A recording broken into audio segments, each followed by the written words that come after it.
Now it's KA100 Senior. Heat number 2. US field gets doubled up and ready to go racing. It's been a busy weekend so far for the field. Yesterday, we've seen the action really ramp up. Today, we'll see how Lemke controls things from the pole. Zerbs will start alongside Siraki, Perkins, Durs, and Rennie in the first 6 positions. Field gets the green flag. We're underway once more here from Rite Raceway. Lemke starts things off to control single file as the rest of the field works its way through turn number 4. Most of the field tries to sort themselves out quickly. Lemke having a good start. Same for Zerbs, who are able to hold on to the second position. They rumbled away through sector 2.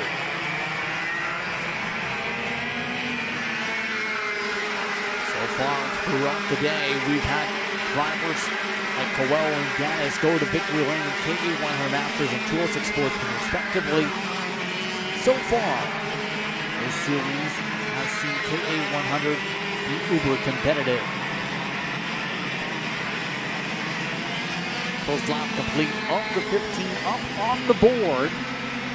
Right now Lemke trying to make a break for it.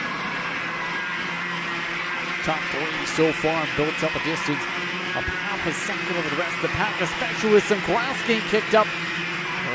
Was able to go up a spot, send up through turn 5. Bit aggressive to get around Siraki. Siraki tries to settle on down. Now one of the more interesting notes to keep an eye on, Austin Old. Spoke with him earlier on this morning. Some of the adjustments, as he was making said adjustments, said he was making a camber adjustment as well as ride height changes to try and find a little bit more speed in the 950 Kart. That machine currently in the 7th position. Looking to try and make up a lot of ground after being around edge of top 10, end of top 10 speed yesterday in the field. Currently lined up in the order behind Dylan North. Scrapping is building up right behind him. Meanwhile, it's Kyle Zillman who has to go defensive of the lines and be able to get back single file. Still though, it's Cash Perkins who's the end of the lead pack. The main group is seeing some squabbling. Lemke's already lost the lead this lap. Already pulling away. Zerbs trying to build up a buffer. He's ran away 5-6 kart lengths to make the way down the front through turn 2. This time through. Lemke makes his way now to turn 4. Gets attacked. Perkins sends it hard up the inside of 5. Yet again, another pass made. Their move secured. Now, as they battle around the racetrack and as we sort things out on the circuit, it is worth noting we were talking about point standings yesterday. There is a drop factor per the rule book for this series to consider. So, that's going to be a major thing. Where will the final points tallies secure themselves in the running order?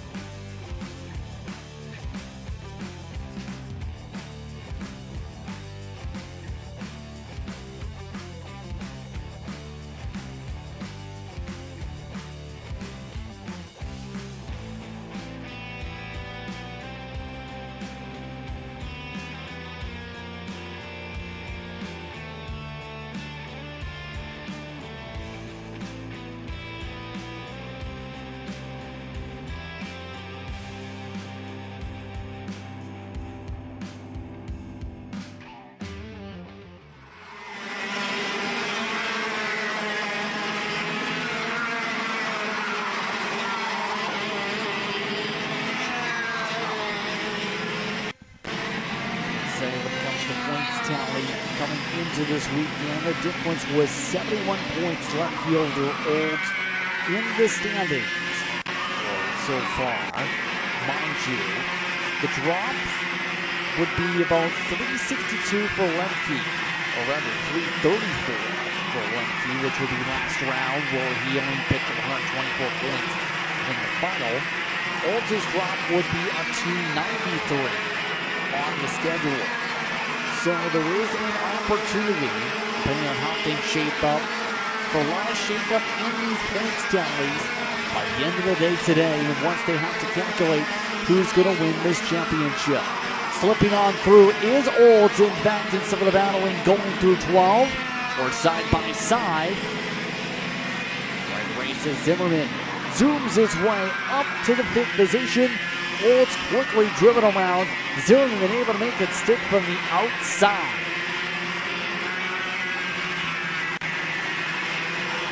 Coming up to halfway or so, this time by. Scotland holds on in front. Porkins in second, Lemke third. North, Zimmerman once the top 5 scored on the racetrack. Zimmerman and Olds amongst those in the main grouping. The troopers say that lost about 5 seconds to the race leader. Olds opens the door, slips his way through in 13 of the wire liner section. Olds able to respond back after Zimmerman's pole last time. Zimmerman this time lost a push. Their way on through, trying to sort themselves through sector 1. Another send, Zimmerman up through turn 5. Glance it along the karting on the exits. Crossover attack by Olds. Opens up the door this time for Durr, trying to gain back a lot of positions. Sports car racer now moving past Dousman up to the 6th position. All this is wild leaders. 1, 2, 3 in the lineup. Has had that lead trimmed, was up to 7 kart lengths a few laps ago. But now, starting to see where things start to heat up. Lemke losing a bit of ground in the drafting sections, but he's been really good in the cornering speed.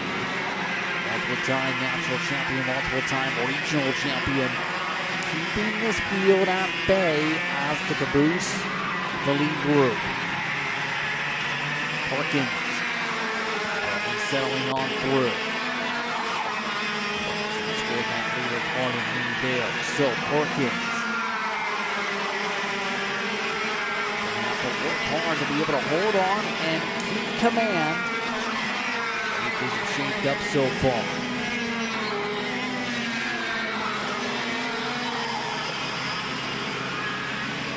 Perkins, multiple national appearances when it comes to his racing career. He's been a driver as well. We've seen at racetracks like Wolf Baby, the Raceway. His racing career has also battled out as a multiple-time race winner in classes. Perkins, very strong to say the very least. Whenever we see the 963 out on the racetrack, bit of grass kicked up by Lemke, working the way through 10 and 11. Lemke some ground. Cass Perkins did enter this weekend with an opportunity to maybe, just maybe, be able to score a top 5, if not top 4, in the championship.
Plenty of action to go as we work our way on lap number 12. For those wondering how things are going in the main cluster of karts, Olds has now made their way up to about the 5th position. try to find a way to get a response back quickly in the order. That pass just recent. Also doing really well this race. Give a credit to Shane Rite. Look pretty ready here today amongst those, making sure the tire pressures are kicked up. Was talking with a couple of team mechanics and owners for today. They mentioned quite clearly that the temperatures today expected to be at a high of about 68 degrees Fahrenheit. They did kick up the tire pressures, make sure they're able to get into that optimal window. Late issues with it being about 10 degrees cooler than yesterday's pretty hot conditions here in Wisconsin. The goes like Loki still trying to battle it out. Dousman has fallen all the way down to the 9th position, able to slip on through with some trouble. Couple karts off the racetrack outside the top 10. 954 amongst those. Sliding off, it's Wyatt Wesley who's able to get back going amongst that slide. They'll fall well down the running order. 2 laps to go. Things are starting to heat up a little bit in that mid-pack in particular. One of the expectations for Austin Olds was it was going to be a dogfight for the top 30, but then expected the mid-pack to separate out. It's starting to live up to the separation part of that discussion. Starting to get broken up a little bit. Final top around, Olds blocking, trying to hold on to 13, crossed up. And gets the run to the outside. Olds get the run back to the inside, holds them off, but the outside almost stuck for a couple of the drivers back there. Saraki trying to make it stick. Final time around here in this one.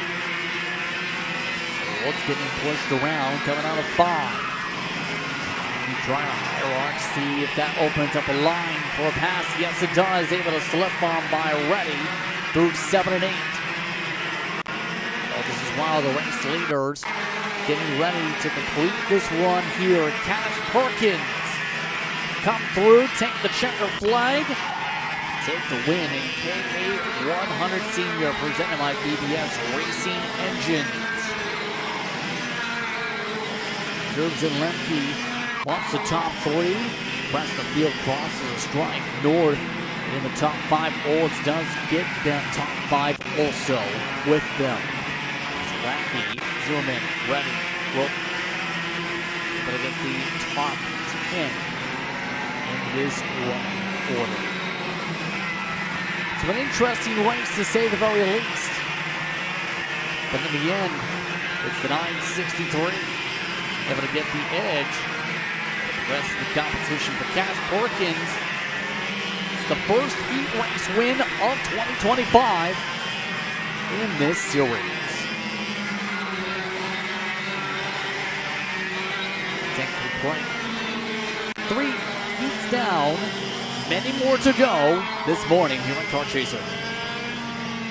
3 basic pillars for data analysis. One is the data that we extract from the dash and look on the data station. The other thing is the feedback from the driver. And the last thing is the visual, like when we look at the driver on the track or we look at our onboard camera.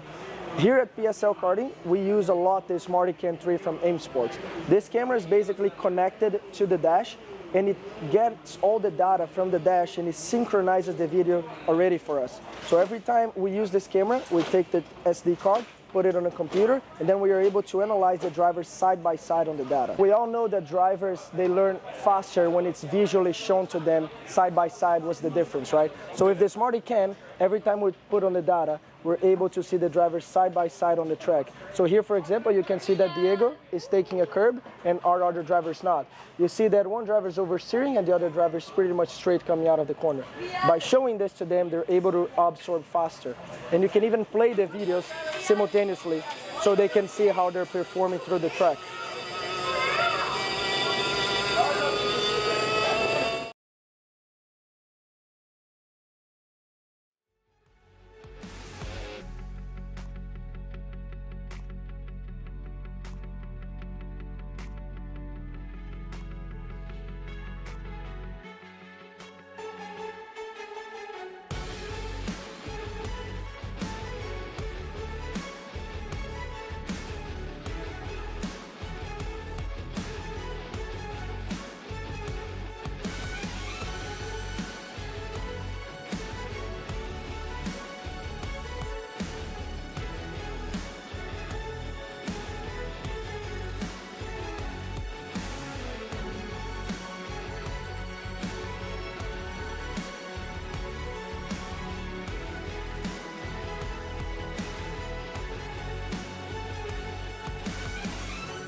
Karts rolling on the racetrack for 206 Junior, presented by Bobby Krug Racing Services, as we see where things get shaped up here this morning. Justin Prince once again with you as we continue on with the action. It's our fourth heat of the morning. Brady Shad yesterday was able to come out on top and take the checkered flag by 44 one-thousandths of a second for Jack Feber. That's how they'll line up as a result here today. The rest of the running order shows up as such. Yep, White and Golseth, Gaffer and Wilson, Lunsky and Benoit, and then it's the Eddies. That's Colin Eddy in 9th and Alyssa Eddy, who will start in the 10th position. Once we get front starters, then Piper Rudolph alongside Baksinski, Moore and Lunsky, followed by Katra and Latham. Once the top 16. Field ready to rumble. 206 Junior. All set to go racing as they rumble through the tram lines. Field set, green is out, we're underway. Brady Shad still side by side to start off the run to turn 4. Clears by the inside's first 2-3 carts. Able to slip on through. Some drivers off of the barrier at the back of the field. Front of the field, able to settle down and be able to get single file. Get those numbers once we can. Who had a bit of a slide back there, including one into the barrier. But so far, Shad able to get a good distance over the rest of the field by 4 or 5 cart lengths. Some of the others just trying to make sure they do something, anything, to chip away the gaps already that have started to form up as a result of some squabbling. We'll sit amongst those, try and recover some time on the racetrack as they get their way end of lap number 1.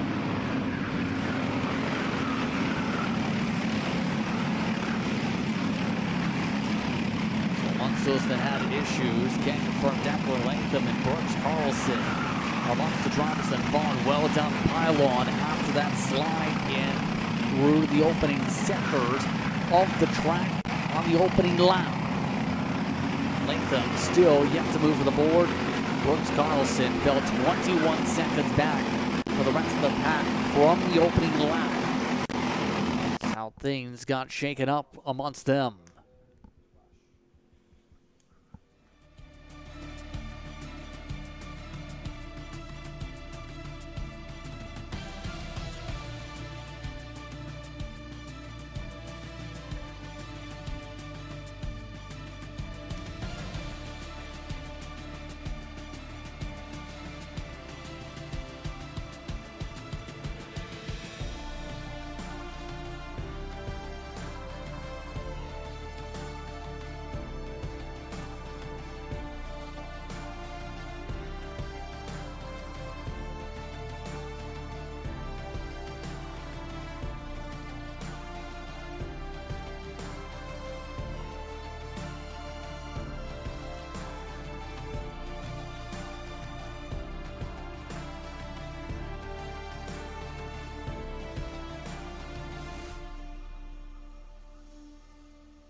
Back to the action, back to the battling. Already, some of the drivers like Shad getting uprooted from the race lead. But able to move their way up to the point, but it's not done yet through 5. Ascend by Feber. Now offset 3 wide for a split second. Shad trying to cross things up, still side by side as they work their way through 7 and 8. No give or take quite yet. Now there's a take. Feber able to slip through. Hand singles pop up from Shad. Shad moves up to second with the slide. Well, so far this season has had a highest run in the heat race. About 3rd spot so far this season. Actually got his qualification for one of the heat races also this season. But this race has been able to get the elbows out and try and battle out with some of the best all season. Chad winning both the heat races taking part in yesterday.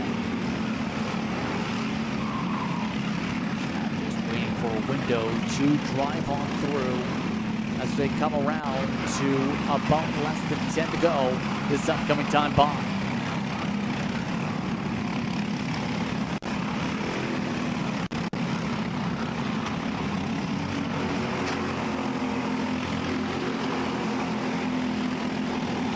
Now looking to see more things get settled on through.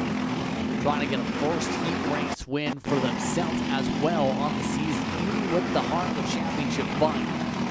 There hasn't been a top step of the podium appearance in a heat or a final yet for the 381 machine coming into the weekend at least.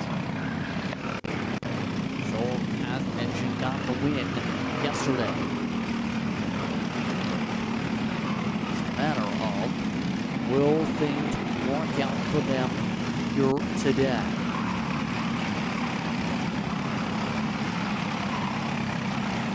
Cooper has had experience as a fast qualifier. RLP fast lap. He's also had experience racing in Kart's North American competition over the winter time. There has also appeared in US PKS competition. Well, very recently, to say the very least.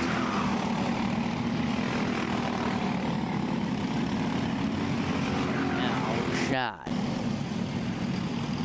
Waiting for a way to pop out. Top tube now broken away from Leroy. And will potentially reach lap traffic here. And lap traffic's played a factor in some of the battles so far this weekend where traffic caused some checkups, hasn't opened up the door for any sins yet. No, that's the thing.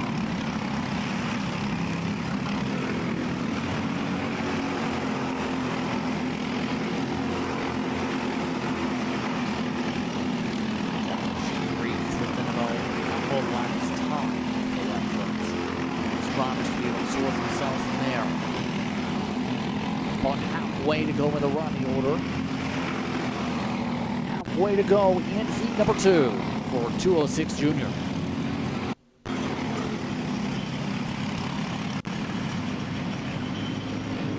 Running order. Weaver, it's Shad, it's Roy, it's Golseth, it's Gaffer. Watch your top 5. Separation amongst the top 5. 3.8 seconds last time by at the stripe. Wall, Wilson, Lunsky, and the Gettys also amongst the top 10. Side by side with the traffic.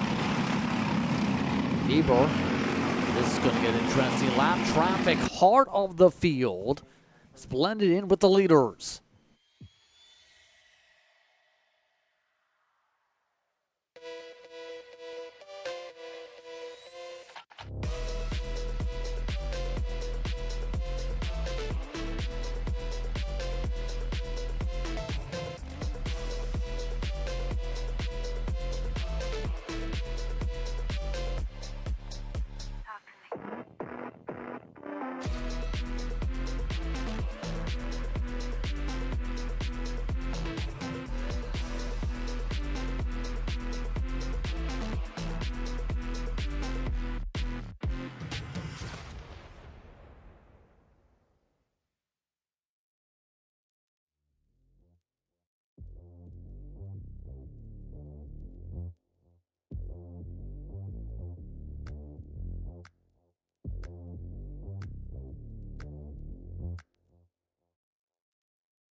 This time by. Lap traffic to sort itself out. Bieber separated by 5 car lengths or so from Shad. You have one car that's now moved in the infield in amongst the lanes, and that you see about a bit. Outside of that, lots of squabbling going on in the final sector for some of the drivers in front of the leaders too. some of the drivers have lost as many as 28, 30 seconds for some of the battles this afternoon.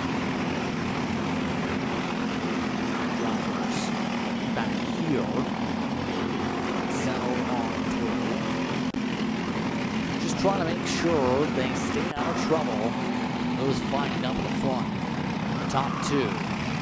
Closed on up once again on the distance. Now, Shad looking for a place to roll. Sliding the tires by Weber. Does that open the door for Shad to think about a move? Thought about it, doesn't go for it. Likes to stay in the popcorn seat with less than 5 laps to go. Of note, by the way, Dousman has climbed up to 9th spot.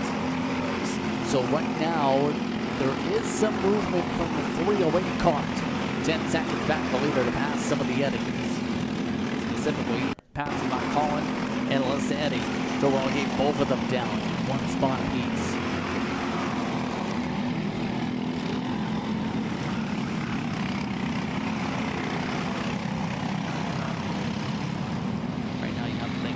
Just plotting and planning to think about when is the time to go, when is the opportunity to strike for the race lead.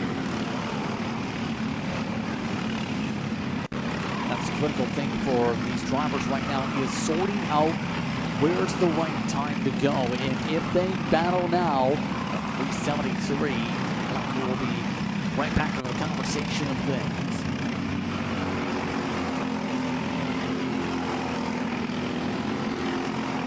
Choice on how careful you go from here. No right racing machines want to win. Racetrack, obviously, Raceway.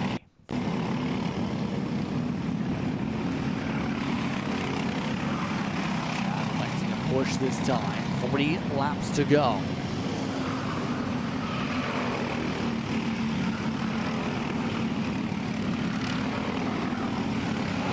They did gain 3/10 up over the rest of the field. The gap is starting to separate out to the 3rd spot on podium for the Heat race at least. Of course, the main event is going to be 20 laps distance. A little bit longer time to be able to think about moves, but also where the big points are really at stake. Races like this, though, with it being progressive to the Heat, so important to set things up, not just for what you scored through them, but also how you're going to start for that final. And the control card is critical. Here comes the run for Shad, able to get the diamond line out from 1, takes it by 3, through 4, parks it on through. Weber tries the outside for 5. Now cuts back to the inside, gets back alongside Shad, tries the outside, doesn't have the overlap to stick, gets the crossover back for 7. Now cuts back underneath Shad, trying to cut it off with the apex, able to slam the door shut, coming out of 9.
Lap continues.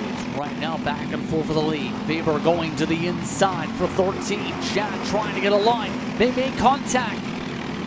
Roy closes on up for the final stretch. Shad stays in line, coming around to the stretch. it will be Weber who takes the checker.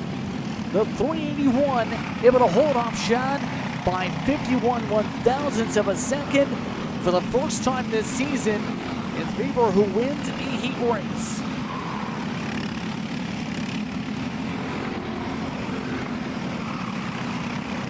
Roy in third, Goldstep in the fourth spot in this running order. Down for the top five, Wilson, Benoit, Dousman, Lunsky, and Colin Eddy amongst your top 10 in this field.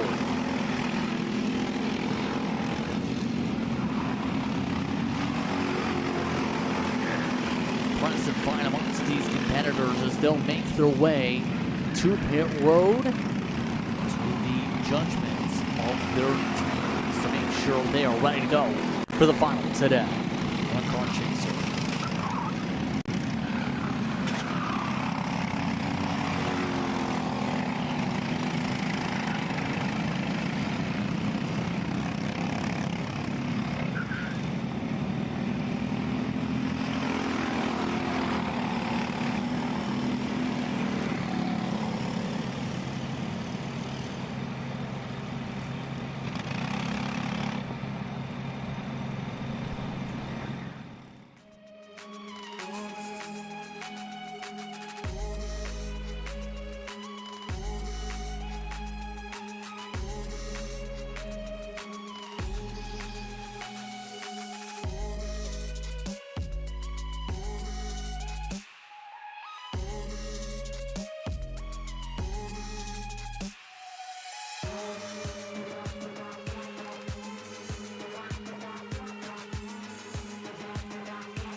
Karts are on the racetrack now for the Micro Swiss, presented by Top Kart USA. As the field tries to get sorted, we've had some drivers have some slides on the warm-ups. But the rest of the field, all trying to sort things out quickly. That field quickly will look like this. Earlier today, Evan Leach had been the driver to keep an eye on, but he'll be starting towards the back, it appears, for the running chart. Yes, indeed. So it's going to be Dylan Braun and Liam 4. Then it's Zaremba and Heckman. Then it's going to be Cameron Apel and Harrison Apel. Behind them with Lawrence Jorgensen, Regan Hodges. Then it's Taylor, followed by Klemic. And as mentioned, Leach at the back of the field. Back on the way for racing. Green flag waving. And already Braun able to clear on by, all while 4 tries to see where the speed matches up after yesterday. Already moving through 4 karts. The 17 is flying. Talked with his dad earlier on today. Coming all the way from Green Bay, Wisconsin. Able to compete here today. Been one of the drivers, not much experience here in the past. They talked about like in the ebbs and flows of the track, or having to get to the grid for the practice sessions. Ready to miss the opening round of the season as his drop essentially. Trying to find a way to slice and dice through the pack quickly. Braun, by the way, leads the first lap by half a second over the third kart here in the micro.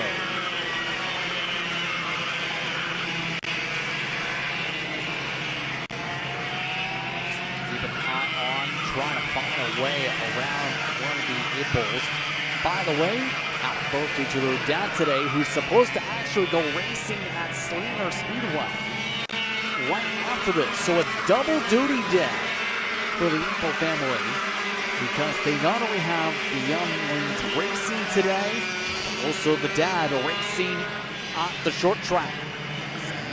Back and forth meanwhile, sees Taylor around Heckman. Of note, Heckman had a couple of penalties down at heels yesterday. So 97 was able to keep their positions from a good recovery drive. 4 starting spot. Harrison Apel moves on by down to 1. Back and forth they go. Heckman sends it up the inside of 5. Grip line to work. Here comes Leach. Trying to find a way to the inside. Still yet to find a way to get a secure spot. One driver back to the field. Goes off. Might have been Klemic. For the rest of the field, so far keeping it smooth.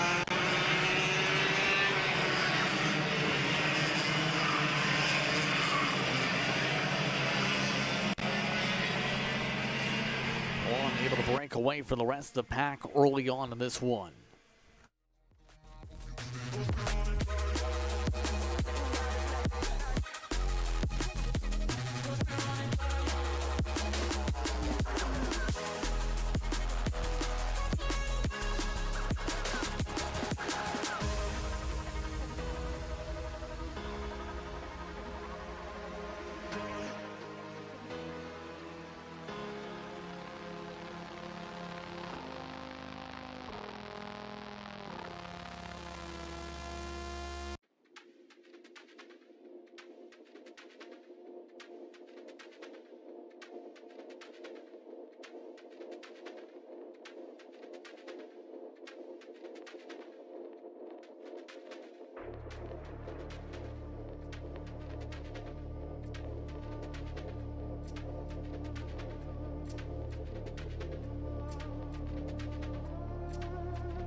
Race continues to settle on in, already about a full distance through this time around.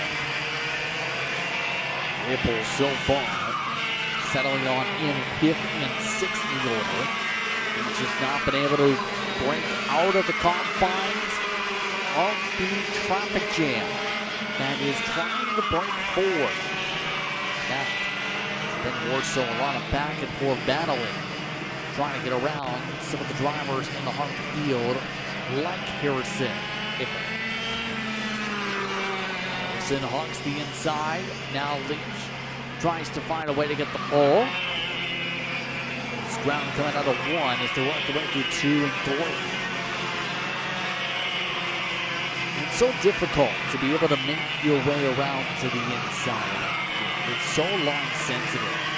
Where if you are in those right liner areas where there's a lot of them here, you end up losing lots of ground if you don't have that ability to make it stick. Now, depending on your car, you might be able to a bit, but this is the type of racetrack where you need to control that inside groove so much. You want an opportunity to make a pass and then hold on to said pass. By the way, up front, Taylor just passing by Zaremba, just got to the top 3. Jorgensen also just made a move on Heckman. Side by side, Leach took a while to set up. 4, move ahead in the 17 car. As the signal is, move forward, let's go charge. Charge ahead and look out in front. Things have grown rapidly. So far, Lee and 4 able to break the stigma of 3rd or 4th that's settled in, but hasn't been able to keep up with the speed shots compared to Braun. Big differences when it comes to gaps growing up right now. The lap times by Lee and 4, 51.7s. Dylan Braun has been running 51.2s. Terms of the quickest level so far here in this race. The 37 is just flying around the racetrack. Taylor has slid on by.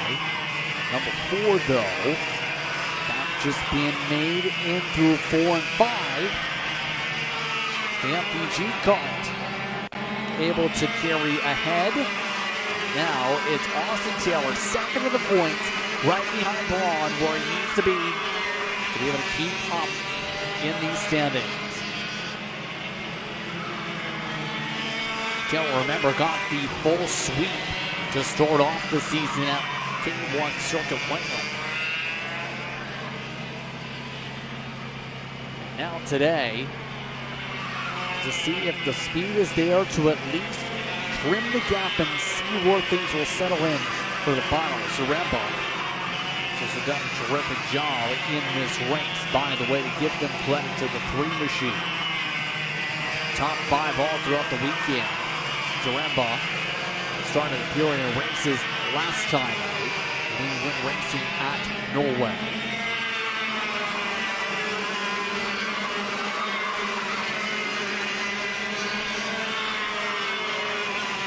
About halfway through the race, already complete. About 1/3 remaining this time by 4. Looks on the rear end. Looks to try and find a way to move ahead in this field.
back into the hunt of things as Taylor still holds on to second spot.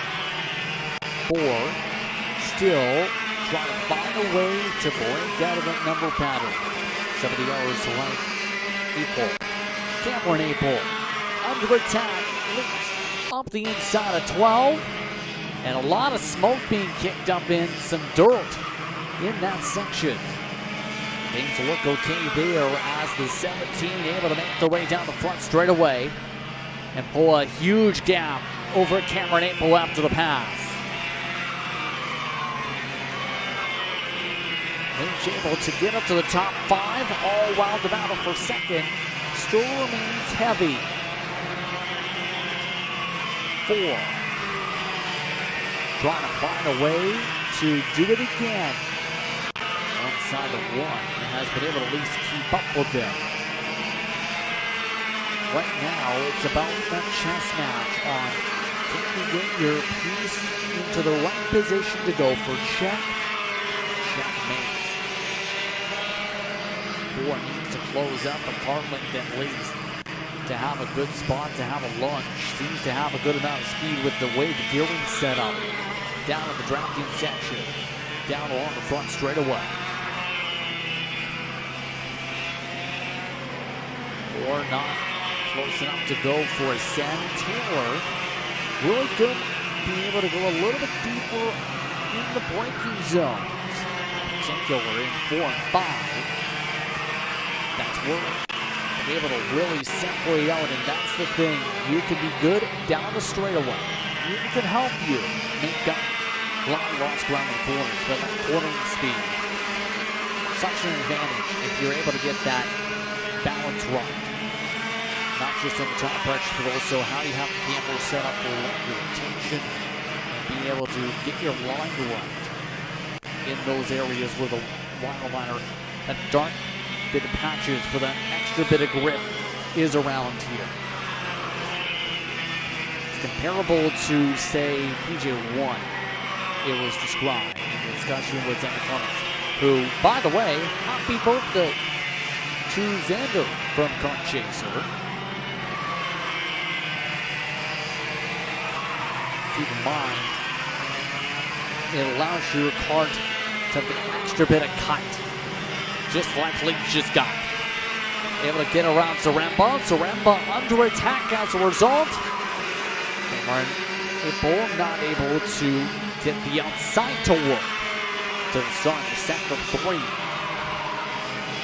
Now side by side, Zaremba having to hug the inside for 13, crossed up by Cameron Apel.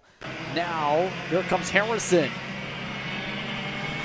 Cameron and Harrison, both of them closing out up to Zaremba to try and battle for top 5. It is the final lap already. White flag is out. Final time around to heat number 2. Where has the time gone in this heat? 17 in a good spot for the final is one of the faster karts on the racetrack left in yesterday's heat. Running lap times as high as the 50.8s recently. All this as well, it's Dylan Braun time. Dylan Braun, yet again, coming out of the final stretch, take the checkered, and win heat number 2 in the micros. Leach was yesterday's winner. For Braun, it's the first heat win of the season. For the 37, Austin Taylor, Liam Ford, Evan Leach, Darius Zaremba, Cameron Apel, Harrison Apel, amongst the top 7, Lawrence Jorgensen, Grant Heckman, Hodges, rounding out the drivers in the lead lap, and rounding out the field, Klemick. Take a step away. More coverage of today's action here from Wisconsin continues after this.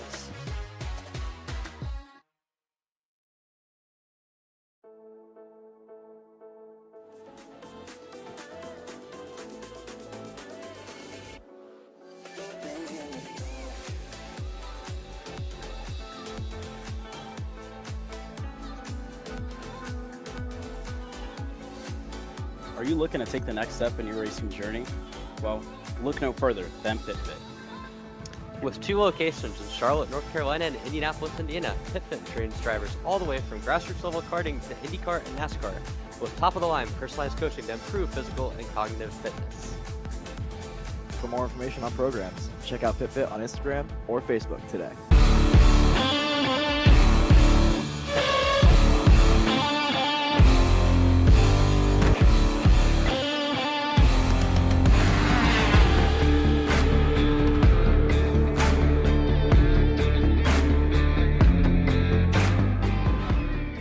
Are you stuck with your kart racing?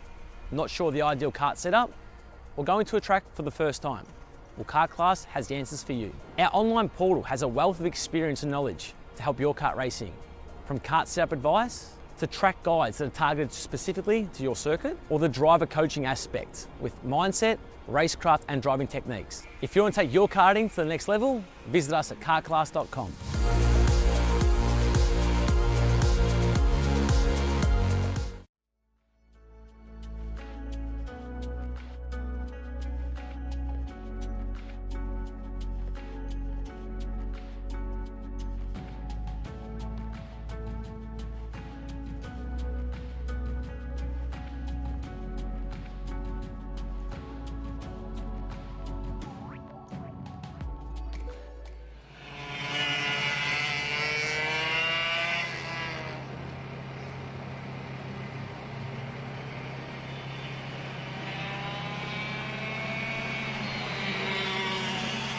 Mini Swifts getting themselves ready and going. Already getting waved off on the start. We'll try this again. Mini Swifts sorted like this. Cameron Johnson, Dominic Gaddis, then Eric Wojciechowski, Will Feinsteiner, Michael Zaremka, Simon Klein. Then Gugut, Gross, Brent Johnson. Running out the field is Klemick. Feinsteiner to the tail. It's the key thing from yesterday's running order after the tech line. Green flag is out, back it away.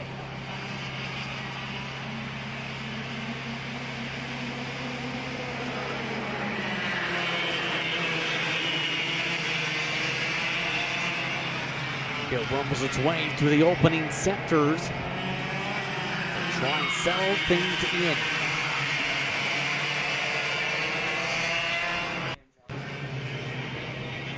Right now, a good start so far for Johnson. Cameron Johnson looking to see if they're able to break away here in this one in the minis. We've seen many of the races yesterday. That lead kart just build a gap whole way. Cameron Johnson, remember, in the fight, trying to outscore Gaddis and also see where the drop will plop them in. Send up the inside for Klein. Doesn't work through 4.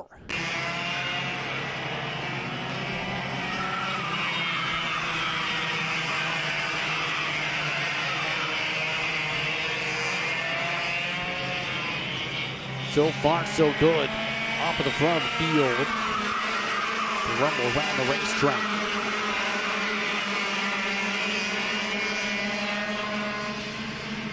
Team FMS Kart still leads for now. It's a team 1-2 in fact for FMS. As they zoom around here at Rite Raceway.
Checking back in on the action. So far, a third of the distance through here on Kart Chaser. So far, the mini Swifts see Johnson controlling things. Second is a different story. Dominic Gaddis continues to go back and forth in the mini Swifts presented by BBS Racing Engines. Points leader coming into this weekend. Now his drop is a strong one, regardless when it comes to the point standings. 387 is the lowest total out of the season so far. It's going to be very hard for Cameron Johnson to be able to outscore. His drop so far has been a 358, and he has not found a round where he scored more than 400 points yet at the top of the standings. Now, a run in this heat race can definitely change that for the back-to-back heat race victory day from combined with yesterday's round. So we'll have to see. That really settles in. The tough part is going to be, well, Gaddis doing Gaddis things.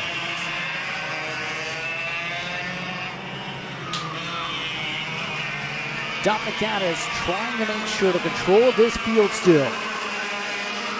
For at least second, I should say. Interval is growing for the race lead pretty substantially on the racetrack. Cameron Johnson right now up by 5 seconds as of yesterday's run. Revert back down, only 1.2 seconds this time. Gaddis, though, does have the fastest laps of the race. Speeds there is Klein inside, shoves it in with a later poke. Feeling things out, testing the range a bit. Opportunity, though, not able to stick.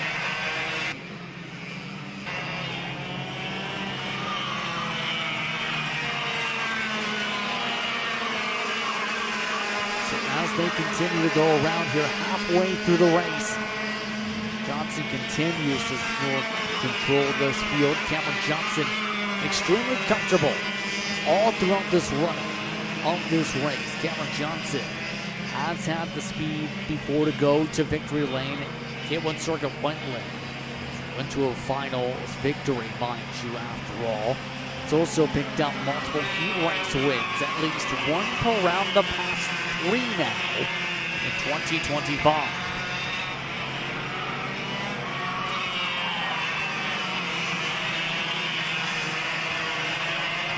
This field continues to remain single file for now and sort themselves out.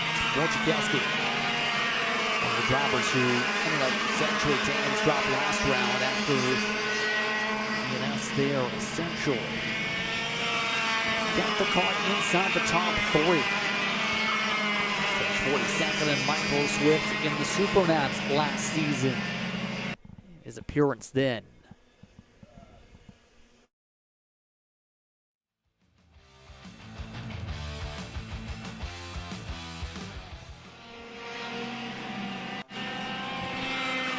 So far, Wojciechowski in these races has looked pretty impressive in terms of the speed.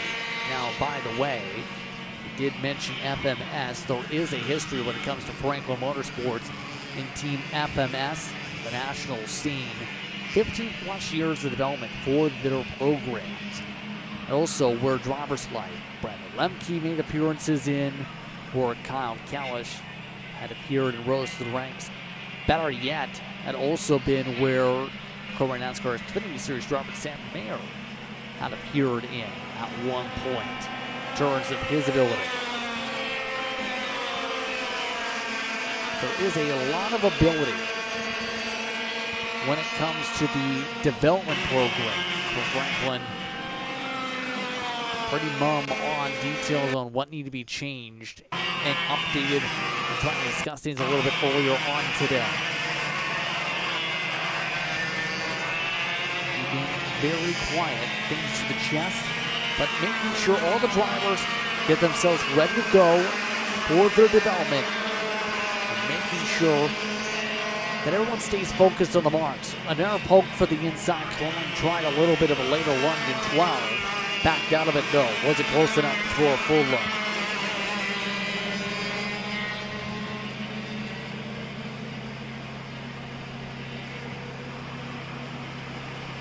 is maintaining the 1.5 seconds for the race leading by the way as we go.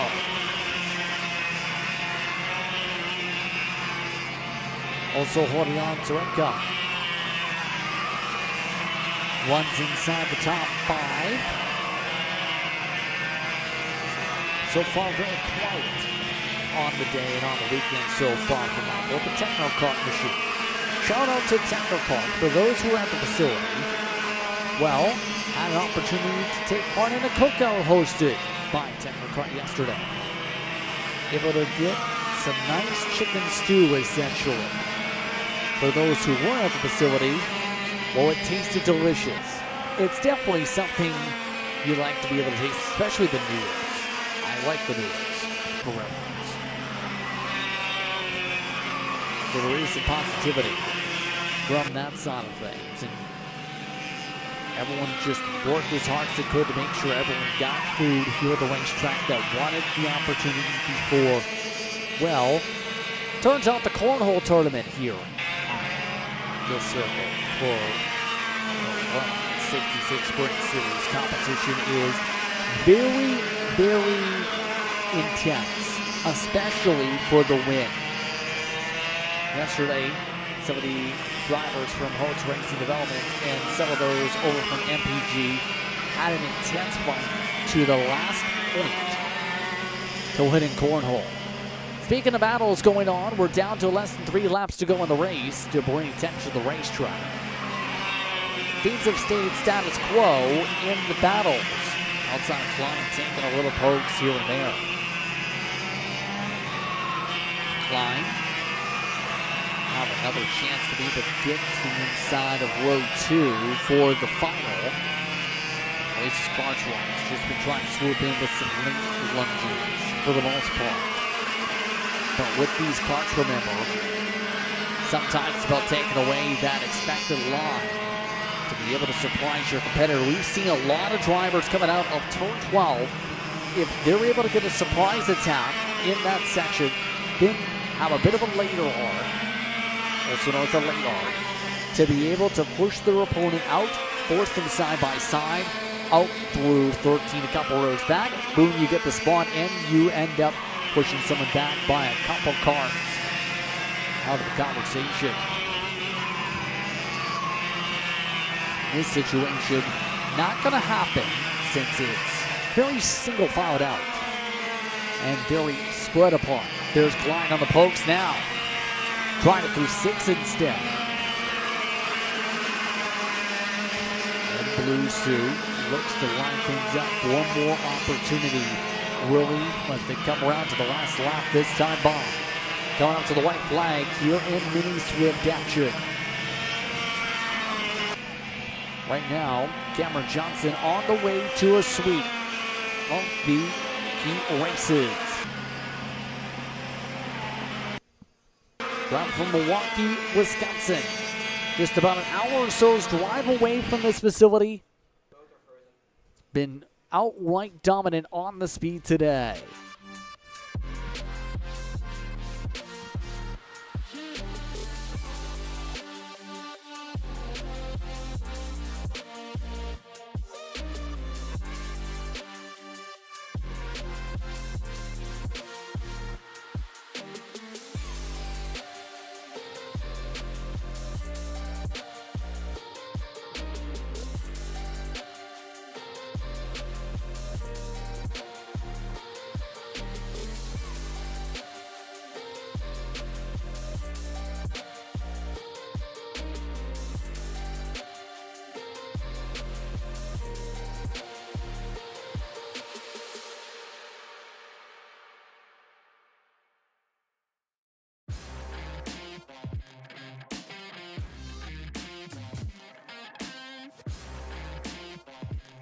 Checker flag waves. Cameron Johnson once again comes away with a win in heat number 2 here in Mini Swift.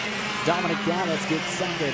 Pachikowski in third spot. Klein, Zarepka, Feinsteiner gets up to 6th position. 7, 123 to 144. Very good. Johnson, the other Johnson, that one specifically Rhett, and Colton Gross back there and a DNS for Clement in the order in the Mini Swift. Drivers, that's the stats in USPKS earlier on in the past couple weeks in Wisconsin. Looking to be on terror here as they continue in the state, as they continue to dance with the engines getting ready to fire for our next class. The field working very quickly through its schedule today. Essentially, yesterday there were built-in little breaks of about 5 to 7 minutes per race. Today, those breaks aren't in the schedule. So it's essentially a programmed in year ready racing as long as things stay good. Now, how have things so far looked when it comes to this championship? Remember, we've seen a lot of intense fighting for the seniors, brought to you by Lawson Ski Shop. Person, Reddy, and Leslie. Top 3 in the standings. Person and Reddy, the championship favorites, though. We get ourselves geared up and ready to go. They look like this, and remember yesterday was domination station for Rick and Seville. Time to stretch out the arms and make sure you're ready because Leslie is next to them. Servers will start in the 3rd position in this order. In 4th spot will be Connor Fasci. In the 5th position, Aiden Lieber. Then you have Thomas Shrek up there as well. That's amongst the top 3 rows. Lots of carts in this field, more than 20. Green flag is out. We're underway once more here at 206 Senior. They rumble 2 by 2 as Seville controls the bottom of the racetrack. Still side by side, about 5th on back. Lieber trying to find a way to clear on by. Oh, wow. They have a stack up in the middle of turn 5. Couple drivers to the back of the field looking to regather themselves after some contact. Looked like potentially drivers like Dax Kraus in the back there. All of this as well, the mid-pack still gets sparred out. Working the way through Sector 3, a lot of heavy battling going on as some of these drivers get themselves sorted fast. Shane Reddy trying to make up a lot of ground. Reddy, remember, did not have the best starting position in this race yesterday in heat number 1. Starting off at about the 11th spot today, has already gone up to the 9th spot. Reddy needs spots. Needs them now. You also have to remember the person had that crash at the start of yesterday's heat race that put him way to the back, put himself in jeopardy for a drop round. He did eventually find his way around Padilla and some of the others at the back of the field that we alluded to potentially yesterday as an option. Up at the front of the field to bring attention there, Seville has lost the lead. Zerbs up in front as they work the way to 12.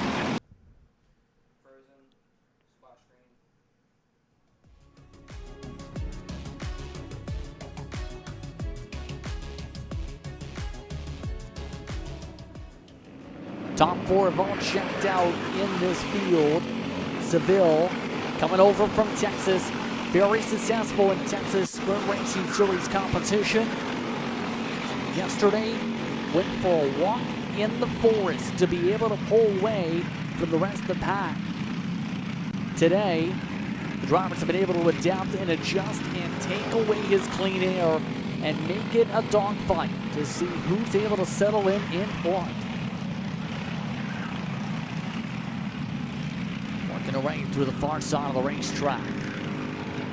Seville doing the smart thing, by the way.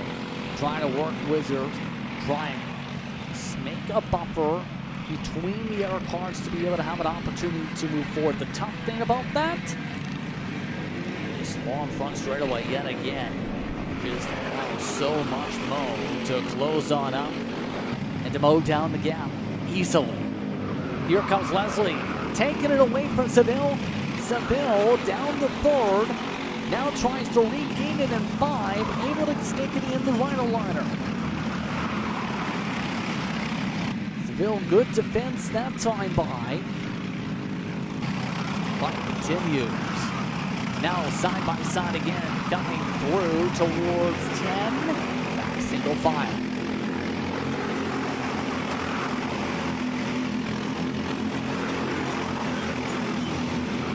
Lots of side-by-side squabbling now forming up behind him. Oh, wow, Leslie has Bashing now take a look, and that's the big difference on timing as that relegates Seville all the way to the back of the running order.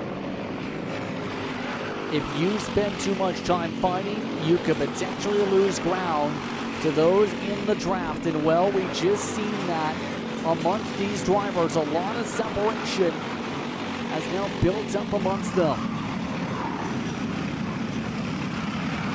Last time by the strike, 0.6 of a second. About a third of the way through the action this time through.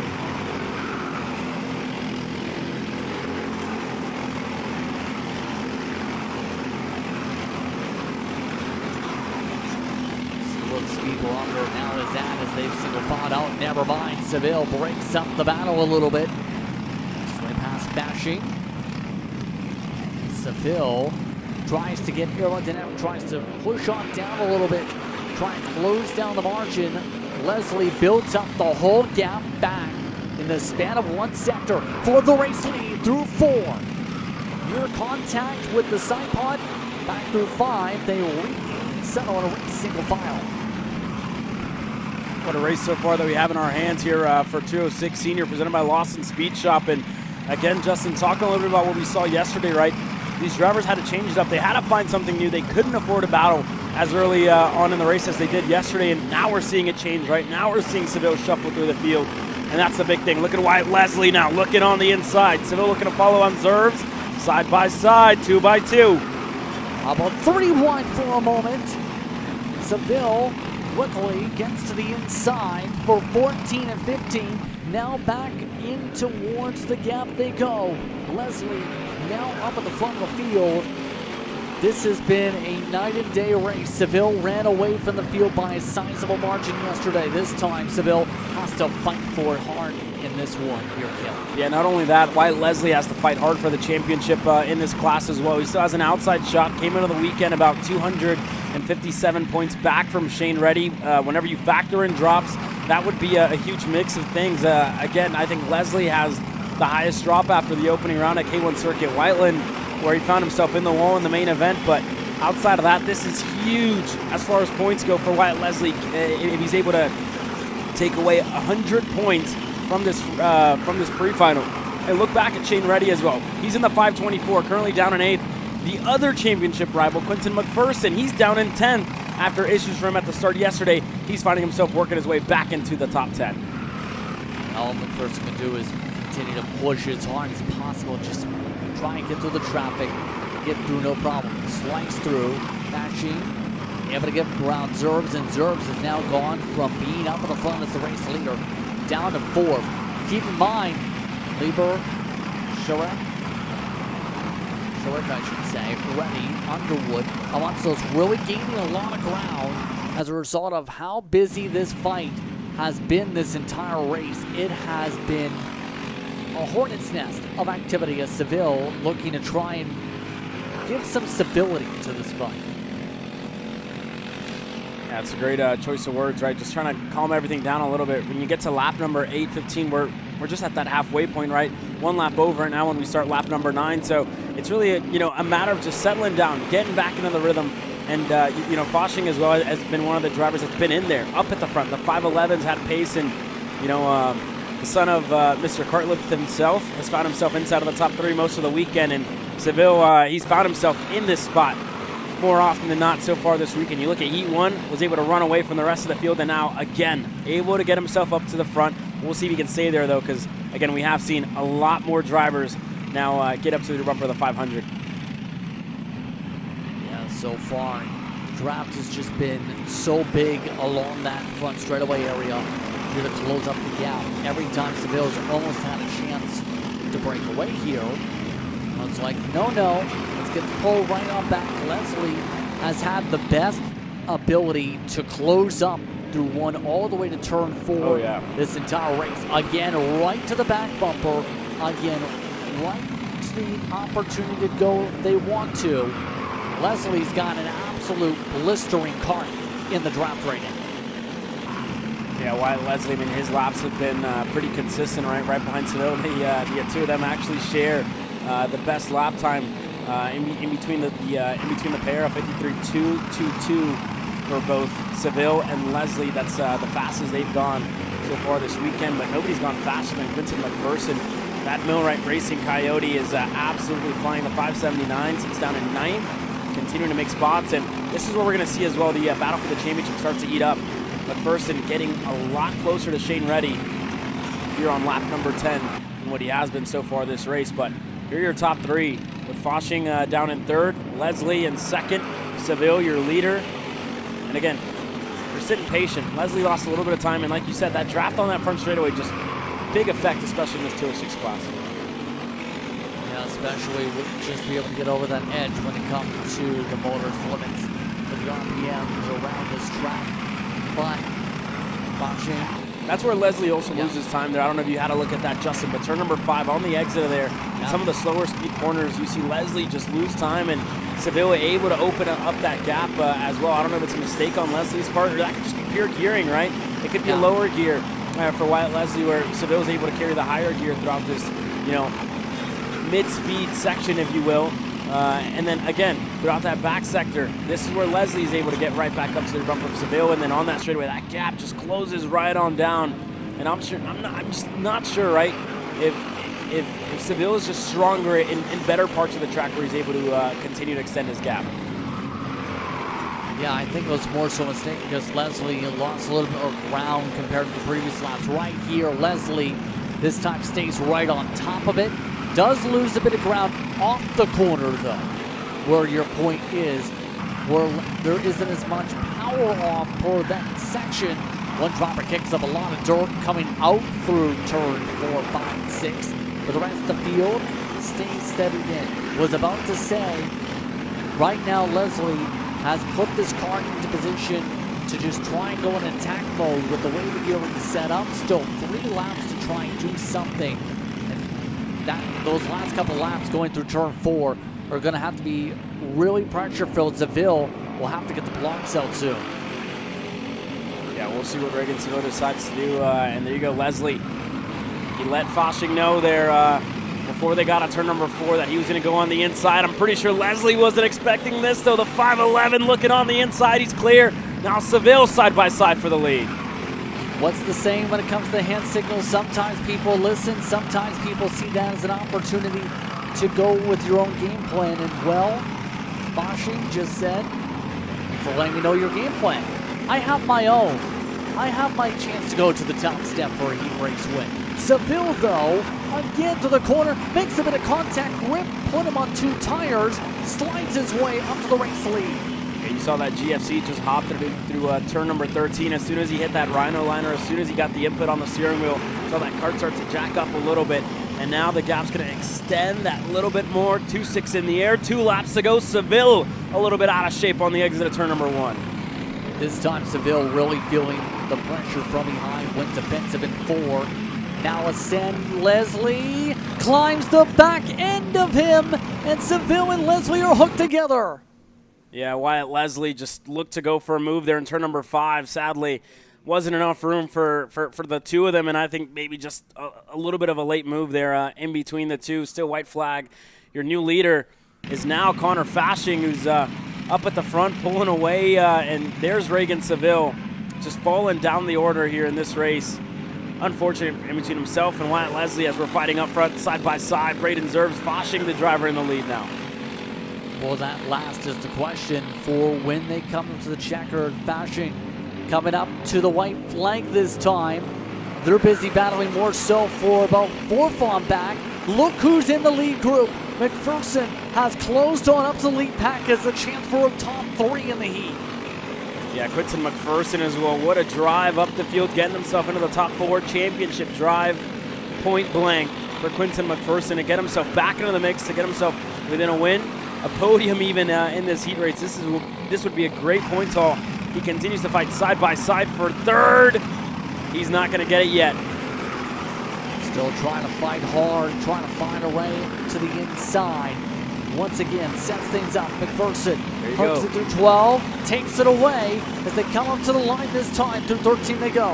Yeah, Foshing with a great way to pick up the leftovers. He's going to come across the finish line. Your winner in heat race number 2 for Connor Foshing. Braden Zerves, Quentin McPherson able to get around Aiden Leiber. They are across the line with Vincent Fritz, your top 5. Quick commercial break from our side. We'll be right back with more.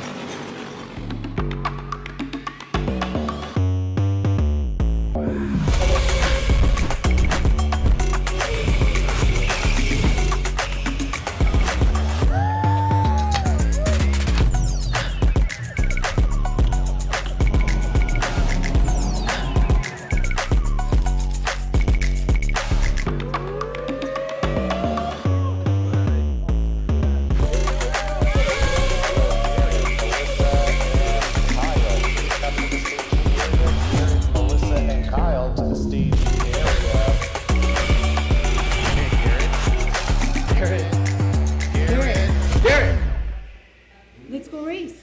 Come on, man. Cat food marketing. $9.99 a month. Dude, Caleb, wake up. Dude, we're live in 5 minutes. Let's go. Come on. What are you doing? Dude, I'm so sorry. Xander had me in a cat food marketing meeting till like 2 a.m. last night. Come on, man. Do you have anything I can drink? Dude, I got the perfect thing for you. Perico. It's a healthy energy drink alternative. Perico, non-GMO, gluten-free, kosher, magnesium, B12, B6, Yeah, it's good. B5, biotin, and 0 sugar? Pericazo! Try Perico, made with natural ingredients, organic caffeine, and supports your metabolism. Try the new official energy drink of Kart Chaser.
Karts on the racetrack once more. It's KA100 Junior presented by P1 Engines.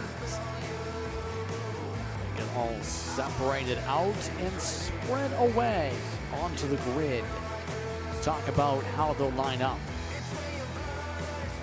For Chad and Abernathy be up on the front row.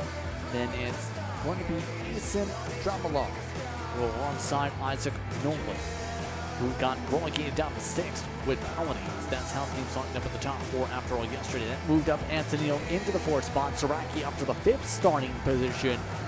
Then Landon Boer starting in 7th. Jackson Baldus getting a top 8 starting spot. You also throw Baldock and Jeski up there amongst the top 10. Lined up in the running order of this field, already coming to green here at Caleb.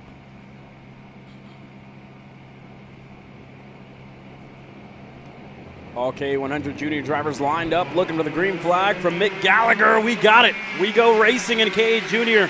And it's a great start out of Brady Shad and Ascendra Malia, the two of them already moving to the inside. Able to get a good start to this field as they make their way around the middle sector. Looks like some off-tracks. Isaac Nolan there, the driver of the Host Driver Development Machine, had an off-track excursion. Now we're side-by-side for third as well. Ascendra Malia. Brandon Siraki looking for third on the inside. Got a push from what looks to be Landon Boer in the 820. He's got it. He's through with John Antonino as well. And Isaac Nolan able to get ahead of Ascendra Malia, who just dropped the tire there on the exit. Didn't benefit him at all there, Justin. Yeah, it's not been a good start for Nolan. I was about to make the point on before you brought up there. Yesterday, remember, had been amongst those having to get the elbows out in the first place in every single fight. This one, so far, the elbows immediately coming out with people having the memories of yesterday as some of the drivers, maybe some sense like Antonino. Antonino trying to be aggressive here, make up a lot of ground after finishing only 5th spot in Heat 1 yesterday. Yeah, as well, Route 66 officials having a quick conversation with the K100 junior field before the racing took place today. Again, just wanted to clean up a little bit of what they saw yesterday going into the day. So far, so good. But again, just not enough real estate for everybody, right? Looking to get positions, looking to make passes. And now Ascendra Malia able to go through on Isaac Nolan, looking to recover, again, from what was not the best of starts out of the Techno Kart driver. And everybody else, single file. Again, for those of you at home, championship update, John Antonino still leads over Benham Abernathy as it stands by a little bit, but now it will swing the way of the Host Driver Development driver in Benham Abernathy. You look back at yesterday, heat race number 1, got shuffled back at the start, was able to keep his head down and work his way right back up to the front. And then again, you look at heat race number 2, a much better start this time around, getting himself to the lead.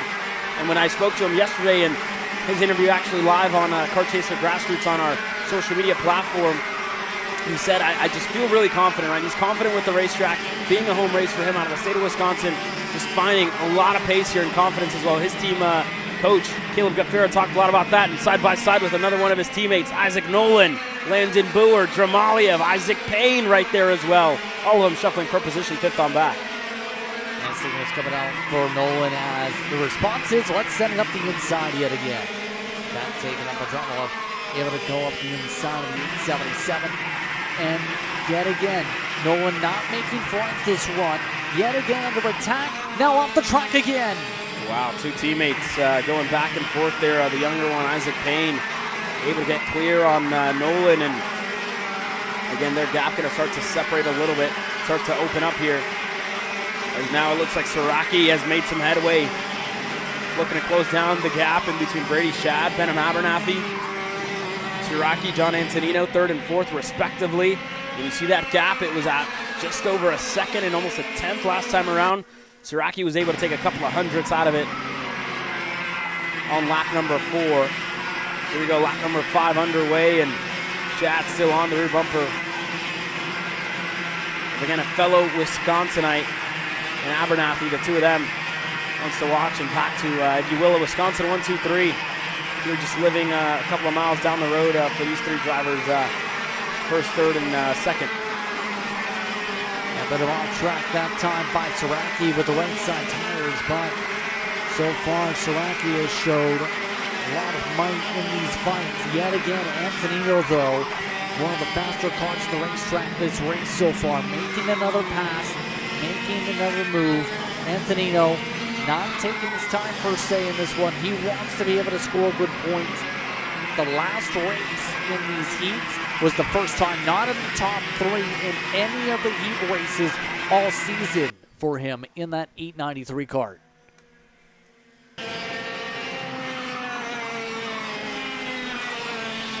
Here we go, following around with Landon Boer, Isaac Payne, a little bit of pushing and shoving in between the two. Payne looking to get a nose to the bumper of Boer. He's able to get it, and again, just you talked about how line dependent and line sensitive this place is, right? You really can't afford to go offline and try something else, and a little bit of a bumper going to help Payne get alongside Landon Boer. Not enough, but Isaac Nolan brought right back into play. Payne going to choose to push the MPG Academy driver of Boer on the inside. That's the better lane when you go into turn number 1. And we saw it yesterday in this class as well. Side by side, Isaac Payne, Nolan continuing to fight for position, and the two of them just very argy-bargy in between the three. Payne overshoots the corner a little bit, and you see that front bumper heavily damaged for Isaac Payne. I have to wonder, is that going to get towards the point of pushback? Because you mentioned the discussion with the drivers meeting for these drivers. There were a litany of drivers with pushback felonies that picked things up, especially those in the mid to back pack yesterday. So you have to be careful not to crumple that front end. It has a lot of damage right on the middle to left side of that bumper right now. I think that's pushed in. I think that might be pushed in there for Isaac Payne, and now I believe that's Majeski now, the young driver, I believe, as well a rookie in the junior category for the Franklin Motorsports team in the 878, finds himself inside of the top 8, top 10 if you will. Ethan Kubinski for the AM karting team with Nick Gabriel at the helm of it, finds himself as well, getting himself inside of the top 10 as we go side by side further up the field. Asen Dramalia joined the party with Brandon Siraki, with John Antonino there as well, and Siraki, the driver now, who finds himself in the third spot. Dramalia looking to go right back, turn number 13. He's clear. And wheel to wheel, bumper to bumper, in between Siraki and Antonino. Siraki able to stay ahead for now. Yeah, Siraki yet again showcasing why he's one of the fastest drivers on property here this weekend. In both the classes, he's been able to go back and forth, position himself very well in that neon yellow and gray machine to make aggressive moves. And we've seen his ability to plot and plan. Driver coaches mention this all the time. You have to be able to show that maturity in the racecraft to know when the right moves come into play. Here comes a move right now, side by side, tested out the waters out of 9. Hard to make that stick unless you're able to get that run along to turn 10. Siraki's trying. It's just a matter of where is that right move going to be. Yeah, and that Franklin team has done a lot of development as well. You talk about development that Siraki's had over the years, right? Just turned 14 yesterday, and again, the Franklin Motorsports team, you know, with Brandon's dad at the helm, Jamie Siraki, with Scott Kopp as well, starting their in-house engine program here. And again, that entire program's really just continued to stay at the top, right? We've seen Franklin be one of the powerhouses in the U.S. with the likes of Josh Holtz, who's now a team owner of his own here in the here based out of the Wisconsin area. But not only that, right, Brandon's kind of shown his pace this weekend at his home track. Only after speaking to him a little bit last night, just needs to get the mental a little better, right? Just needs to focus up a little more. Said he just made a lot of mistakes that he knows better than at his home track. And nonetheless, just, again, it looks a lot better, if you will, here in heat race number 2 for Brandon Siraki. Looked like Dramaliev was adjusting the needles a little bit there on his carburation, looking for a little bit more. Now everybody else further back with Kubinski, Payne, Majeski, all single file in line. Up front though, Benham Abernathy has extended his gap to Brady Shad by 2/10 here, Justin. Shad trying to keep things together in terms of what we've seen from yesterday from Matt Barral. Shad was able to win both the heats yesterday, took part in. Now today, it's been a much more difficult fight to be able to secure track position for the final. And the thing is, with some of these drivers, like seen amongst these drivers, mid-pack, and amongst these drivers, like Majeski able to slip on by Payne, for example, it's so tricky to be able to get it right on the timing, as we touched upon. It's so difficult to be able to break away also. It takes a lot of coordination to do that, as here we go. Nolan slipping on Booth for 5. Make a pass on Boer. Nolan, yet again, up in our spot after being off track 3 times this race. That's a lot in one race, to say the very least, to continue going the race. Yeah, I mean, just not the best of starts, right, for Isaac Nolan, and definitely this race hasn't progressed the way that he would have liked either, so just looking for a little bit more as we continue to work our way through. Your leaders starting to come through turn number 1 now, as we'll focus in on them as well, because this is huge implications as far as championship goes. When you look at it, John Antonino came into the weekend with 149. His drop again, isn't that low. Benham Abernathy, though, with some issues for him out at Road America after that DNF that we saw, flooded carburetors take almost half of the field out. His drop would be lower at the moment than John Antino. And you got to think about Ascendra Maliev as well, right? His drop would, isn't all that bad either. It would be 160 points in the main event with a 330-point total out at Norway just a couple of weeks ago. So that would be Ascendra Maliev's drop. And again, it's really in between Antonino, Abernathy, Dramaliev, and at the moment, Abernathy's been the driver that's been better out of all of them as far as championship points go, right? Being able to stay up front, and now Saraki feeling he's better than John Antonino throughout the middle of the track, and starts to defend a little bit. 2 laps to go. 2.6 came in the air a couple of moments ago when they crossed the stripe. But again, this is going to be a battle to keep an eye on. And we spoke to Benham Abernathy as well. We spoke to John Antonino looking for another championship in 2025 after a very successful career he's had in the junior ranks. And again, he's on his way out, right? Moving up for John Antonino, starting to dive into Lucas Oil School of Racing as well.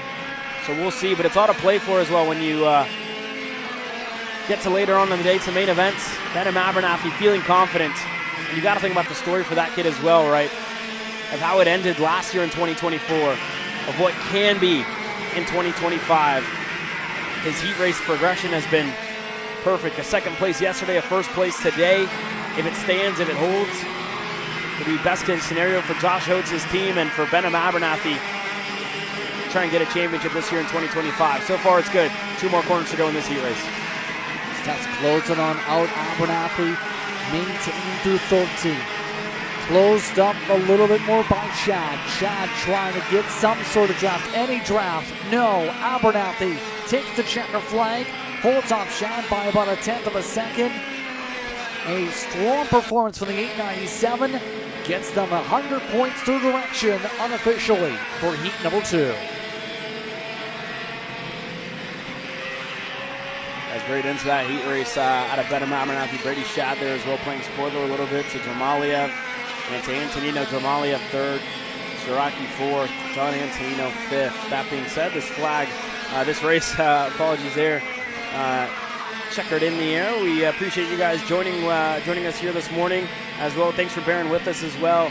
Hard at work to bring you guys the coverage that you guys deserve, and a huge shout out to our crew as well that's been working tirelessly this morning to get that up and running. O'Reilly Can, Hunter Bolton, to yourself, Justin, to our camera guys out there on the track as well, to everybody about 66. Quick commercial break from our side. We'll be right back with our last heat race of the day, your 206 Masters class coming up next. Kyle, what are you doing? It's got my new Greyhound seat. You don't even have a cart. Doesn't matter. I have a Greyhound. Who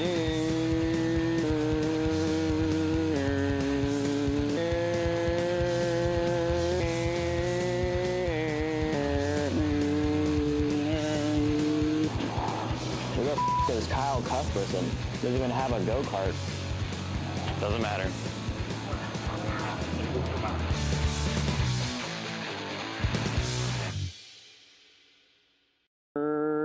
Cuthbertson through on Turney. Turney in the dirt. Cat food marketing. $9.99 a month. Dude, Caleb, wake up. Dude, we're live in 5 minutes. Let's go. Come on. What are you doing? Dude, I'm so sorry. Xander had me in a cat food marketing meeting till like 2 a.m. last night. Come on, man. Do you have anything I can drink? Dude, I got the perfect thing for you. Perico. It's a healthy energy drink alternative.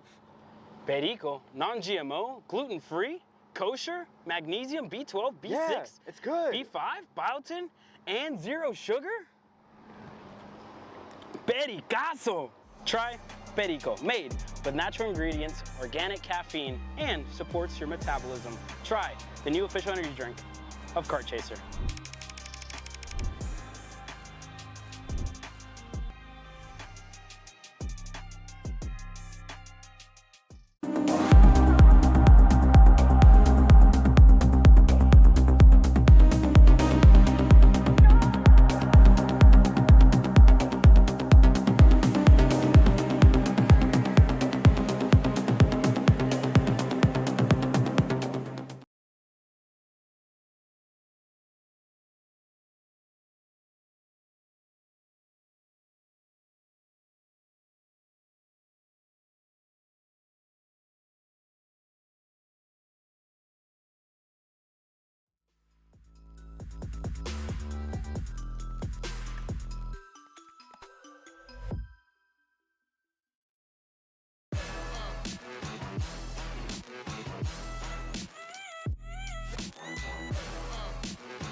Our final grouping of the morning, ready to go for heat number 2, 206 Masters presented by Greyhound Racing Seats. Ready to see what happens this time. Quite simply, 2 karts on the racetrack. Those 2 names, easy to pronounce. Lucas Rennick and Kostner Kaminsky are the 2 that will hit the circuit. So far, to say the least, Rennick comfortable for the championship, even with drops factored in, would still get that title with this race here today as one driver that's run a full-time schedule here in 2025. As these 2 get the chance to race it on out and see what the interval lays out. Yesterday it was around 8 seconds. The end of the race. Take a listen in to the sights and sounds of the karts as we go racing heat number 2. Ready to go.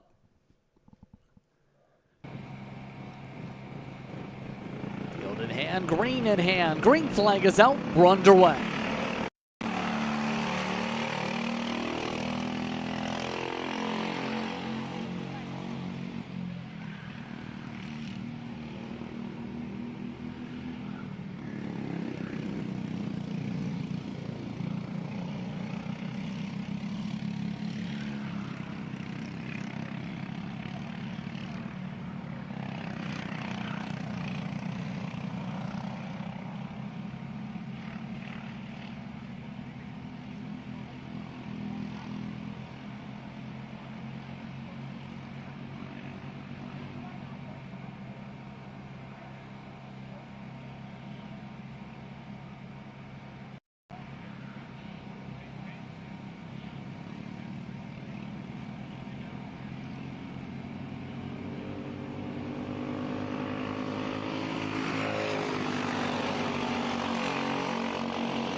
Cross flags up at the stripe. Let's check in on how things are going. The gap is bigger than yesterday at the halfway point, as Rite so far has been in control. The championship elect for 2025 continuing to pull forward. It's a good time to mention that yesterday, drivers ended up getting awards we were alluding to yesterday when it came to the I-State Championship Awards for all the states that start with the letter I. Of course, Rite picked up the 206 Masters Championship for that. Ken picked up the 206 Junior Championship with 744 points scored in the states of Indiana and Illinois. 206 Sportsman went to Feinsteiner. Then you had the juniors go, the senior trial for 206 going to Shane Rite. K.A. Jr. went to Ben Abernathy with Adam Kreppin getting it in K.A. Masters. K.A. Senior went to Wayne Brandon Lemke. Then Dylan Braun took the micros and the minis, went to Dominic Gass. So essentially, all your championship front runners getting the opportunities to pick up some trophies. And mind you, just across the way here where we're set up at the racetrack here inside Badger Kart Club's clubhouse, there is a whole stack of trophies ready to be handed out to our top competitors by the end of the day today for those podiums. And people like trophies.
domination station once again for the 601.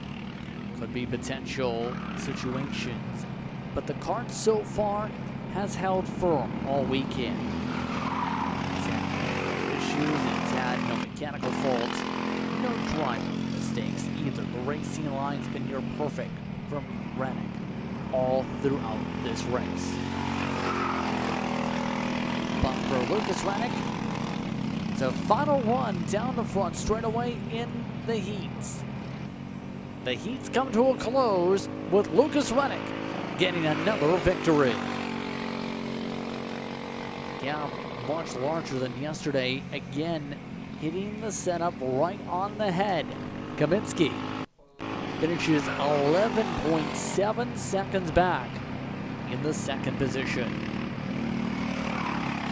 So with that being said, these drivers will now get a chance to be able to take a bit of a break on the schedule. Our lunch break is coming up. National Anthem will come out at about 12:16 p.m. Central Time. We'll be back for the National Anthem before our main events in just a bit.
Attention those in the paddock.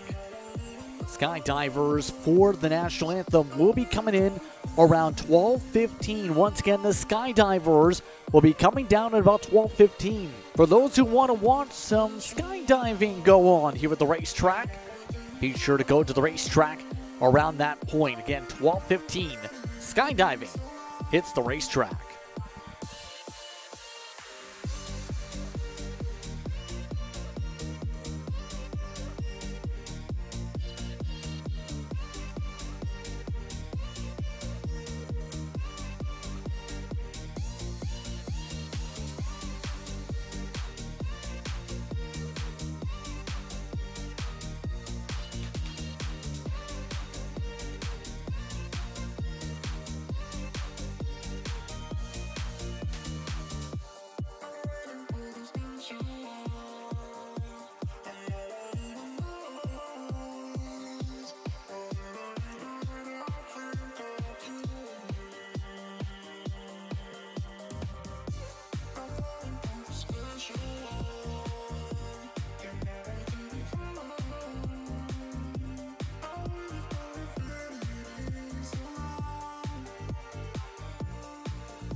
Attention those in the paddock, attention those in the paddock.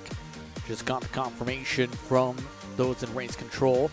They ask that you do not go on the track while the skydiving is going on. Do not go on the track itself while skydiving takes place.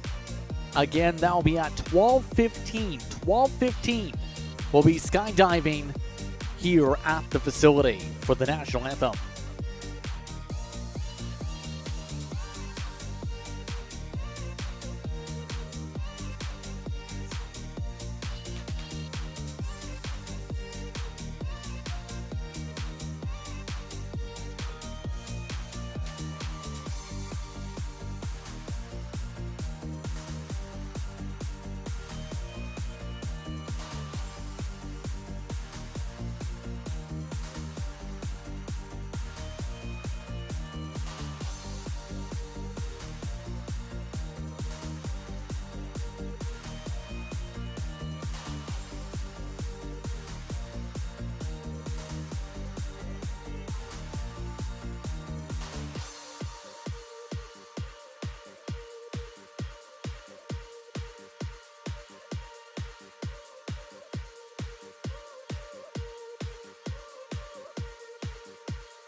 Attention in the paddock, attention in the paddock. If you want to see the skydivers, just receive word that they will be coming in a few minutes' time. The skydiving show is about to start. So if you want to see some skydivers, be sure to make your way to the grid. Once again, we ask that you please do not step on the racetrack at that time.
For those of you here in the paddock, please rise and remove your caps for the playing of our national anthem.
A huge thank you to our skydiving team. And with that being said, it is time to go racing on championship weekend here at Route 66 Sprint Series. As always, my name is Caleb Vieska.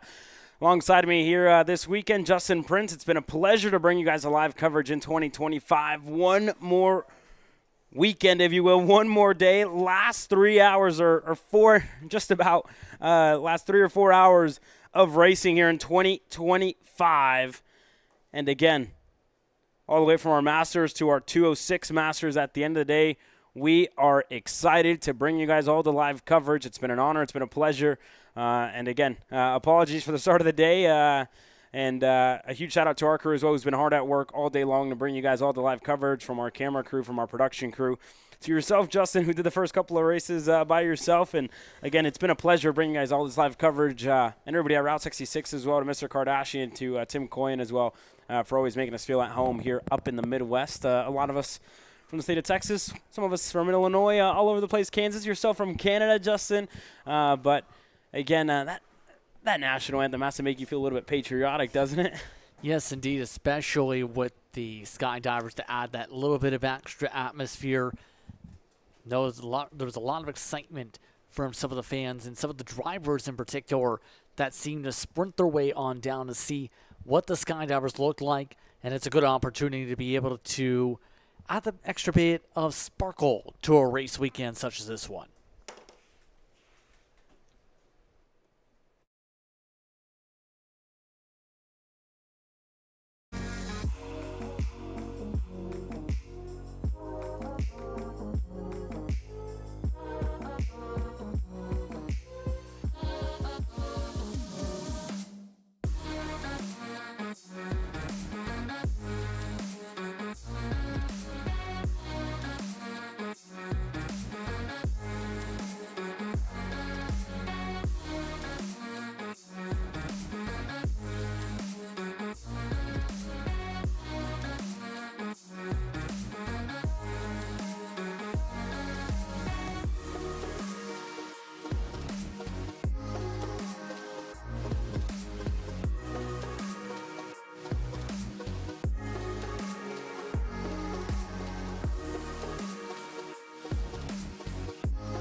Well, we're getting set to go with our first main event of the evening, the K100 Masters presented by Rite Incorporated, getting set to hit the racetrack.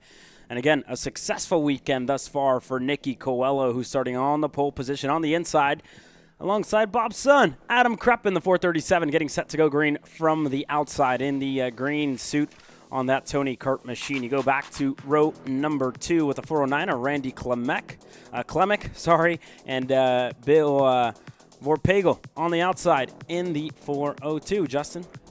Then next to them, it's going to be Kevin Coleman in the 5th position, and then Thomas Schreck will start off in the 6th position. 7th goes the way of Dylan Girding, and then you have McKeon Rathwell will start in the 8th position. 8 karts ready to go in this final. And again, a quick update on the championship points. Adam Kreppen comes into the weekend with a total of 1,171. It's been a successful year for Kreppen. Again, you look at the opening round, finished 3rd, picked up 170 points in that main event. 3rd at the end of the first heat race, 2nd heat race down in 4th, and the main event was able to clinch a podium, finishing 3rd. That weekend put him at 345 points. At the moment, that would be his drop in the championship. But when you look at it, Randy Klemek comes into the weekend 207 points back. Brad Britton to Nathan Williams and Nicky Coelho down in 5th, not taking part in the opening round, the opening weekend. But again, a good points haul can take them right back up to the front, right back into the mix. But we're lined up, Justin.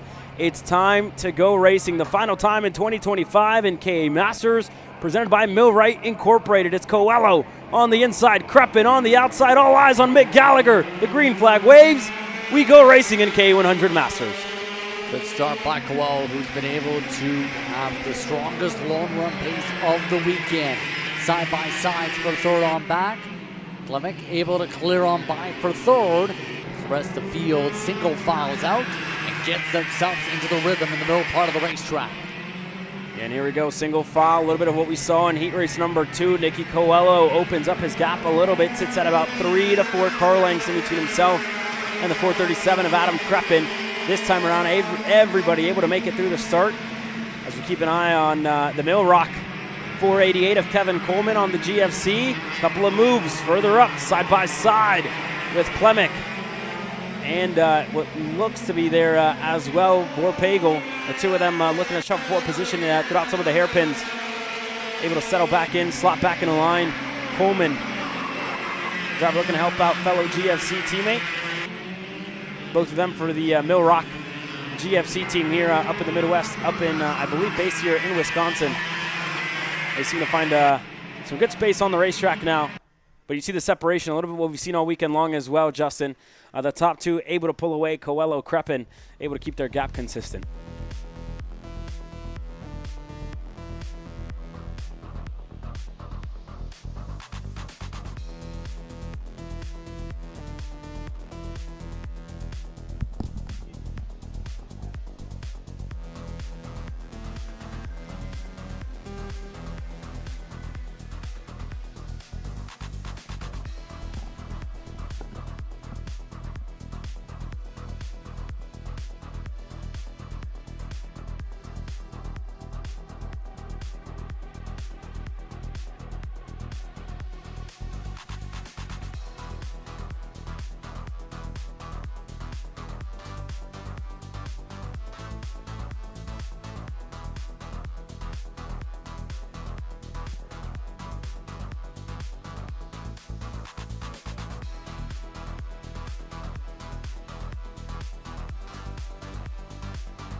All right.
Here to the Heat races, but the rest of the battle still have seen some back and forth for throw on back. We've seen so far Kenneth having a hold back, Coleman as well as for Bagel. In terms of some of the back and forth, gaps now starting to really separate out as they work their way around. Everybody's starting to space themselves on the racetrack here, Justin, indeed. And again, when you look at it, Nick Coelho's been one step ahead of Adam Kreppen so far in this race, has been able to go faster and faster so far, which is why you're starting to see that gap open up. And we're going into deep waters here, right? This would have been the second last lap in the heat races. This is now just about to get to the 5-lap to go point from this moment forward. And Nicky Coelho, again, this would be great for him as well. I'm not too sure what this is going to do for him as far as championship goes. He came into the weekend about 400 points back, and that's not factoring drops in. His drop round is going to have to be that opening round that he missed whenever we went over to K1 Circuit Whiteland, not taking part. And then he had 354 out at Road America and 318 whenever we went over to Norway just a month ago. That being said, this is going to be close. He currently sits with 600 points, so going to need maximum points out of this weekend. And again, given Kreppen has still gained points as well, he hasn't lost much, finishing second. Throughout the heaters, I believe, winning the first one yesterday, if I'm not mistaken, Justin. And again, he had some great showings. So actually, I am mistaken. Nick Coelho was the driver who won that heat race in heat race number 1 after not the best to start. So again, we're seeing some really good pace out of Nicky. I believe didn't qualify on the pole, so that would be the only, be about a 10-point difference with himself and Kreppen, who was able to get the majority throughout that session. But nonetheless, we look on as the rest worked their way around. Randy Klemick, another one of the drivers we talked about, the 409 EO's Kart, came into the weekend 207 points back from Kreppen. Hasn't been able to finish ahead of him so far, which is why we're seeing Kreppen again continue to hold on. And this would be about 3 years in a row for Adam Kreppen, where he's finished in championship circle and winner circle, if you will. And this is best case scenario.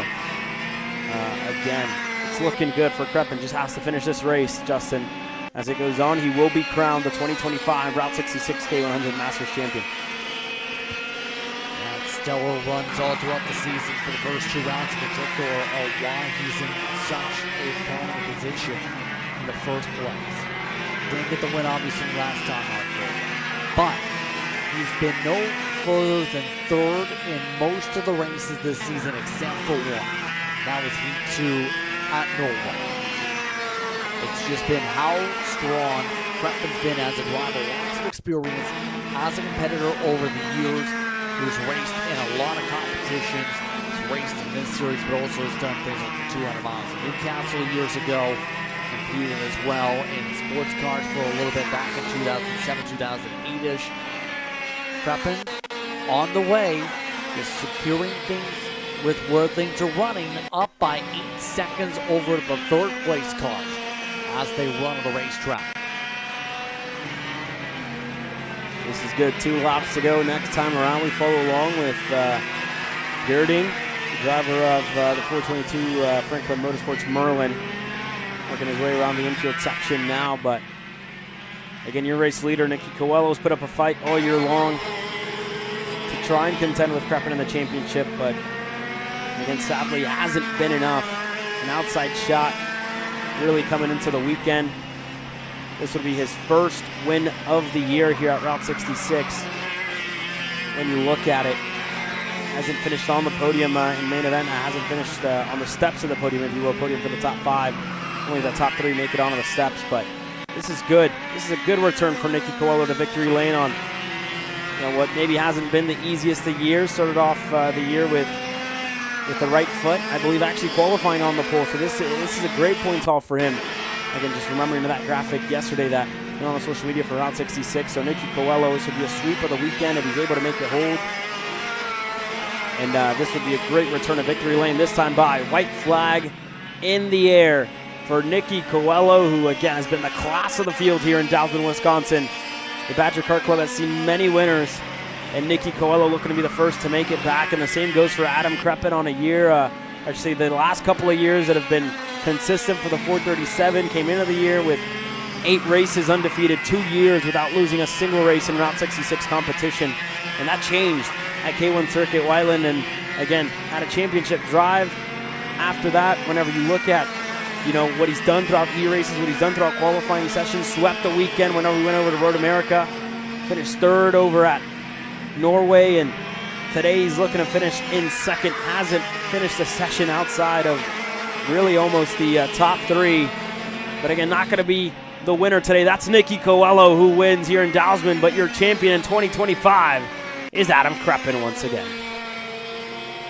Great performances by Qual and Kreppen all throughout the weekend. Give a shout out to third place as well. Clement, I should say, has been making people say podium contender once again all throughout these races. Has not finished on the podium in any of the finals coming into this weekend of the 409 machine. That changes with this run pending technical inspection. Quick commercial break from our side, and when we're back, more racing action set to come your way. More champions to be crowned.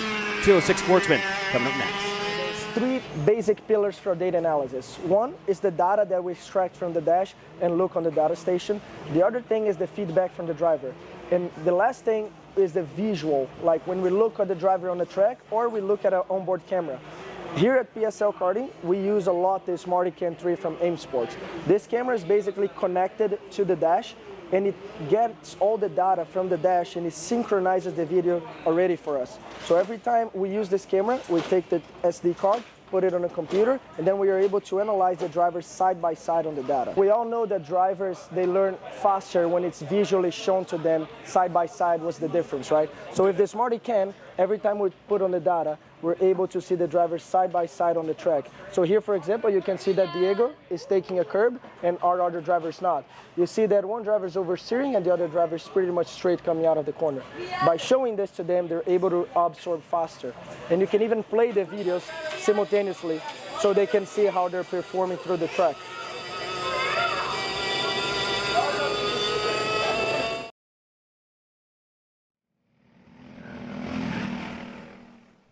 Back on the racetrack for more racing action. 206 Sportsman quickly zipping its way around as we get set to go and ready to spar out. MPG has been the talk of these races. They're ready amongst a 1-2-3 amongst their team here. Yeah, the MPG boys have been the ones to watch. The 210 of Will Feichtinger, as well as Dominic Gaddis, Austin Taylor. They all start 1-2-3. You go back to Arlo Barr, starting 4th, and Braden Craker, Closey, Gross, Heckman, Johnson, Leash, and Hodges. Your 11 drivers in this field getting set to take the green flag. Feichtinger on the inside. Dominic Gaddis on the outside. When we look at championships, Feichtinger leads by only 17 points to Dom Gaddis. This championship battle going to go all the way down to the wire. Green flag in the air. We're racing once again in 206 Sportsman. Good start once again for the MPG carts to go 1-2-3, stay single file amongst them. Now it's the question, can they take off and work together as a unit like they've done all day and all weekend? That's going to be the major thing, is staying steady as the rest of these drivers squabble up for about 6 on back in the running order. Single file, and the top 3 drivers have started to extend their gap. Just a little bit. Feichtinger in the lead of this one. Gaddis, Taylor as well. Single file. Taylor actually the driver who was able to get himself up to 2nd. So that's a good drive up for the 240. Able to get ahead of teammate Dominic Gaddis. And again, we've seen all weekend long, right, Justin, on how difficult it is to start around the outside to try and make a hold. And again, you see it once again at the start of the race, right, with Dominic starting in 2nd, stuck on the outside, not able to get himself in line, and that's why you see him fall back. And now your top 2 drivers have extended their gap over the driver in 3rd. We're battling further back as well. Craker, Arlo Barr going back and forth for the 4th position. Craker right now just needs to find a way to cut alongside. That's easier said than done. As these drivers get squared away here, the one thing I will say in regards to what we're seeing early on amongst Gaddis and his camp, has that unique helmet that looks essentially like a marble finish on that helmet. We were looking at it in person that has a line on top. The metaphor was that he wanted to look like a warrior. We're seeing him be a warrior in the championship fight. Speaking of fights, Barr fighting back and forth now with Craker. Breaker, a little bit of a deep send, went around the rumble strips, and Barr is off the racetrack for the contact. That's Craker. Craker, the driver, off the racetrack, facing the wrong way around in turn number 4. You saw Arlo Barr get himself through, and Craker just couldn't hold on to it, couldn't save it, dropped the tire into the grass, and tried his best, but just wasn't enough in the end to keep it on the asphalt. We're going side by side, further back as well. This huge pack starting to form. As you look on, the 207 of Evan Leash finds himself in this mix. Reagan Hodges right there as well. She had a great start in this race, going up to 8th from 11th. The young lady with a good drive up the field, and now looking to get another move done on what looks to be Colton Gross, just right in between herself there, Justin. Yeah, right now these drivers losing a fair bit of time as a result of how things have gone so far, though. Going to need to get situated pretty quickly. Want any chance to move ahead as Barr indeed slips down to 5th.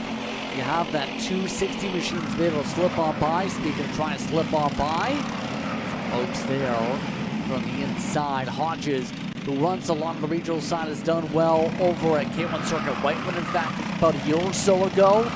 Keeping things very racy, trying to find a way to cut ahead in amongst this traffic. Single file Reagan's still looking for a way by on Colton Gross. Hasn't found it yet, but again, she's been keeping him on his toes. As we work our way, turn number 13 now. Does Hodges have a look on the inside? Going to stay in line. Content to follow for now. And here we go, side by side. Hodges on the outside, looking to get a move done. Over under isn't there. She's stuck on the outside now. As well, here comes Grant Heckman looking for a move around the outside. He has a run. Does he have the push? He's got it. Hodges looks to slot in line. Not enough. Now look at Heckman, who again looked to have a go, and Hodges lost a good number of spots there. So Johnson able to get through. Heckman able to get through on Hodges. Yeah, that's once again back to what we've seen all race long and all weekend long from Heckman. Lots of fight to be able to try and pick up spot after spot in these races, to come back from potential situations, from not being able to start well. It's been a challenge throughout this entire weekend for the 222 car. And the thing is, Heckman's got the speed to be able to spar it out. And an update on your leaders here as well. When we look at championship, Will Feichsinger still leading this field away. Austin Taylor's right behind him and on the rear bumper.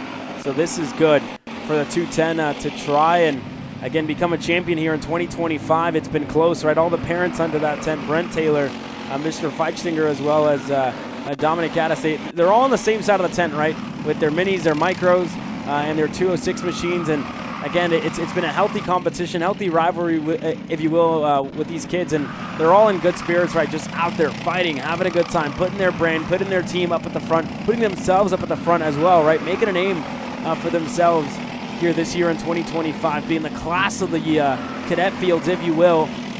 And Feichsinger showed it here in 206 Sportsman, presented by Mac Paving. If you look at the start of the year, right, again, that opening round finished just 4th, it looks like, and that total that weekend was 363. Found himself 1st and 2nd for the majority of it. You look back to the second round, Everett America finished 2nd to Dominic Gaddis, who was able to take the win there. Then you go over to Norway, Gaddis able to win again, but the consistency out of Feichsinger has kept them up at the front of the field and at the top of the timing, on the top of the championship points all year long.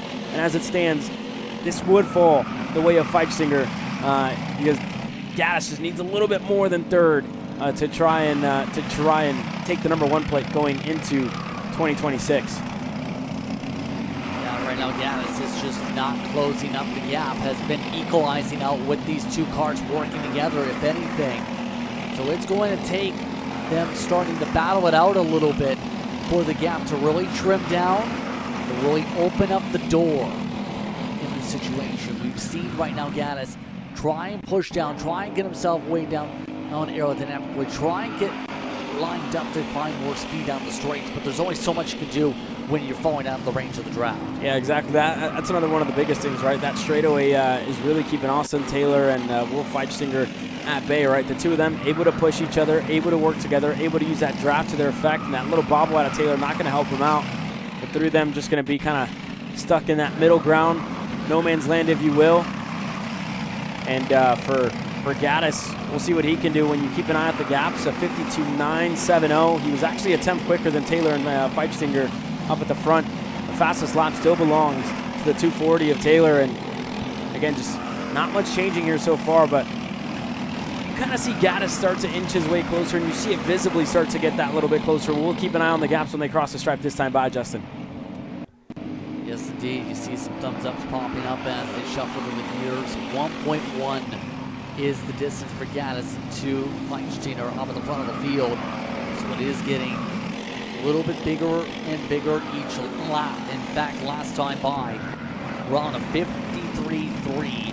Gaddis was not in the ballpark he needed to be in compared to the front runners. Feinsteiner, for reference, 52.9. Starting to get faster and faster as these tires continue to bubble up on temperature and as the fuel continues to burn here.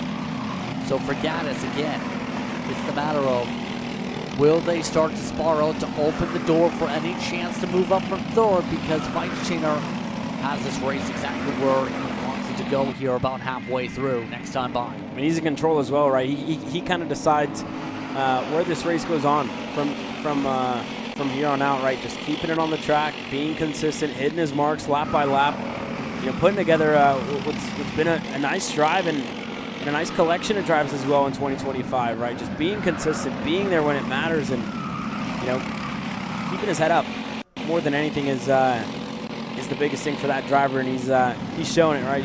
He's showing that pace so far here today, and we'll see that progress. Gaddis, unfortunately, we talked about that gap closing in a little bit earlier. It's opened up now, 53.169 last time around. It's about just under a second and a half for Dominic Gaddis, who his championship hopes just fading away a little bit here at this stage. And again, you got to think also when we think about the closing stage of this race, right? We're only halfway through, and we're still expecting to see a fight out of Taylor, out of Feinsteiner, and that would be the best bet for Dominic Gaddis to try and get himself back into the mix. Exactly what I've been trying to emphasize here, but that's going to get more and more difficult for Gaddis to take advantage of the more they just stay single file, and that's the thing. They don't necessarily need to battle. Taylor was not willing really to battle too much to the final couple laps of the heat races so far when they've had themselves lined up. So it's not going the way of Gaddis' direction. All he can do is sit there and watch at this point. It's just a matter of hoping anything happens. So regarding, you can tell with the body language, just trying to just run the laps and try and find anything possible to get an edge on in terms of raw speed on his own.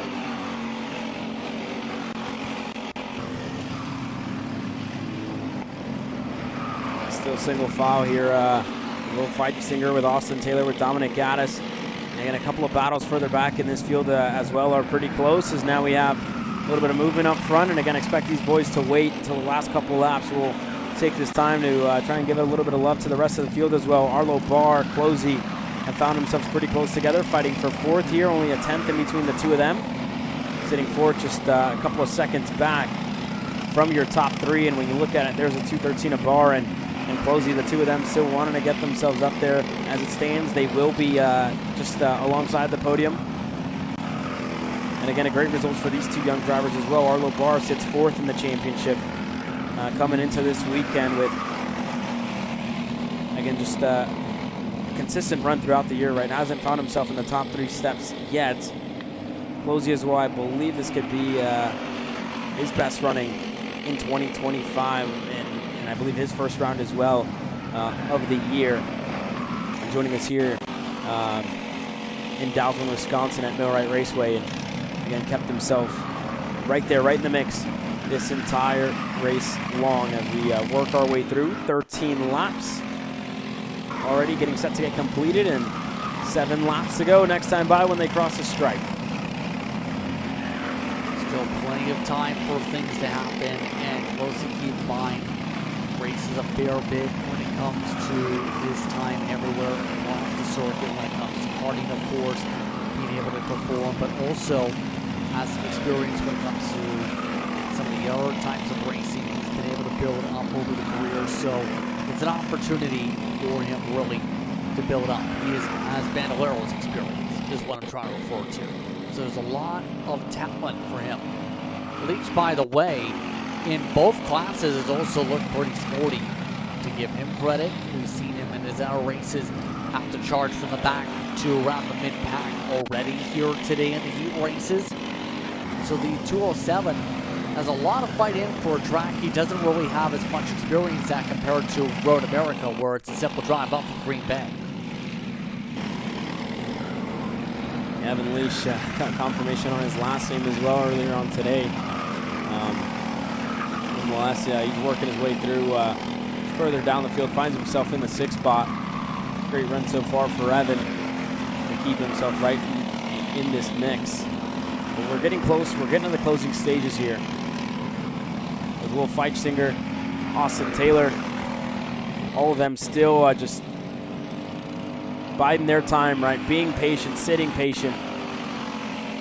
And that gap to Dominic Gaddis is now opened up to just over 2 seconds.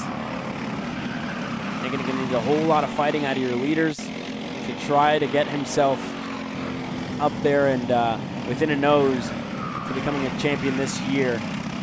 It's been a close and it's been a good fight. Only 17 points of difference. It's been close. Feichtinger has just had the better weekend all around. We'll see how it stands. This time by, we're getting close to the end. Start of lap number 16, 5 laps to go here, Justin, left in this race. Continue to plot and plan and try and sort things out, lock the laps to be able to then have a decisive plan on some battling. A couple times Taylor, I've noticed, has been able to find that extra bit of grip with some of the ride liners spread apart in that part of the racetrack. Just been able to get a better arc through 5, be able to take a poke. There is an opportunity possibly. We may see him just try and send it up the inside and make it stick there with a shallower line. Taylor seems to be almost testing little nuances of lines to see what may work here to try and take the win, if that's so the choice here from him in this fight. There's a lot of opportunities to do so. It's just a matter of what's going to be that right choice to get that line planted with all those different angles he's been taking where the rider liner is spread apart in the corners. And again, just starting to test the waters as well, like you said, right? Just seeing where it's going to work, where it's not. He's getting creative here. See the difference in line there on the exit of turn number 5. Feichtinger able to stay ahead, but we're still nose to tail, bumper to bumper. And again, you got to think as well, a couple more factors might come in their way here pretty soon. Lap traffic, just miles or corners up the road, if you will. And nonetheless, it's not going to be a factor here today. As we start lap number 18, 3 laps to go left in this race, in between Austin Taylor, Will Feichtinger, and as well Dominic Gaddis, who we might be seeing here later on, but his gap still quite significant. 3.3 seconds to these two drivers on your screen that have pulled away from the rest of the field. Feichtinger looking for a championship in 2025. Taylor looking for a win on the year, which would be his first in the 206 class. His best finish so far this year has been a 2nd place. And it was a great pole position for him when they went out to Norway, but hasn't won yet. We'll say Feichtinger getting back to those line differences, going a little bit higher in the corner entry, in turn taking a bit more of a shallow line than Apex, just trying to plant things down in the center of the corner. Taylor seems to be able to shorten in the corner a little bit more, though, in general. 2 sticks up in the air, 2 times around, and Taylor now has seen the defense. Feichtinger starting to block. Now will Taylor be able to try and get himself alongside Feichtinger? A great section 1 to be able to build up a buffer a tiny bit over Tom Taylor. Yeah, that's great. Going deep into the corners, tight into the corners as well. Not giving Austin Taylor a lane to peek a nose down low. Not giving him space either. Keeping him back, holding him up. And Feichtinger doing a great job of keeping Austin Taylor at bay this time. He fades to the low side. Taylor to the high side as they work their way nose to tail onto the front stretch. This time by white flag in the air by Mick Gallagher. All to race for here between Austin Taylor looking for his first win in 2025. Her Feichtinger looking for his championship in 2025. We're side by side into turn 1. Austin Taylor with a nose down low. What an over-under out of Austin Taylor. He's able to get clear through for the lead. It's not done yet, though, because Feichtinger's trying a lot of different angles to build something up. Doesn't work this time for 5. Now tries way high for the arc along the curbing to build up a run. Able to get alongside Taylor and make the pass for the high side, entering 7 and 8. What a move out of Wolf Feichtinger, able to hold the outside, able to get that move done around the outside on Austin Taylor. This time, only 3 corners to go for the 210 to take the number 1 plate into 2026. As now Austin Taylor closes that corner, Feichtinger defended in a 13. It's going to be close to the finish. Taylor looking for a lane, going high, going low, not going to find it. Wolf Feichtinger to the line this time. It's going to be close, side by side. Feichtinger wins on Sunday. He is your 2026 206 Sportsman Champion. A great race for Feichtinger. Almost thought he was going a little bit too slow, backing up the corner into 12. Taylor was absolutely sending it deep to close up that gap for one more chance. But Feichtinger, brilliant effort in that middle sector to respond, get alongside with a great run, even along the curbing in turn 6, to get a chance and get the win right on back of the last lap. Yeah, that's huge there out of the 210 for Dominic Gaddis as well, finishing 3rd provisionally. I believe that should give it to the 210 with a great buffer throughout the weekend nonetheless. But what a drive, what a race here in 206 Sportsman.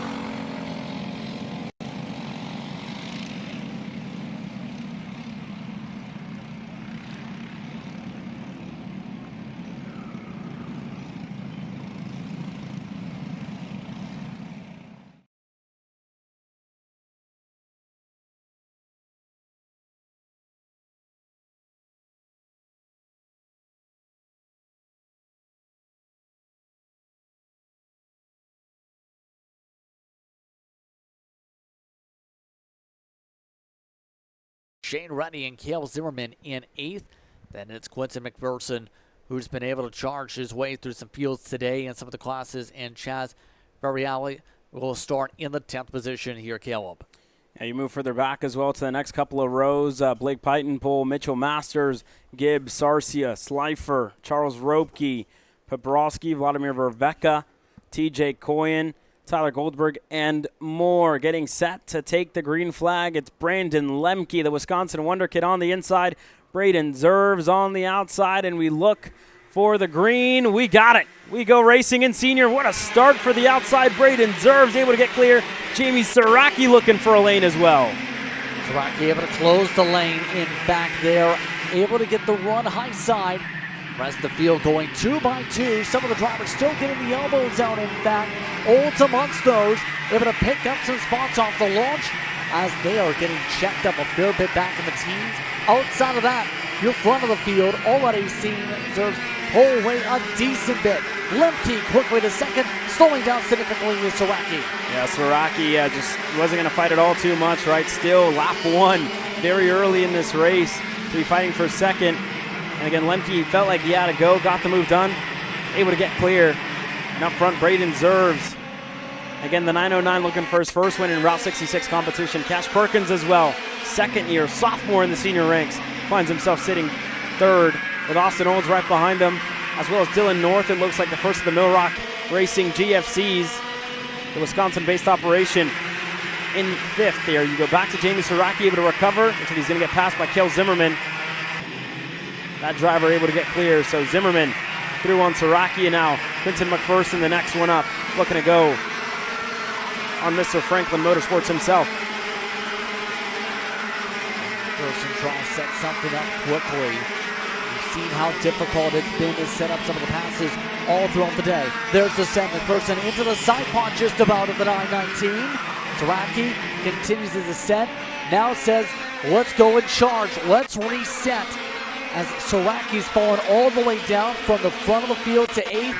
A horrific swing of laps to start things off for the 919, who's looked quick all weekend in this class. Everybody just kind of beating up on Jamie Saraki early on in this one, right? He mentioned yesterday, I'm 3 times older than some of the kids in this class, and now I'm having a fight against them, right?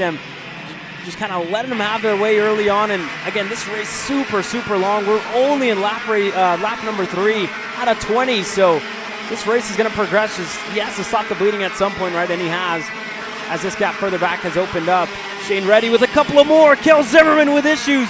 Cale Zimmerman out of this race early. The 908 in turn 13. Issues for Zimmerman, the best he's been running all year long. He was inside of the top 5. He's going to slot all the way down the order with a DNF 3 laps in. Meanwhile, it's still not done for some of the battles. Perkins going three-wheeling with some of the grip roll, able to just make it stick along past Lemke. And Perkins, remember, looked very sporty earlier on today in some of the battles. Perkins, in fact, was the one who picked up the Heat 2 victory unofficially in the lineup, mind you. So he's got the ability to get up to the front of the field and make some passes. He's got to just close up a fair bit because Zerbs has checked out compared to everybody else in this racetrack. Yeah, and they kind of let him check out as well. After that move, Brandon Lemke was able to get done on Jamie Siraki. We saw that gap to Zerbs open up, and now it's on Cash Perkins, right? It all lies on his shoulders, but with lap times that he's been setting, it's looking good. A 47.6 last time around given. He had to make a pass. He held on to the fastest lap of the race for about a couple of laps there. But Quinton McPherson just retook that. Dylan North able to go through on Austin Olds as well. Update on the championship. Austin Olds, Brandon Lemke, the 2 drivers that we've seen all year long fighting for it. As it stands, it's looking good for Brandon Lemke here, Justin. Yeah, Lemke's doing exactly what he wants to do and what he needs to do to add on to what's been a legacy filled with championships. Again, has been stellar at the national level and for multiple years. So in the regional level, picked up more than 25 championships. Lemke's kind of doing exactly what you expect. He's been a big part of multiple program success in terms of driver development. Lemke is an outright force in general when it comes to karting, and a well-respected one of that. Just got to finish the job and be able to get a good finish here. Just has to be able to stay strong and see what he can do in this battle for second. All of this as well. Olds is doing a great job working with North to close up this gap.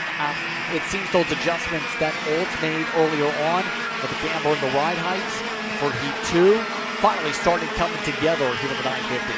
Yeah, and again, think about the career Austin Olds has had, right? How to move up to the senior ranks just a couple of weekends too early when you look back at Rock Vegas in what I believe was 2023 with a junior VLR motor failing. And again, he had to make that move. He had to make that jump just a couple of weekends too soon. But again, he had a very successful junior career, was one of the best juniors in his class, of his class. And now when you get to senior, he's definitely started to become into, again, one of the drivers, very mature after speaking with him a lot last week. Wasn't the best of weekends for him at USPKS. And he talked about bouncing back. His interview that we had with him last night up on KC Grassroots as well. Have that a listen throughout this race.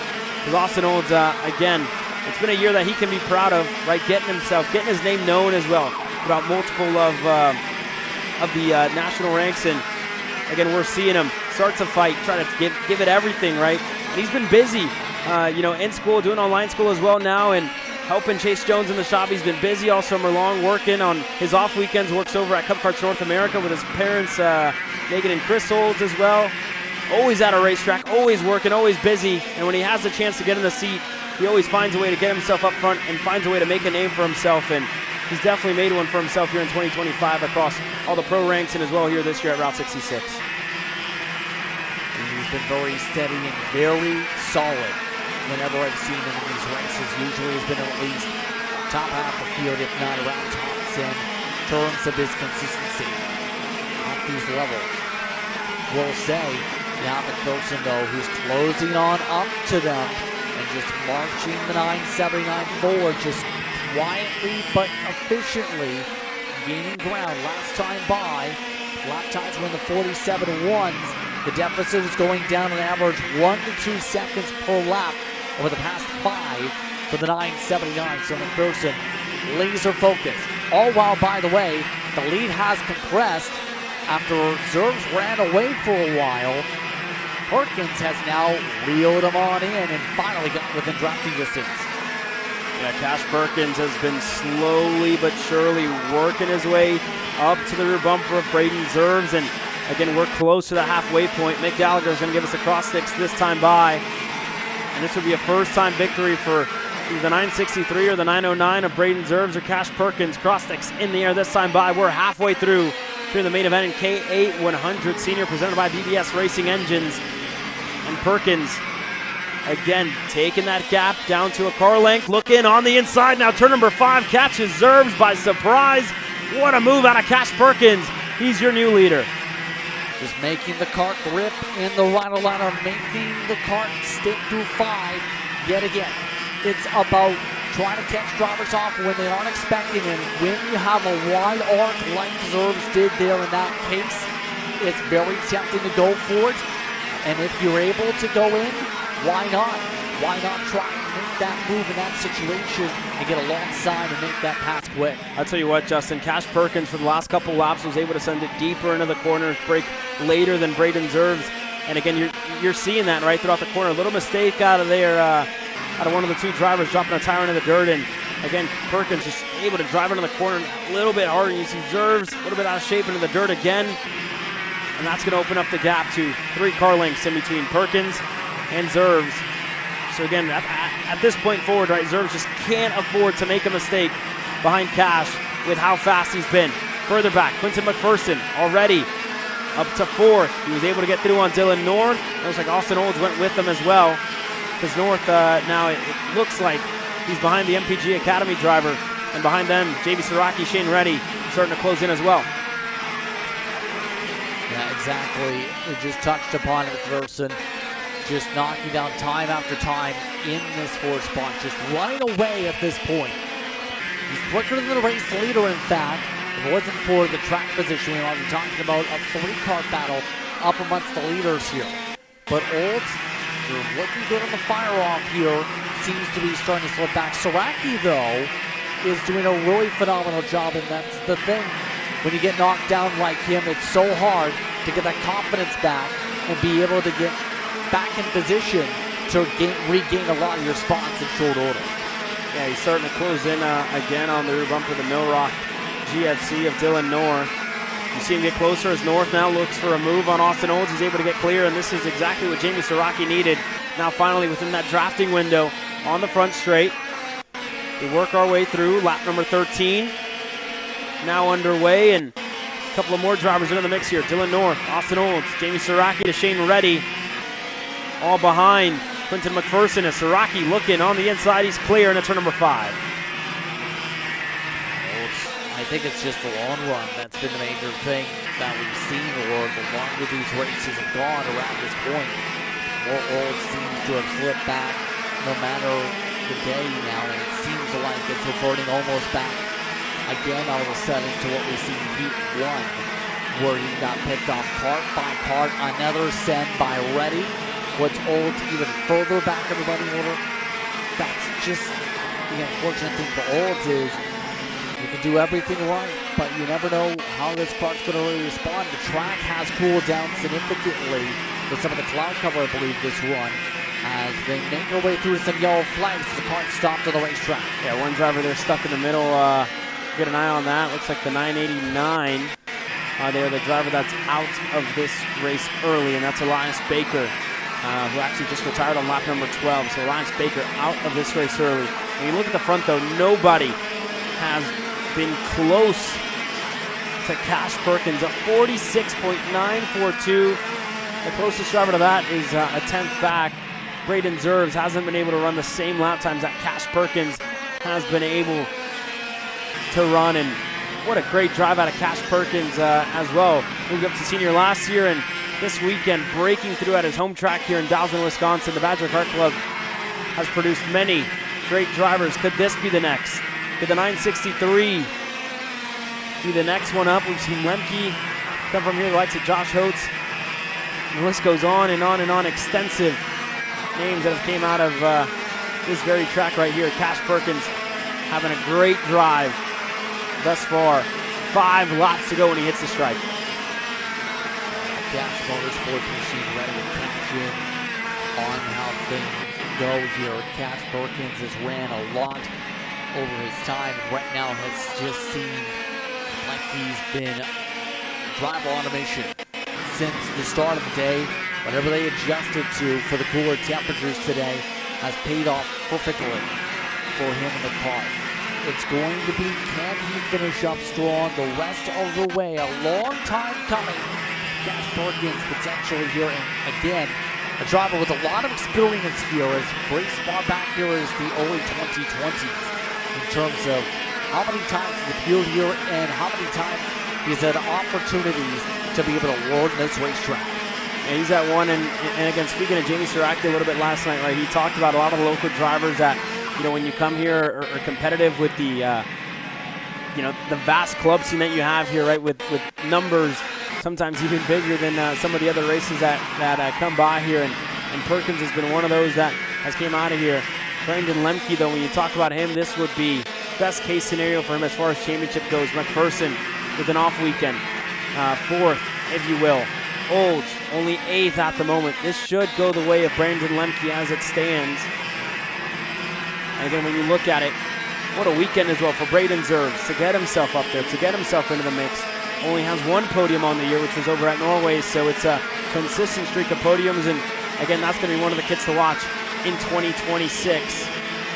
Definitely making a name for himself here this weekend, showing that he's at the front to stay. This time, though, 2 laps to go, 2.6 in the air fly, and Cash Perkins,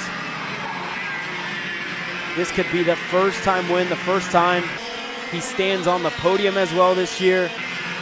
What a weekend out of that kid so far. Just has to finish the job. That's the critical thing. Make sure you don't slip up. Make sure you don't overexert the cart. Push off the racetrack here. You don't want to open up the door for anybody else with one major mistake. Lemke, though, again, driving exactly how he needs to run, keeping it calm. Not close enough for any significant changes. Lemke just on the way to be able to celebrate and be able to get a good finish here in this one. White flag is out. Yeah, Lemke, a little bit of shake in the head there by him. Going to finish third as it stands, not able to close in with Braden Zerves, but I mean, to talk about the 963 this weekend, right? What a race so far, what a weekend so far as well. A successful junior career for this kid, and again, you move up to senior expecting a win right away, to come out of the gates fast, and it's not that easy, right? With the level of experience, the level of maturity it takes to be on the top step of the podium here, but this is why we race. This is why we stay at it. This is why we stay at the racetrack, stay behind the wheel, and give it everything that we've got for moments like this. That's coming up for Cash Perkins. It's been a long time coming for the 963, but the wait is over. Cash Perkins around the last corner. He's a winner in KA Senior at last. Does so by more than a second and a half at the end. Zerves and Lemke do finish on the podium. Person in North, a Munster top 5. Some exciting battling here in this one. Saraki recovers the 6th. Shane Reddy, Austin Olds, second in the points coming into this weekend, all the way to 8th in the running order for the final. Go back to Clayton Slide for Chaz Variale. Your drivers in the top 10. Biggest mover, Austin Jurr, is able to get himself up to 11th. Back to Oliver Gaffer, Blake Pitenpole, TJ Coyen, Mitchell Masters, Lane Gibbs, Wyatt Leslie, Charles Ropke finishing down in 18th, and a couple of more. Heartbreak for Kel Zimmerman, like we talked about earlier, but what a way to turn things around. Cash Perkins, your winner on Sunday here at the Badger Kart Club, and I'm sure he's going to be excited about that one, elated about that one as well. But it looks to be a championship perhaps here for Brandon Lemke. Nonetheless, quick commercial break from our side. Pickup getting set to go on the racetrack. We'll be right back with more. You know, I'm really starting to like this go-karting thing. Yeah, me too. Oh my gosh, can I show you this cute dress I just got? Yes, of course. Oh my goodness, it's so cute. I just love shopping. I love shopping too. Oh my god. Wait, did you guys say you like shopping? Of course. Well, dude, I have the perfect place to do that at. ShopPayCara.com. At ShopPayCara.com, you can get free shipping on orders $200 or more. You can get anything you want, like MXC rims, gloves, rib vests, shoes, anything that you need, all at ShopPayCara.com.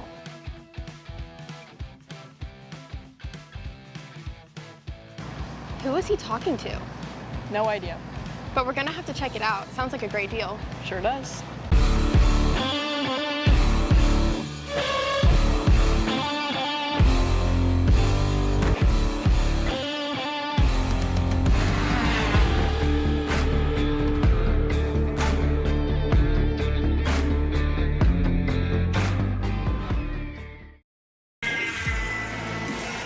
kart racers, you asked for it and we're going to bring it.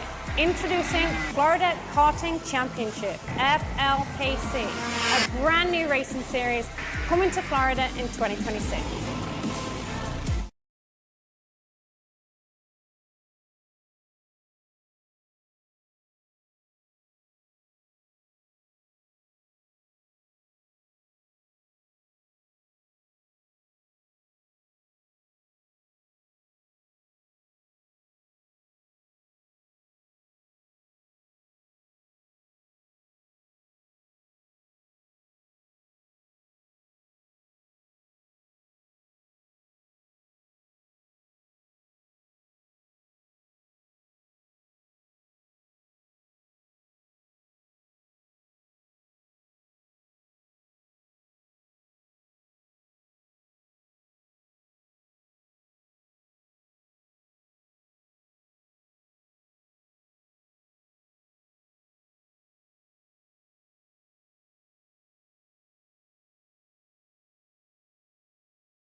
Karts are rolling now. It's 2:06 Junior presented by Bobby Krug Racing Services as they get set for their final here this afternoon.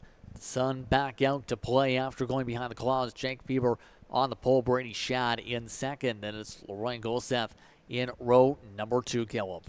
Theo Gaffer, Joseph Wilson on row number 3 with Evan Benoit and Gianna Lunsky on row number 4. It's an Eddie, row number 5 with Colin Eddy and Alyssa Eddy. You also have Piper Rudolph back there with Jude Lunsky in the top 12. Then Maczynski in 13th. Jason Muller in 14th. Then you have Dumont in Lintham amongst your top 16. Blake Carlson will start in 17th after showing good speed in qualifying. Gage Clevenger in 18th. Case Reth will start in 19th. And Tower Katra in the top 20. Rest of the field gets situated. It's going to be Mochi at the back. Brooks Carlson will start way down, 22nd spot as we get set for the start. Yeah, we get going here. Just over 22:06 drivers have made their way out to Dousman, Wisconsin here this weekend. And again, we listen on the Briggs & Stratton machines getting ready to go green. This time by, we got it. We're racing in 2:06 Junior, and it's a great start for Jack Fever on the inside. Brady Shad around the outside, looking to make it 6. Has a push from behind with Golseth. Looks like everybody was able to make it through. Braden Domont buried in the middle of this field, having to work his way up after a DNF in one of the heat races, which was a chain that unfortunately seared off for him. Side by side further back.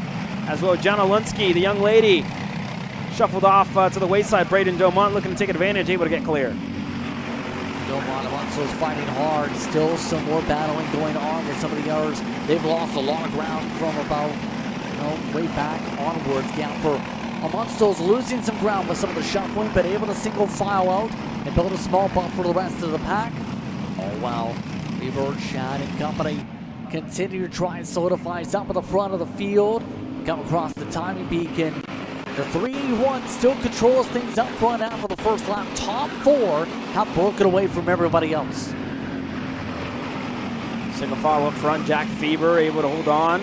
Brady Shad, and I will say this time around, Justin, a couple of more drivers have gotten themselves into the mix. We talk about Leroy, finally able to get himself close to the top 2, as well as Golseth has put himself right up there when it's mattered as they now work their way through. Gaffer, the driver in 5th, not too far back. You look at Benoit, Eddie, Colin Eddie, Domont, all single file line working their way through, looking to get themselves a chance. This is going to help them. Shad looking on the inside of 13, able to get clear on Fever. See the door, took it in the Rhino ladder section, able to get the grip down quickly with that Rhino ladder, and able to get that Kart to blend. No, Shad has the ability to run away if you allow him to, but it's going to be so difficult with this choo-choo train. The 206 is so suctioning in that pole amongst these top 3 or 4 carts. The rest of the field just trying to work in drafting trains. See if they got the speed to be able to keep up with the rest of these race leaders here. There you go. Realistically, everybody's still within a shot. Back to Braden Domana again. Look at the championship coming into the weekend. Brady Shad led by 6 points over Jack Fever and Braden Domont, who sat 3rd. 3-horse race for them, and again, just spoke to Domont, was in good spirits, a little nervous, as you should be, right, when you come in a championship weekend, but said, I just have to focus on myself. I have to go out there and do what I know how to do and try and come away with a race victory here in the main event. He gets himself in drafting position now. First one up for him is going to be Colin Eddie. Fever thought about having a move there, maybe, on Shad. Gets back in the line. Everybody else as well. Leroy, Golseth, single file. Fever finally picking a nose down low again. Yeah, once again, just try to set something up. But speaking of which, Leroy sees a line, takes a line, immediately overcooks the corner, though. There is that major risk when it comes to turn 5, when it comes to how much momentum you send in there. Because if you take it too shallow and carry too much speed, there's a chance for the crossover to be able to set something up for an immediate pass right on back. That's exactly what happened in that battle for 2nd position. Now, well, he's going to have to try and find another better way to be able to slip on through and retake that position amongst these drivers.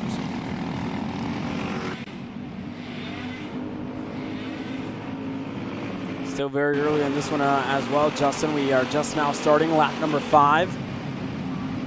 It's a lot of time to go racing, right? A lot of race left in this one. And again, with how close this championship has been, it's just crazy to think about that. 3 drivers came in with a realistic shot of winning the championship here, maybe even more further back as well. But again, Fever, Domont, Shad have all been going back and forth as well through the year. You look at the start of the year, Brady Shad was perfect. You look back to the 2nd round, Fever as well with a couple of podiums to his name throughout main events. Consistent on the podium. And then when you look at everything else as well, he's kept himself up there. Shad, again, his race win came over at K1 Circuit Whiteland. At Road America finished 4th or 5th, and as well just outside of the top 5 at Road America.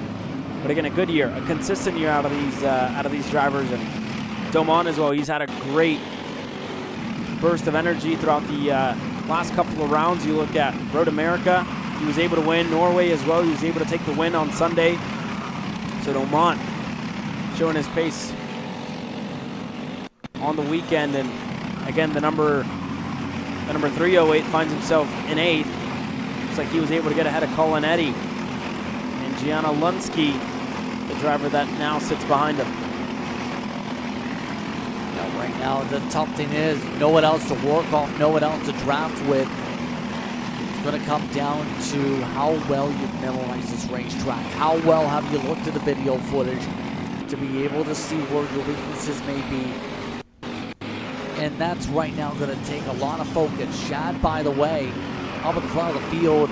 They've been joined by Golseth in that pack, so they have converged there. Gapper just about has done the same. So they're starting to accordion together, start to stick together. And that's the tough thing now. Once you get accordion, it's how do you try and go forward? You can see already some of the hand motion. Try and settle and work together. Don't force the issue. Get some adjustments down if necessary in terms of how you approach these lines. No need to rush things. if you're amongst the top two, but third and fourth and further on back you go, the more urgency you have to sense. This time by onto the front straightaway. We'll keep an eye on the gaps as well throughout this field. The top 5 starting to separate a little bit. Looks like they're starting to drop Theo Gaffer, the driver of the 303, losing a little bit of headway, losing a little bit of time as well. 53.7 last time for Gaffer. Again, your top 2 are just consistently 0.2 quicker than the drivers further back. A 53.7 last time by for Ethan Leroy, so he lost a little bit there. 7/10 now the gap in between your top 2 and your driver in third. Pearson Golseth sits about a second back from that. As he continues to work his way on through, Evan Benoit, the driver, now sits in 7th. Lost a spot there to Joseph Wilson the lap prior. Braden Domont in 8th. Hasn't made much headway yet, and like you said, just kind of stuck in no man's land, right? Doesn't have a push from behind, not close enough to get the draft up ahead. Gigi Lunsky sits 9th. Colin Eddy, your top 10. Eddy able to get himself back into the mix. And this time by, you see Shad having a long look over his shoulder, keeping an eye on the gaps, and he sees that it's extending. Leroy now sits a second back from Jack Feber and from Brady Shad. So it's looking good as it stands here for Shad, for Feber to make it a 2-horse race for the championship here this weekend, Justin. It's about limiting the variables in the case of Feber. Why fight things hard, try and go back and forth for the race lead when you can just walk on the bumper to the car in front and pull the gap. You can see right now Feber, so much momentum, he's just about touching the back end. Infiltrate is on Shad to limit how many carts are with them, and those two have been some of the fastest drivers all weekend long for a reason and have been 2 of the fastest all championship. It's going to be difficult for everyone else to get there unless something dramatic happens. Right now it's looking like a 2-car race. By the way, it looks like that Domont has found a way to the rest of the carts here on his own, able to find some of his marks and be able to slip his way on by Benoit to start making some more passes.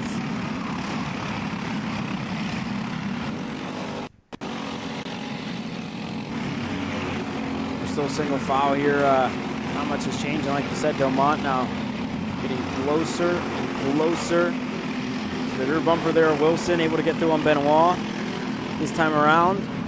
We'll see what Domont can do. Inching his way closer to Wilson. This time looking inside, side by side, a little bit of contact in between the two. Domont able to get through. Points forward. And now he might have some help to try and get up there. Cross sticks in the air halfway through this race, Justin. He's got the speed to be able to pull forward if he's got some help, I think.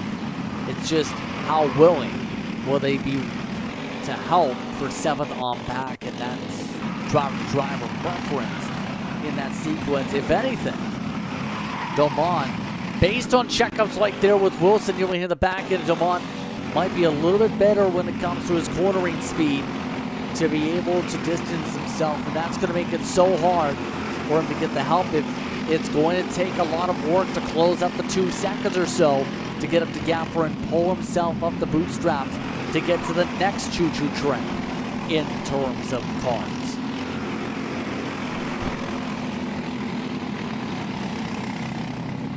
All of them trying to sort themselves out around the track as they continue on here.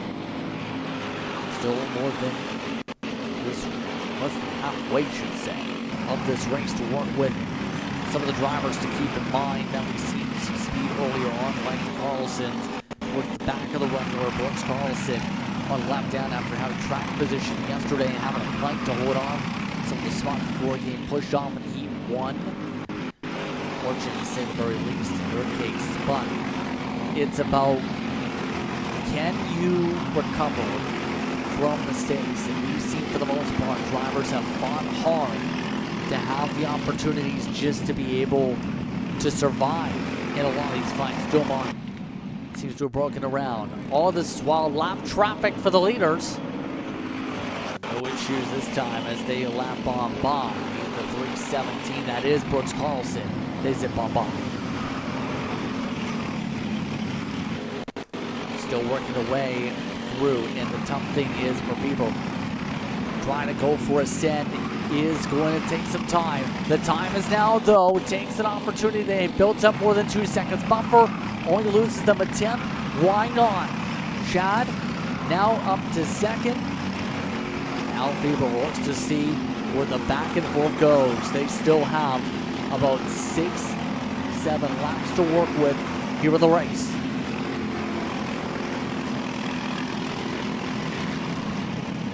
These two are going to be laser tight depending on how things go on the drops. Remember, the drop round's going to be so important on the map. 2:55 having the mark for Fever coming into today. For those totals, 3:24 happened the total for Brighton Shad. So that is going to be so difficult in terms of where this map is going to go by the very end of this race. And so difficult to see where things end up. Dousman, right now Dousman has a chance for a top 5. That's the very best optimal position. Take him potentially out of the equation depending on how things go. We'll have to see what these two do. Fever needs to be able to hold on to help his case to try and get the highest points tally possible. Try and get something in the 400s like Shad has done once already this season. And right now, they have only just 5 laps to do what they have to do to sort things out here. Shad tried the outside line, try and poke around through 2 and 3. You're even in terms of cornering speed, but Fever giving a little more space on corner entries, some of these marks. A little bit more shallow line for Shad for the apex off for a majority of these runs at the moment through some of the tighter braking sections. Shad this time electing to push, test his limits on where the speed is going to line up. Right now has the ability, if he wants to take it up 12, doesn't want to at the moment.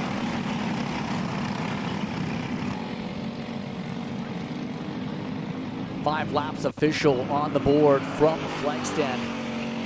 5-5 from the flagman. This time going defensive. Fever trying to hug the inside. Thought there might have been an opportunity for Shad to go there. Doesn't take it. Now Shad just waiting to see where things will go.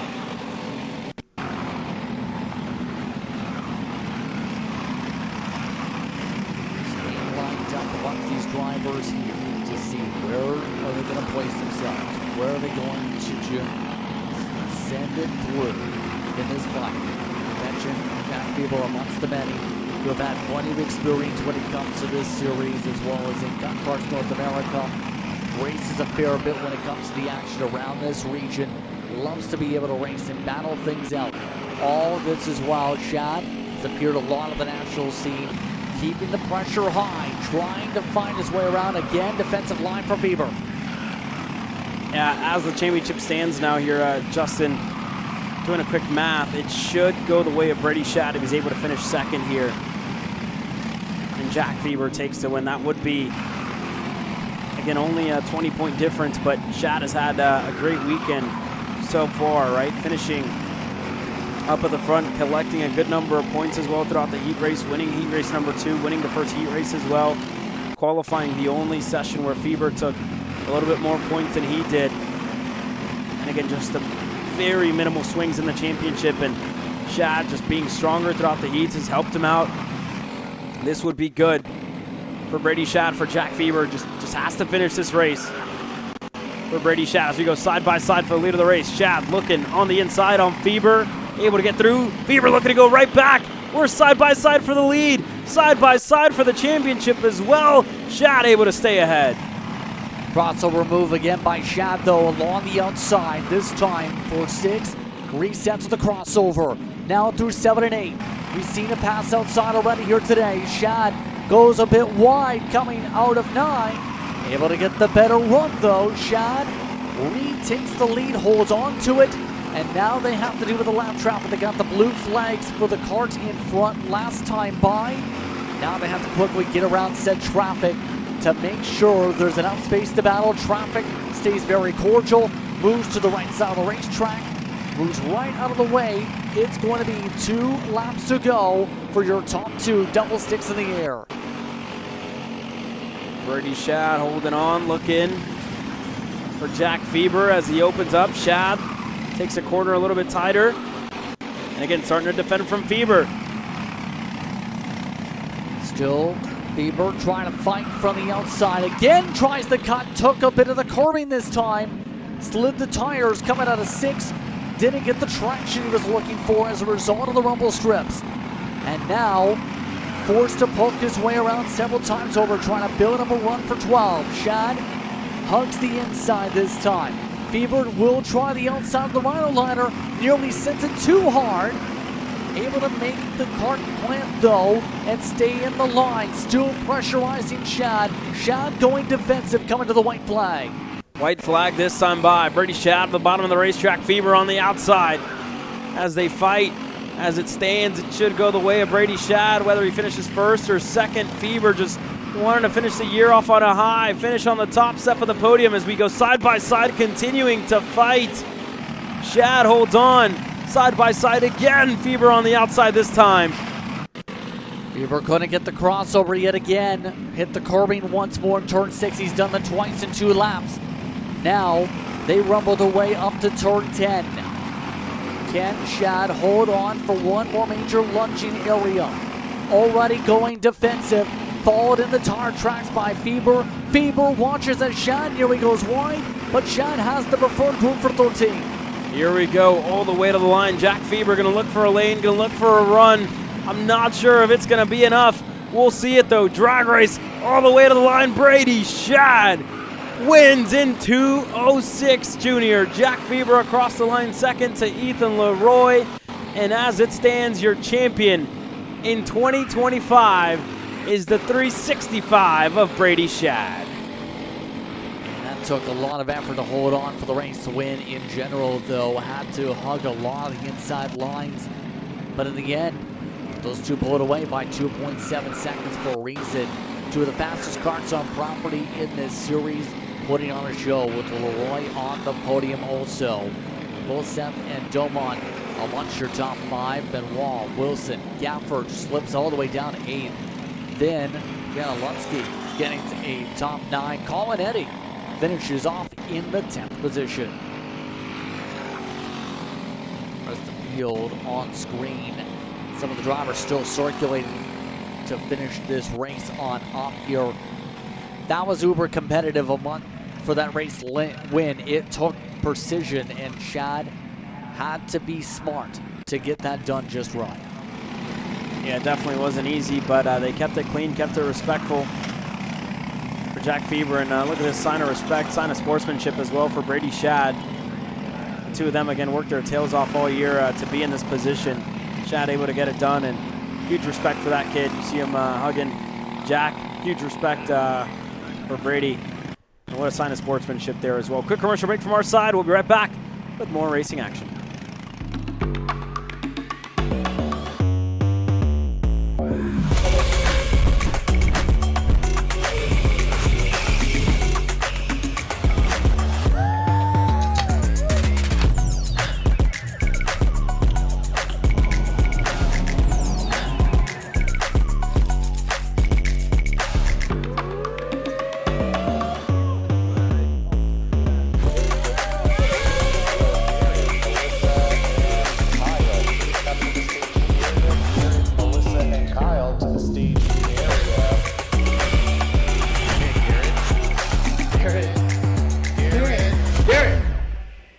Let's go race.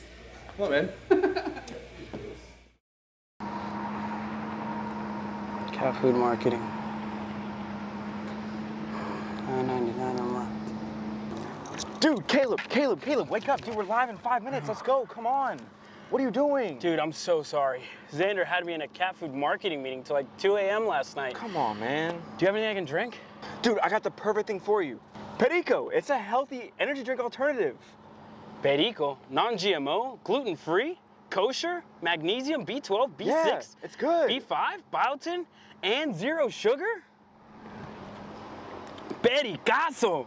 Try Perico, made with natural ingredients, organic caffeine, and supports your metabolism. Try the new official energy drink of Kart Chaser.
Couple of waves from the MPG Academy team watching on. Dylan Braun, the 37, getting set to lead us to the green flag, starting from the pole position alongside number 4, Liam 4, starting on row number 1. Darius Zaremba starting on row number 2 alongside Austin Taylor.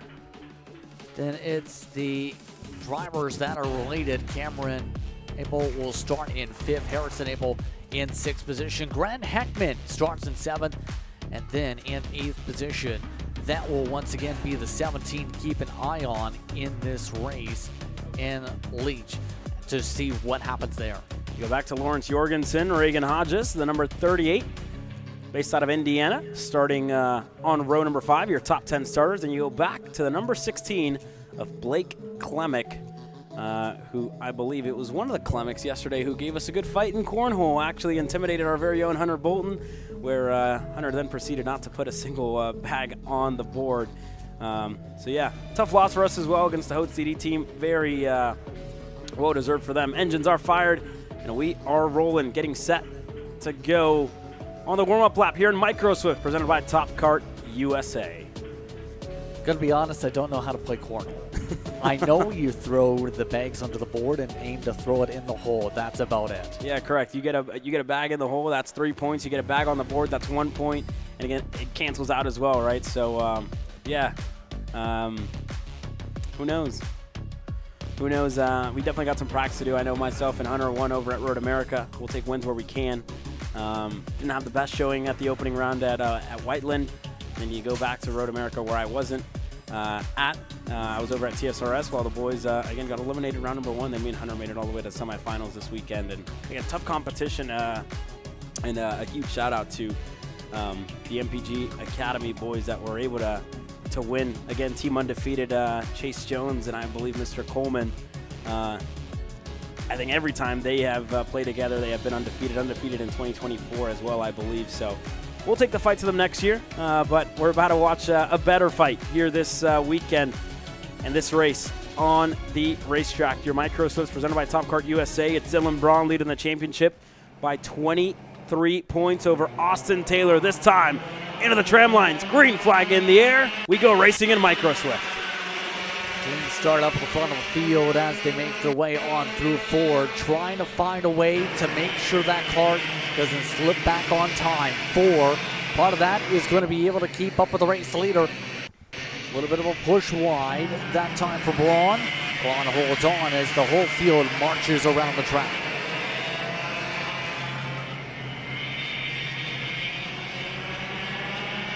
And one of the things to keep in mind, remember, Braun had great speed long run to pull away for the rest of the pack. Now he's got Austin Taylor, who's been shot out of a cannon, already up to second. Austin Taylor flying to start things off from the 4th starting spot. And they got to be careful with how much they decide to fight this early. Dylan Braun has shown pace on his own so far this week. And Austin Taylor now points to the back of the helmet. Wanting a little bit of help from Liam 4, who sits 3rd. They're pushing their way forward now. Still about 2 car lengths in between themselves and your race leader. Taylor starting to make good headway this time, closing down his gap as we head into the infield hairpins. Everybody else further back is Zaremba, still the driver who sits in 4th. The number 3, Cameron Apel, Harrison Apel, 5th and 6th as they stand on the racetrack to Heckman, to Leash, to Jorgensen, and Hodges, your top 10. Klemic still sits down in 11th. And again, only 1 lap in.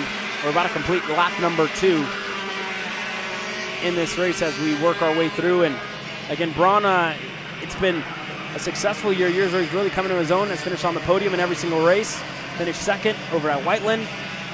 Finished 3rd whenever we went to Road America. And then you look back to Norway, able to get his first win. Finished on the top step of the podium. And this weekend, putting himself in a great position as far as championship goes at 37. Been a driver to keep an eye on, progressively getting better throughout the year, and now looking to go back-to-back in Route 66 competitions. And this is looking good for the 37. Austin Taylor still looking to take the fight to him.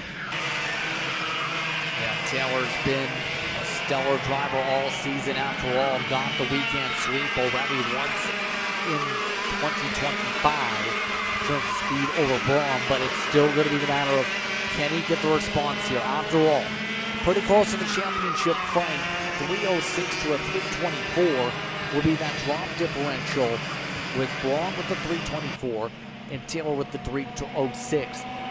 So the math going to be very tight with the drop here because remember, beforehand they had a 23-point separation in the first place without the drops factored in. So Taylor, I think at the very least to help his case, needs to find a way to chip away and get close for the race lead. You can see him just giving the signals out to 4, saying, we can do this. We can make it a 3-kart battle and try and help my case for the championship. And we'll see what he can do as this race continues to go on. Braun already extending his gap a little bit. Went purple the last time around, 51.2 compared to the 51.4 of Austin Taylor, so 2/10 is what Dylan Braun has over Austin Taylor this early in this race.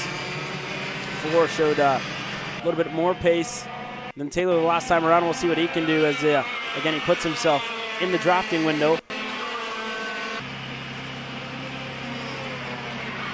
Just looked like he had maybe just a little bit too much oversteer in turn number 1, where he lost a little bit of time on the exit, but he gets himself closer. Nothing yet out of the top 3, and I think this is the story of, like we've seen all weekend long, right? Longer races. This race is going to go on for quite some time, and it's going to be a battle of margins. Is now side by side with Liam 4, Austin Taylor. That was close to being contact in between the number 4 and the number 1. Just avoided it there, and I think they lost more time than they would have liked there, Justin. Yeah, I think that just lost him, that draft you're talking about, because the draft only goes so far back to be able to reach, comfortably speaking, to keep up with it. We've seen about 4 kart lengths has been the average that you need to close up at least to have enough suction.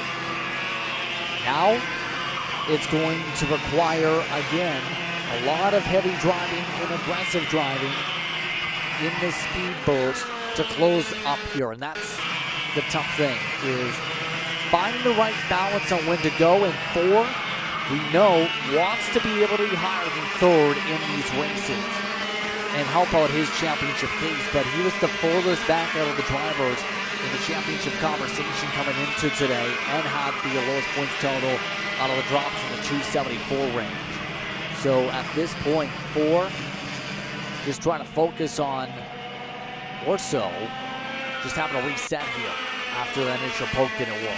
Yeah, there's not much else to do at this point, right? Rather than focus on yourself, give and take. You got to think post-race tech. You got to think as well penalties, if that's going to be a factor here today. There's a lot of things that you got to think about when it comes down to the championship fight. It's about the margins, and coming into the weekend, it's just focusing on yourself, right?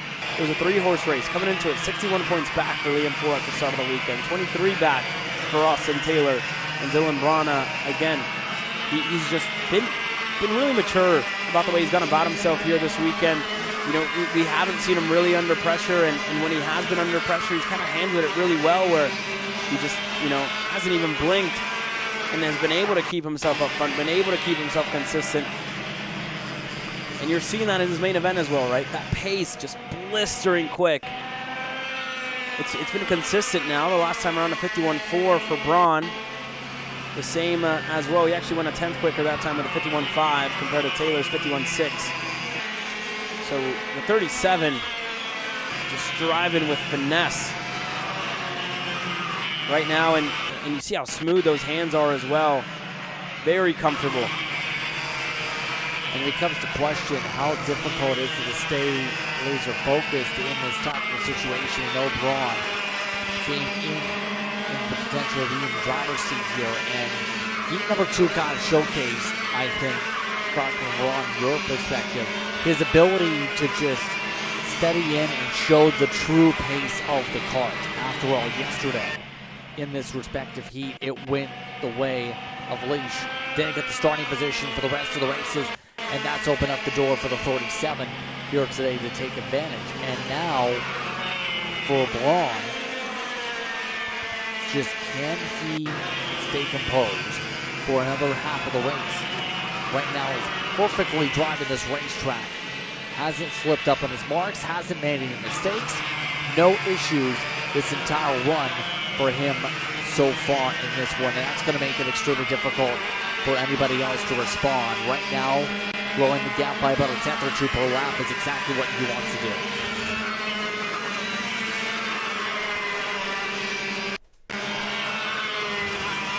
Great point there, Justin. Again, we haven't seen a mistake out of a 37 all weekend long, and again, he's shown in this main event, right, why he's up at the front. And that time around as well, blistering pace of 51.489.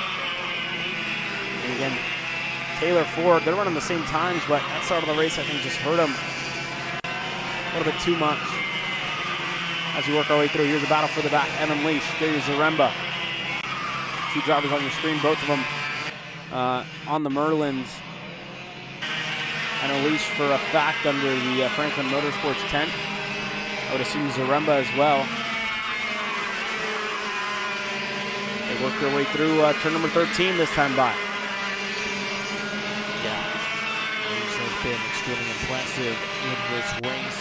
Again, in terms of what he's done, to get back to the 4th spot and going this racetrack. It's just, they're not starting in the front for heat number 2. It put him behind for the metric, and you have to wonder if he had the chance to be able to control the race lead early on, where things shape up with him and Braun in terms of some of the potential at the back and forth by this point of the race. He's really separating out in this battle at this point. Really impressive race from the 17 to be able to get the best points haul they can get here. That's the best you can get.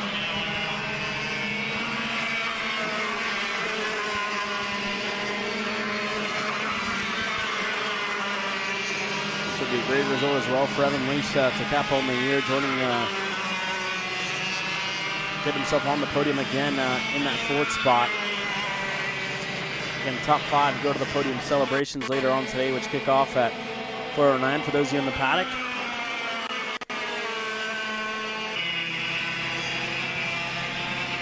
And again, for those of you at home, to run through the rest of your schedule, Mini Swifts will be up next, and then 206 Senior and 2K Junior will cap off the day at 3:09 with your 206 Masters.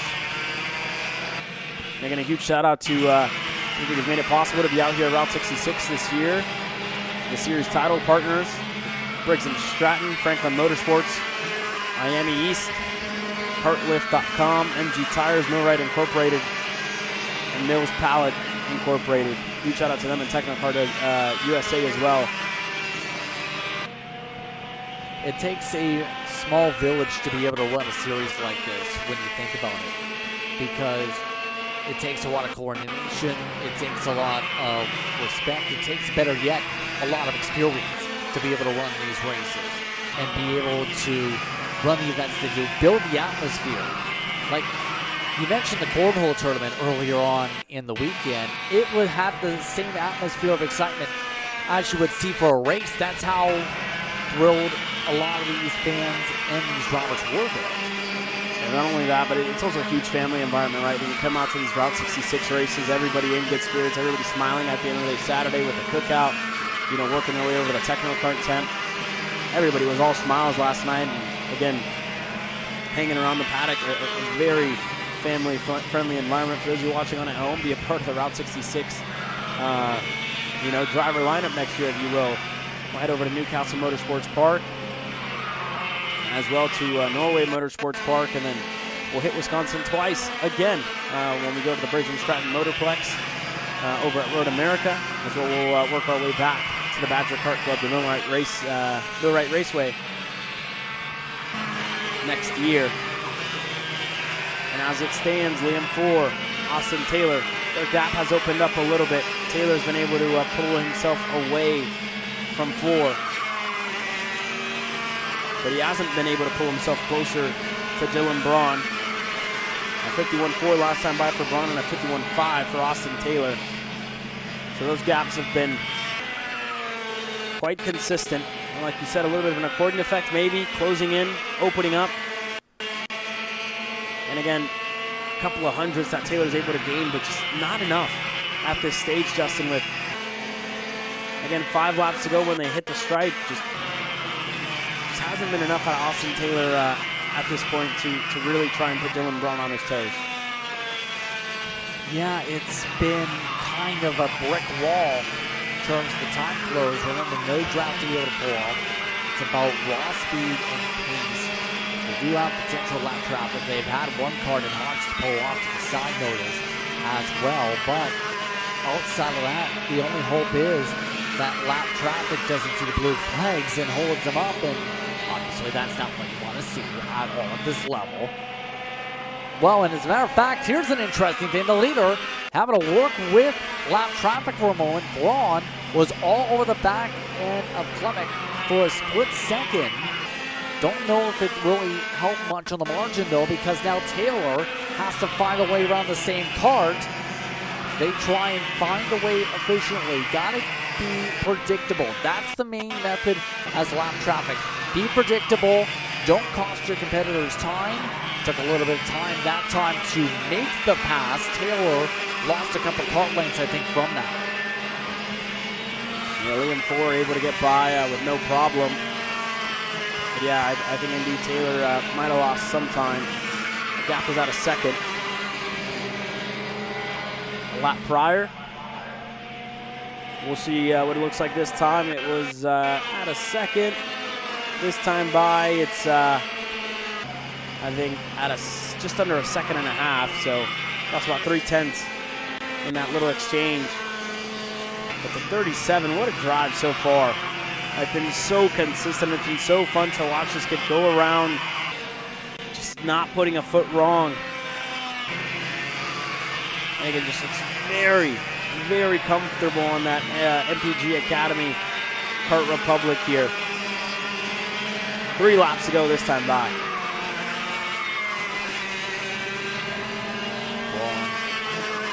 Perfect here, leading 4 at the very least. Gonna have a shot at the podium as long as nothing happens to the kart. I think that family's gonna be pretty happy with overall how things started off the weekend for that Camp 4. Going to be able to shine brightly and have some things to talk about.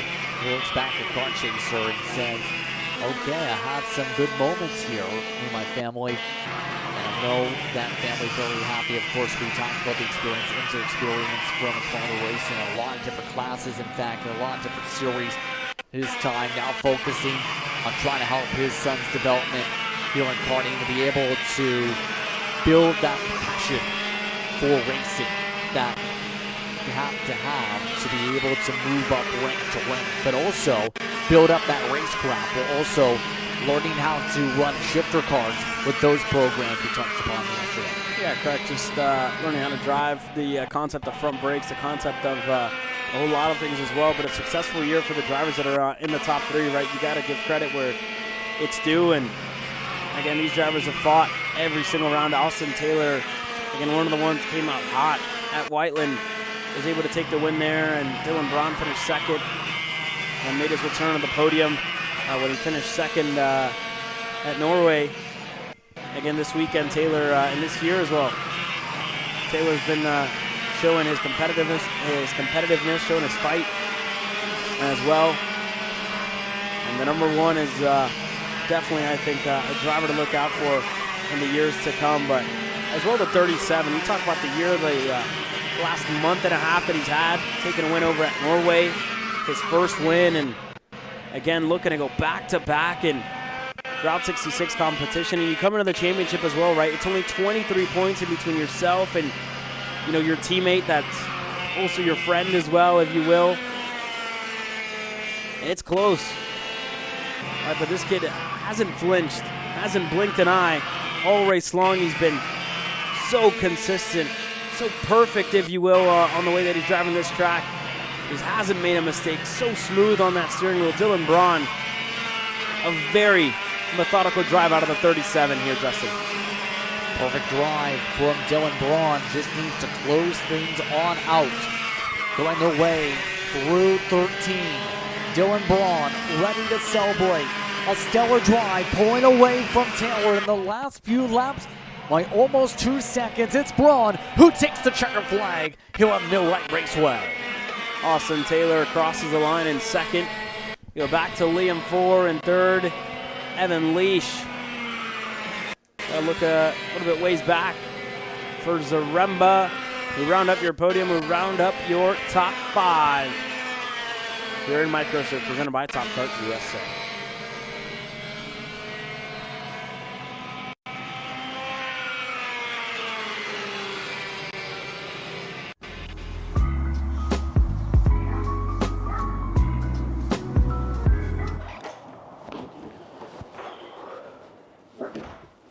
Hey, what's up, Caleb? What's up, Brandon? You sound defeated. A long day at the office? Yeah, got stuck at a cat food marketing meeting for like 3 hours. I don't know a thing about cat food, and I don't even work in marketing. And then I got sent on a coffee run like I was some sort of intern. Then at the end of the day, when I went to go get gas, I just realized everything is so darn expensive nowadays, man. Yeah, you got that right. Like, do you have any idea how much we're spending on Netflix? That's like $20 a month. Do you know how much we're spending on cable? That's like $50 a month. But you know what isn't expensive? Tell me. Kart Chaser Premium. For only $9.99 a month, you can watch all the American karting action live from coast to coast. Subscribe and become a member today.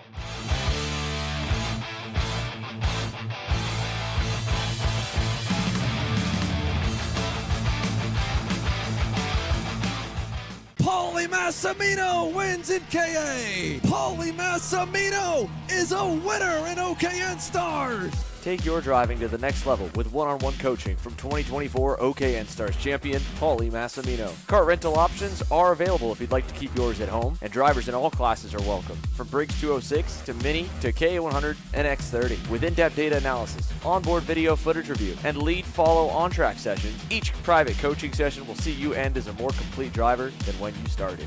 Book your coaching session now.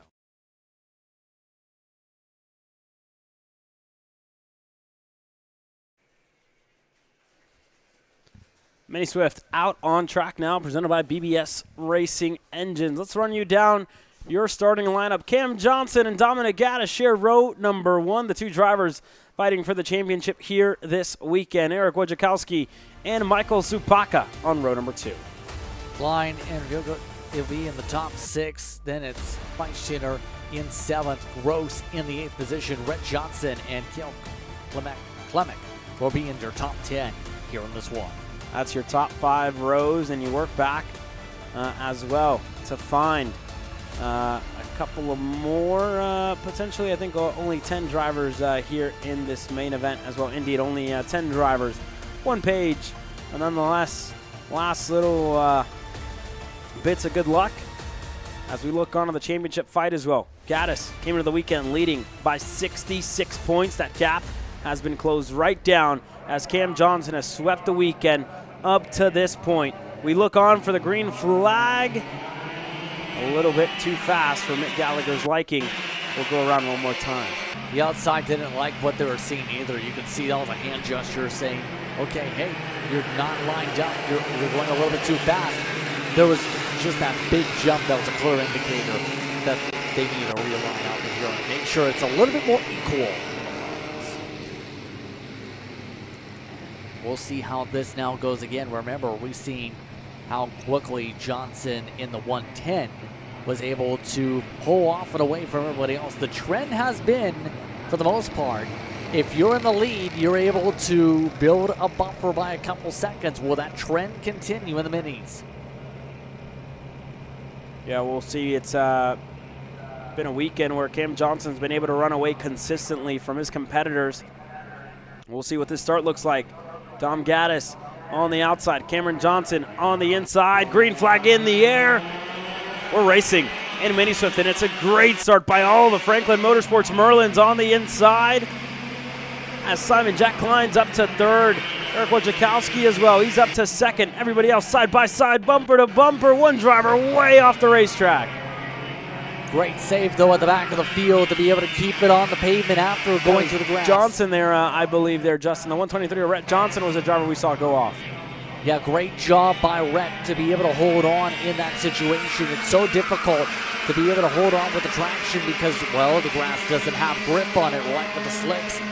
You have to fight the kart just to be able to get a straight line. In that case, able to fight and hold on. All while battles on with the 114. Gaddis working in charge ahead. Your points leader wanting to find a way to get up to the podium spots already with Klein making the way to third to start this run. Here we go, looking close. Dominic Gaddis looking to have a move. Going to have help from behind with Will Feitstinger, and able to work their way through as now Simon Jack Klein slots back in a line. Side by side, Feitstinger looking on the outside. Little bobble there out of Klein. He's going to lose a spot. He's going to lose another one to Supaka as well, who's able to work his way through. Supaka able to make the way on through, absolutely. So at this point, see how aggressive some of the battling's going here for drivers like Feitstinger. They have to get through here.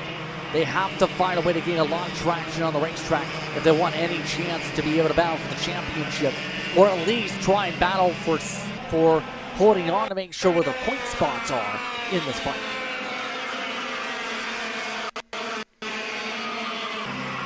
Working our way through this time by Supaka, closing in on Feitstinger this time by. And Simon Jack Klein just right behind them. Then we go back to Gross, Vilga, Klemick, Johnson. Is there how your field stands at the moment? Feitstinger holding Supaka at bay as they go side by side further back in the field. But we've seen a lot of this, right, in the Swift classes. We saw it in Micro. We're seeing it in Mini again. Significant gaps in between this field. It's 1.1. Back to Wojciechowski from Johnson as Supaka now look for a move on Feitstinger. He gets it into turn 14. Supaka, very quiet weekend, I will say. I think we've rarely said the 185 to me this weekend, correct me if I'm wrong. But he's had decent speed. It's just has been kind of on his own most of the time throughout this weekend. And the tough thing is, how do you find your way to break through your Caleb to get yourself into a spot where you're in those podium positions in the long run? Yeah, it's just tough, right? Nonetheless, finding that space, finding that time, and again, the race kind of has to come your way a little bit as well, right? Whenever you kind of look at how the races have gone, the starts maybe haven't been as easy as well for Supaka, but he finds himself now within making good headway right inside of the top 5, and this should land him a podium at the end of the race if it stands. Here's a battle for second. Dominic Gaddis, Wojciechowski.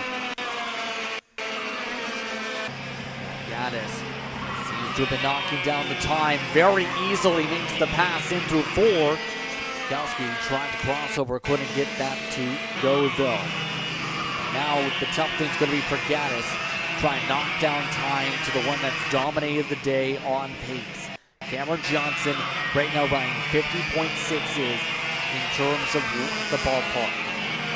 Gaddis had ran a 50.5 to be able to set the fastest lap of the race. So he has the ability to set the hot lap time. It's just, we've seen Cameron Johnson be so consistent with setting fast time after fast time that basically showcases how there's just minimal mistakes from the 110 here today. It's going to take a monumental effort from Gaddis and require the best times of the entire weekend for the long run to close up that deficit.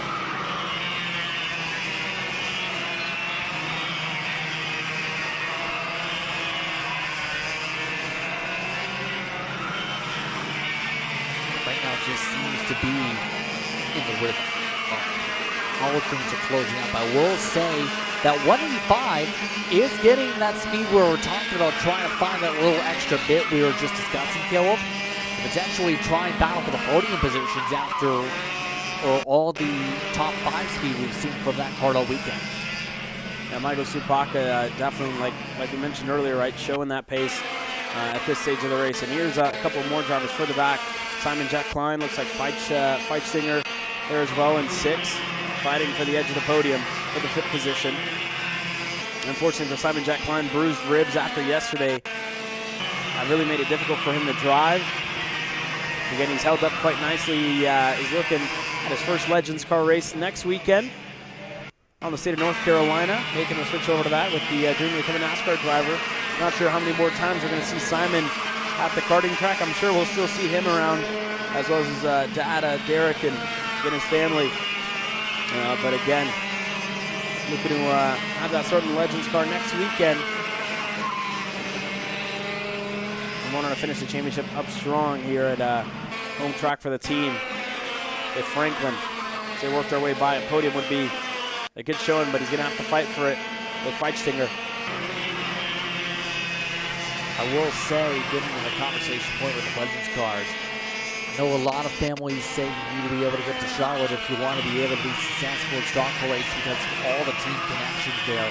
It's so critical to build connections in your racing career. We see a lot of karting teams battle out when we go down that way, and some of those short tracks feature some of the NASCAR or hopefuls that we've seen make stars in the top 3 series.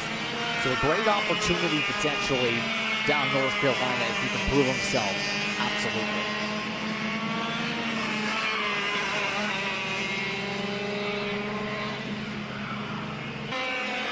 We'll say this race has quickly gotten to the halfway point. Pretty calm for the most part, up in the top spots. I think at this point, it's, again, like we've trended all day, hitting your marks and getting sorted from there. And right now, Supaka is slowly getting now into drafting distance. Wojciechowski to make the podium spot sweat a little bit and have an opportunity to have the best finish out of all the races combined, including the heat races. I know we keep looping back to that, but the eye test is right now passing with that 185 on speed. The speed's there.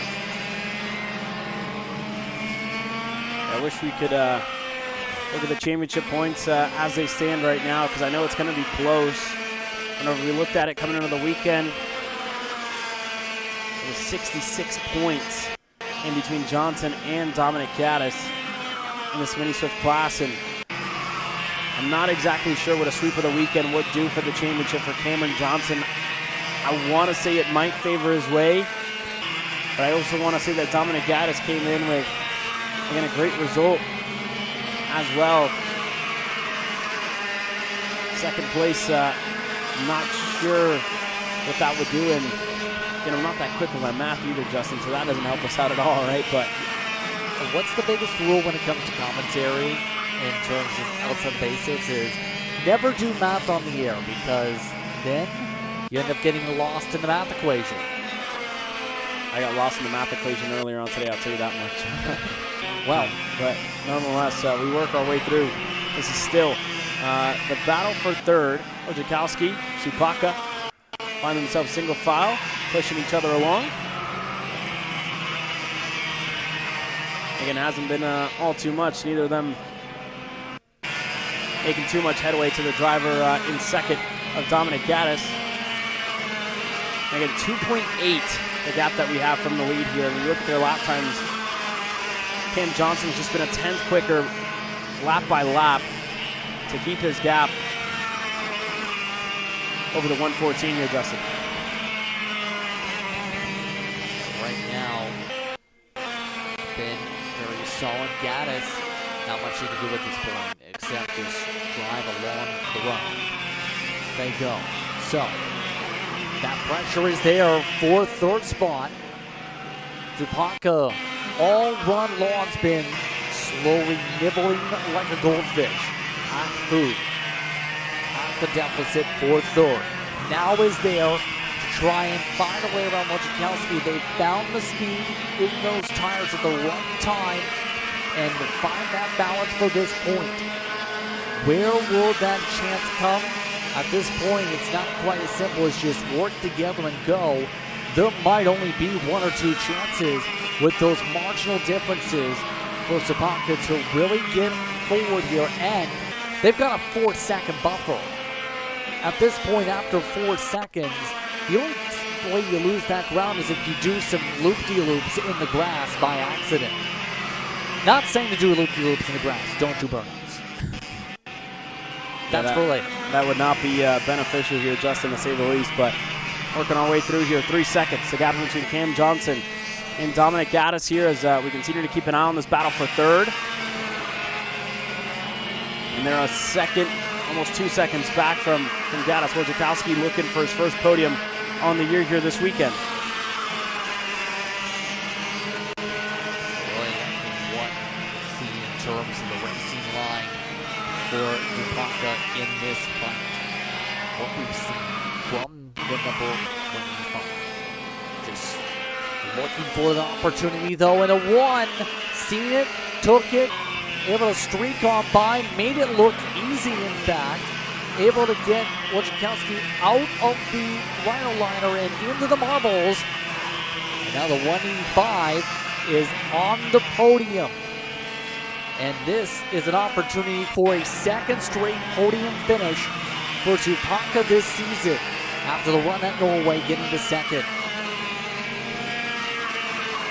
Some of the other drivers battling on the racetrack. By the way, Klein has Fleischner still there, and it has not gone the way of the 100. If anything, this may be close to the conversation for the drop for the 100, depending on what happens here for Fleischner.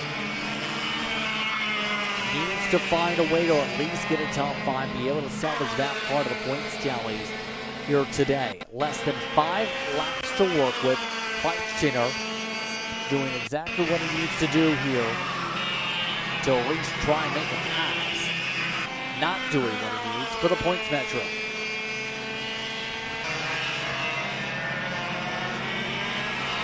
And now just a lot better send ability for Klein, able to go deeper, carry a bit more speed in the corners to be able to get the edge of the Fleischner, especially in the run through 6, 7, and 8. That time by, really able to get the yardstick out and build up the distance. Build up those meter sticks and try and stack them up together like you were doing class back in the day. Less than 4 laps to go. By the way, Johnson has built the gap to almost 4 seconds. Monumental for those checking in here at the racetrack. It has been knocked down quick. Pace from the 110, ready to finish things out for the season the right way. But Cameron Johnson looking to finish things up with a second win in the final in 2025. 3 laps to go here in this one.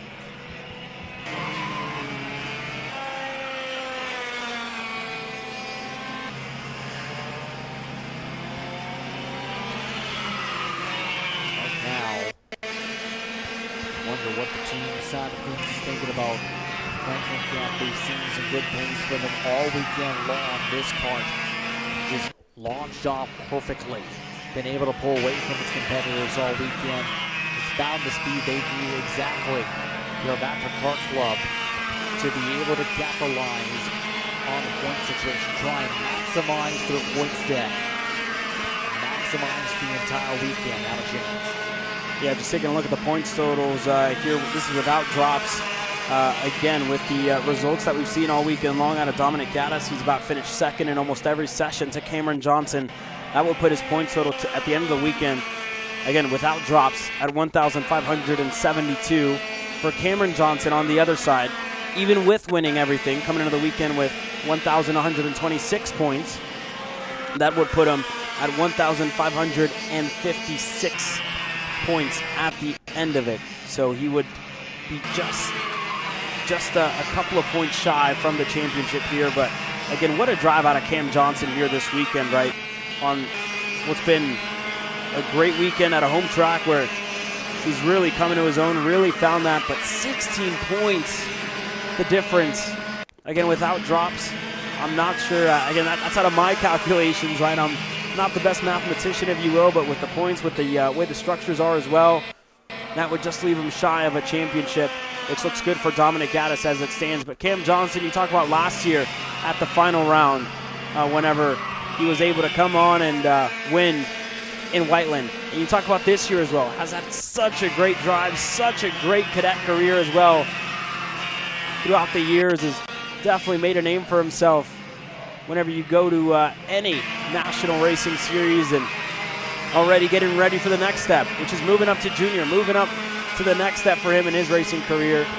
And speaking to his mom, Julie, yesterday, and as well to his dad, again, they're excited. He's about to start online school on Monday. And again, what a way to go into learning with a race win under your belt. Last lap underway. Cameron Johnson to the checkered flag. He's your winner in Dousman. Dominant effort, to say the very least, over Gaddis. So a great run to be able to run away for a third. Zupaka able to find his rhythm late in the weekend. Great battle in the drag race, meanwhile. Feinsteiner does get climbed for the top 5 and does so by a few 1,000ths of a second.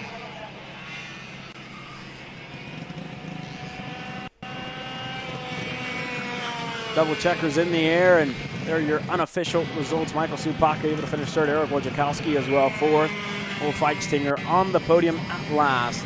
Your top 5. 206 is fired. We'll quiet on the airwaves. We'll be right back with more.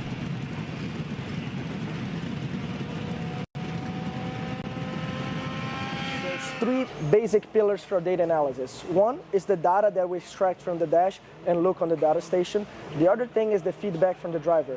And the last thing is the visual, like when we look at the driver on the track or we look at an onboard camera. Here at PSL Karting, we use a lot this SmartyCam 3 from AIM Sports. This camera is basically connected to the dash, and it gets all the data from the dash and it synchronizes the video already for us. So every time we use this camera, we take the SD card, put it on a computer, and then we are able to analyze the drivers side by side on the data. We all know that drivers, they learn faster when it's visually shown to them side by side what's the difference, right? So with the SmartyCam, every time we put on the data, we're able to see the drivers side by side on the track. So here, for example, you can see that Diego is taking a curb and our other driver's not. You see that one driver's oversteering and the other driver's pretty much straight coming out of the corner. By showing this to them, they're able to absorb faster. And you can even play the videos simultaneously so they can see how they're performing through the track.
Karts are on the racetrack as we get ready to go. Justin Prince with you. Cale Zimmerman will join me for this action this time as we get set to go.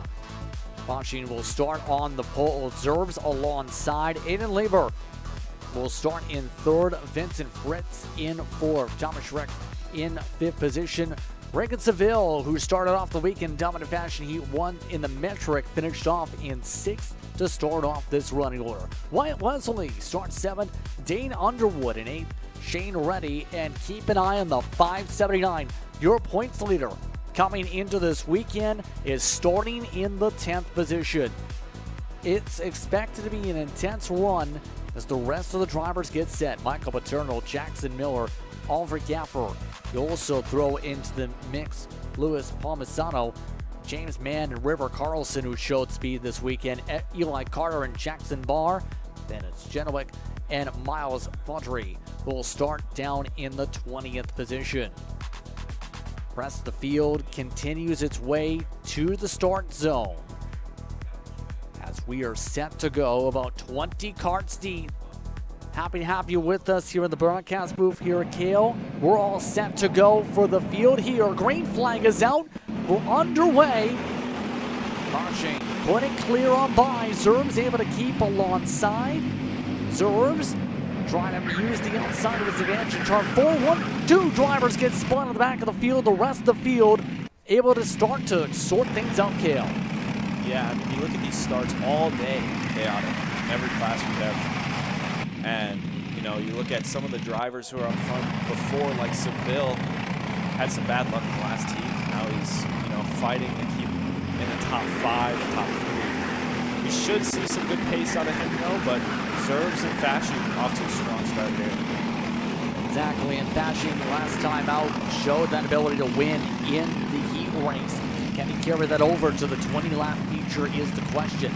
Now, I'll ask you, you've been in the cockpit here this weekend and recently actually had your throttle cable snapped when we seen you pull off track after the top 5 here. How tricky is it in the heart of this field to be able to sort yourself out and get yourself into the right mindset with how these battles have been this weekend in these trains? You know, the track opens up quite a bit in a couple corners here, like the sweeper, you know, corner right after. 3 consecutive corners where easy passes can be made. The battles are intense. It's hard to get away. There's quite a bit of draft, you know, going down the straight after turn 1. So it makes for good battles, pretty clean battles overall. And it's looking to shape up like a good battle here with, you know, Zerbs going up the inside, and we're 3 wide for P2. That's hard to make work. They somehow sorted it on out. That was a little bit dangerous. Fritz got shuffled down to about 4th spot as a result of that 3-wide situation. And Seville takes advantage there as well, going from P5 all the way up to 3rd in 1 corner. That takes a lot of aggression to be able to make that stick here too. That's not normally a section you're able to make that stick. We've seen a couple 3-wides there this weekend though. Yeah, it's definitely, I mean, even in Silo, I had a situation where we went 3 wide, and it's not a super wide track. Yeah, absolutely. At this point, see though, as they continue on though, Zerbs trying to maintain things. Remember, Zerbs not one of the drivers fully in the championship fight, but at the very least in a fight with Jerry Fondry to be able to hold on to 4th spot with the drop round in the point standings. So there is an opportunity in a good spot in the winner's circle in terms of the point standings by the end of the season. Still has the encouragement to battle. Others like Shane Reddy, by the way, and McPherson, your championship front runners, 1st and 2nd, McPherson and Reddy, are 7th and 8th in the running order. So they are slowly moving up, but are not in this lead pack and lead train at the moment.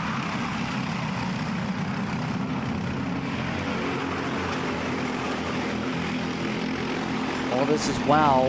We try and see where things sort out here.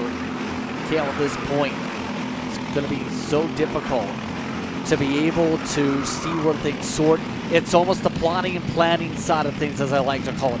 Trying to get your chessboard in play, as we've talked about throughout the weekend. where you can't force the issue, but you still have an opportunity to be able to battle it out here in this one. When do you, I know it's a simple question, but in this early stage, how hard is it to find that urgency to go? We'll see.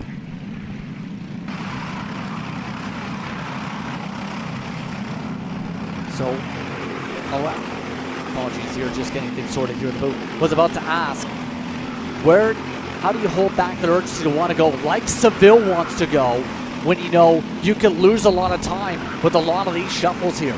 Yeah, I mean, all these drivers are super smart though. Like going for second spot, you know, you're gonna lose time to the leaders, but as you can see, they all catch right back up.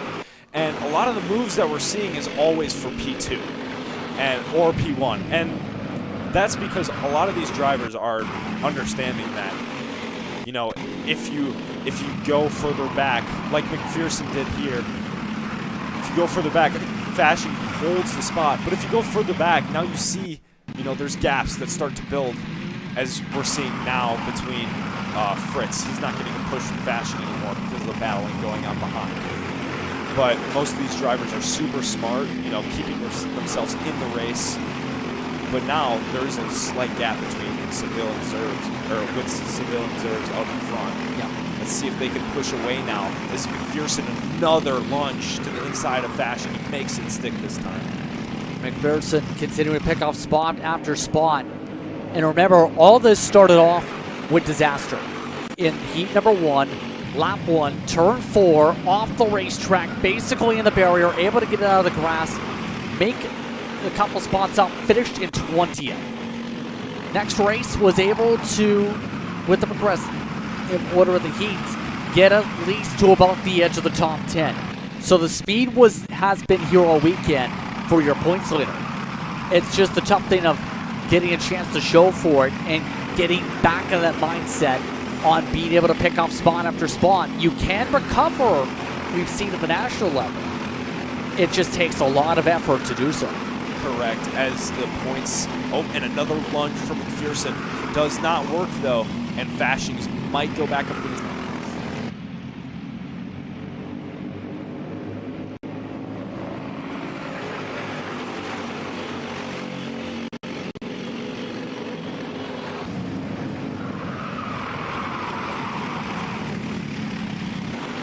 up this much ground is very impressive. Fashion up the inside after a lunge from McPherson, but he goes right back. Fashion holds the outside and will take the line in the boot. A lot of back and forth going.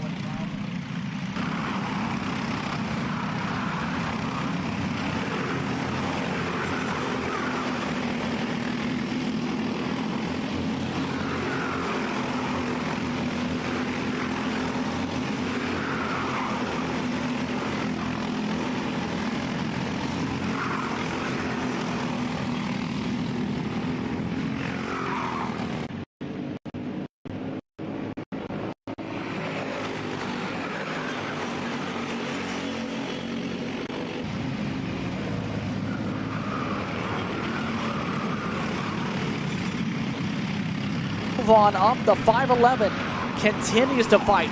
He's been very impressive, that 5'11 all weekend here.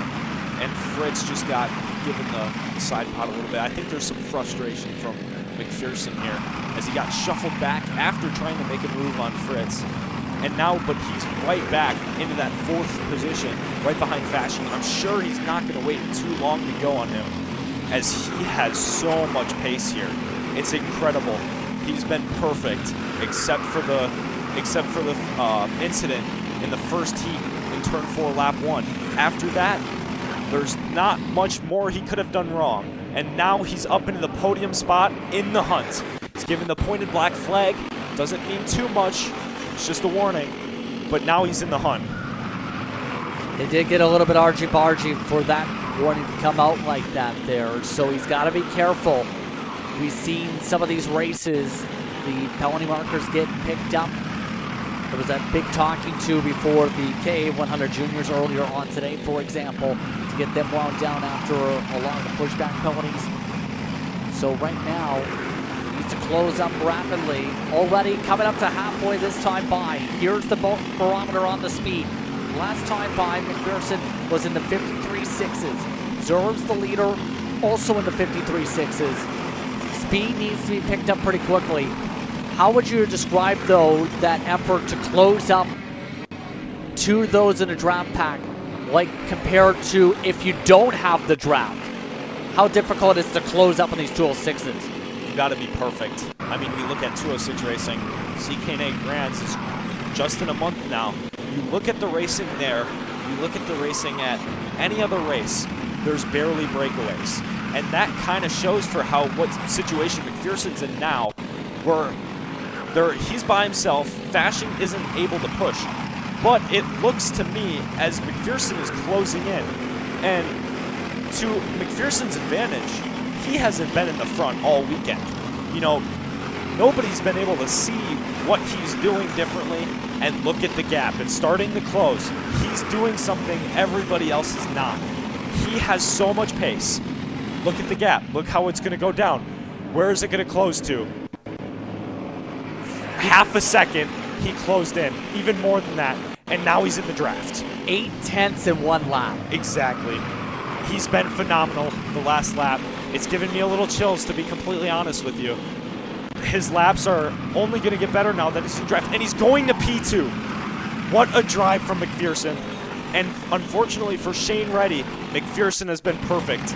Shane's chances at the championship are unfortunately fading away. But we look at how perfect McPherson has been.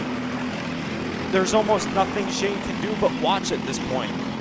8 seconds back from the leaders, and in a big, decent group. McPherson is going to P1. Another send. Gets crossed over. Seville able to defend it well. Now the response back, though. Already Seville going defensive. Normally you don't see defensive moves like that in the front straight into the final laps. McPherson cuts underneath. 4-2. Side by side into 3. Makes the move into 4. Serm slips on through. Seville pushed off the racetrack. Seville holds on to it, coming out of the grass, and now becomes the bridge between the two main packs. All of this as well, the 579 runs away by 4 kart lengths. And now we look, what can Zervs and Fasching do to put together laps that can keep up with McPherson? He has been perfect, like I said. I mean, what else can you ask from a driver here? He's gone from dead last to P1 in a weekend, and we're gonna see what the gap is. But it doesn't look to be like Zervs is closing at all. What is it gonna be? And we're gonna watch it, but it's 8/10 of a second. That's the difference. How are we gonna see Zervs and Fasching try and work together to catch McPherson? Maybe their karts are still coming in yet. We've got about 6 laps to go. What are we going to see from Zervs and Fasching, or are we going to see McPherson run away here? What to adjust is the big thing in terms of the driving line to find that extra bit of speed here. We've seen the knockdown speed now from the 539. What would you be doing in this situation if you're these two trying to work together? What would your internal logic be on what you could try to find the extra speed in the kart here? To be honest, I'm watching McPherson. Every move that he's making, I'm looking at exactly what he's doing, see if there's anything that I'm doing differently. But at this point, that gap is expanding by 1/10 a lap. It's almost like it's fading away for Zervs. You can't do a lot. The push here is quite a bit, but as you can see, McPherson is doing enough to where it doesn't matter. So Zervs has to adjust immediately for any chance at this win.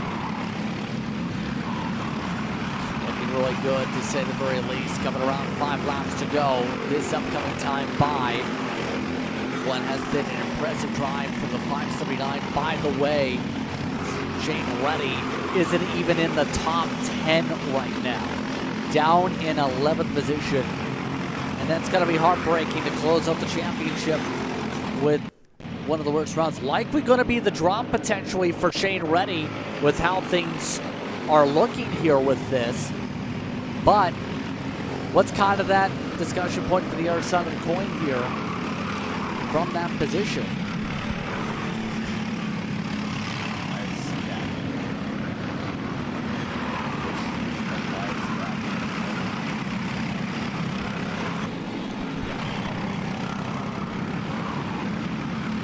And we look at Fashing took the second spot over Zerves.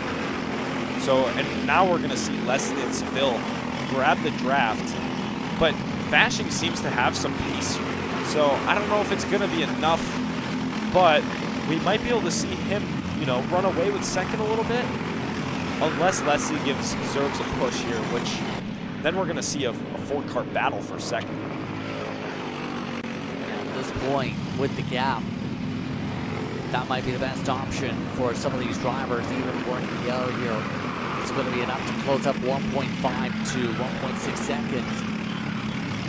Right now, Leslie seems in position to go, and we know how aggressive Leslie was earlier with some of those runs into turn 5 to make the kart stick in the rhino liner sections to be able to get it to grip up. And those rhino liners, you can make a lot work because of how much grip there is. You'll see drivers send it from super deep, and you can just expect the kart is going to hook up as soon as it hits that rhino liner. So we're going to be able to see Leslie hopefully make some stuff happen and make it entertaining for that second spot. And Zerves is going to get, a little pushy here with being on Fashing, and Leslie is catching up. So Zerves is going to get desperate and make a move on Fashing, and then we're going to see everything, get wild. And like I said, Zerves up to P2. And Leslie is on the outside of Fashing. Fashing half spins. We're too wide. Not anymore. Seville slots in. A little bit of aggression from Seville trying to get on the podium steps. Looks to reset. Coming up to 2 laps to go this time by. The aggression at an all-time high in this pack to close out their season. Seville looking to line something up on Fashing. Does take the inside of 12. Plants it. Slides on up. Now hand signals once again for Fashing. Says, I'm going to go this time. Hopes to take Leslie with them. Leslie couldn't follow through. And now we're going to see Zerves might be able to run away with this. We'll see what Seville had a big decision to make to go in the silo and make that move. And now that might have just costed them P2. So we're going to see how defensive Fashing plays this. But he's normally a pretty smart driver. It now just depends on Seville and how much he wants to work together with Connor. Absolutely. Right now, Zerves is very comfortable, as you just said. Now, as they come to the white flag, where will they sparkle? Where will they shine for the move? So far, Seville's favorite place has been on silo, as you said, up in turn 12. This time, electing not to force it. Not taking the risk quite yet to cut underneath as they go up to 13. And now Zerves is back in their sights. We'll see if Seville will push here and help Fashing out. But I think he will because Zerves is right there. We'll see what he does going into the sweeper.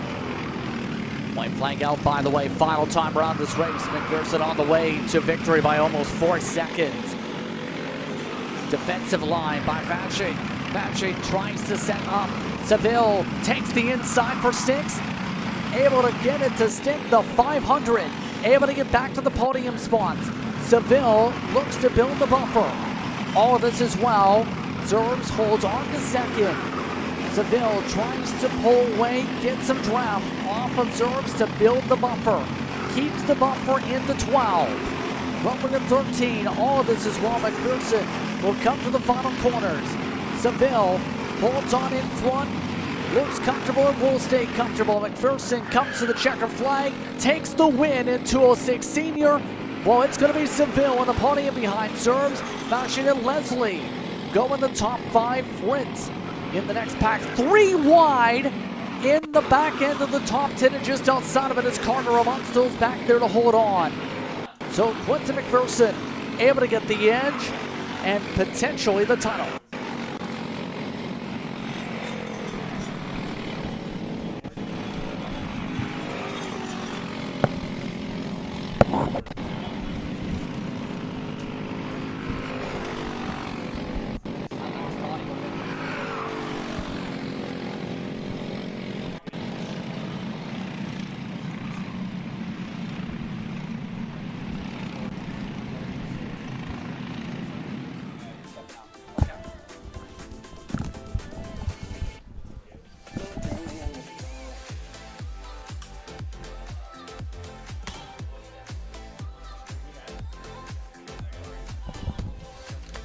Are you looking to take the next step in your racing journey?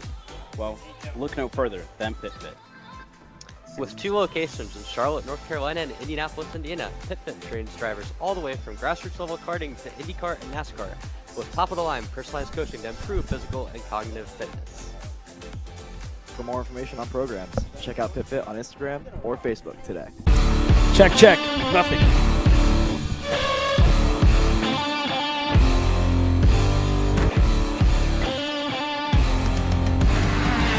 Check, check, check, check.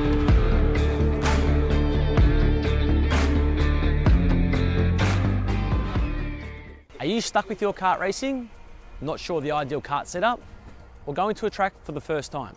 Well, Kart Class has the answers for you. Our online portal has a wealth of experience and knowledge to help your kart racing.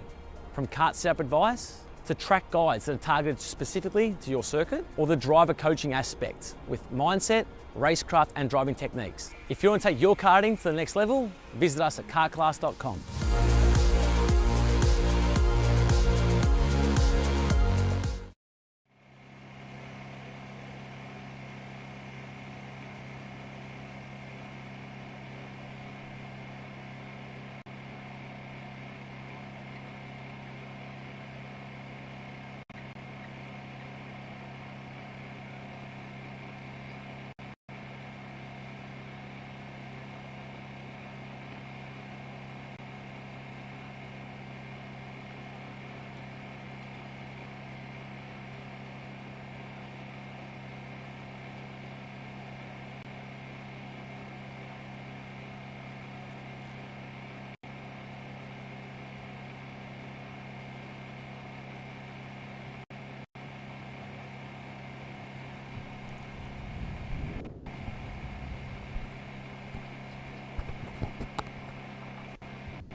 What do you want to hear?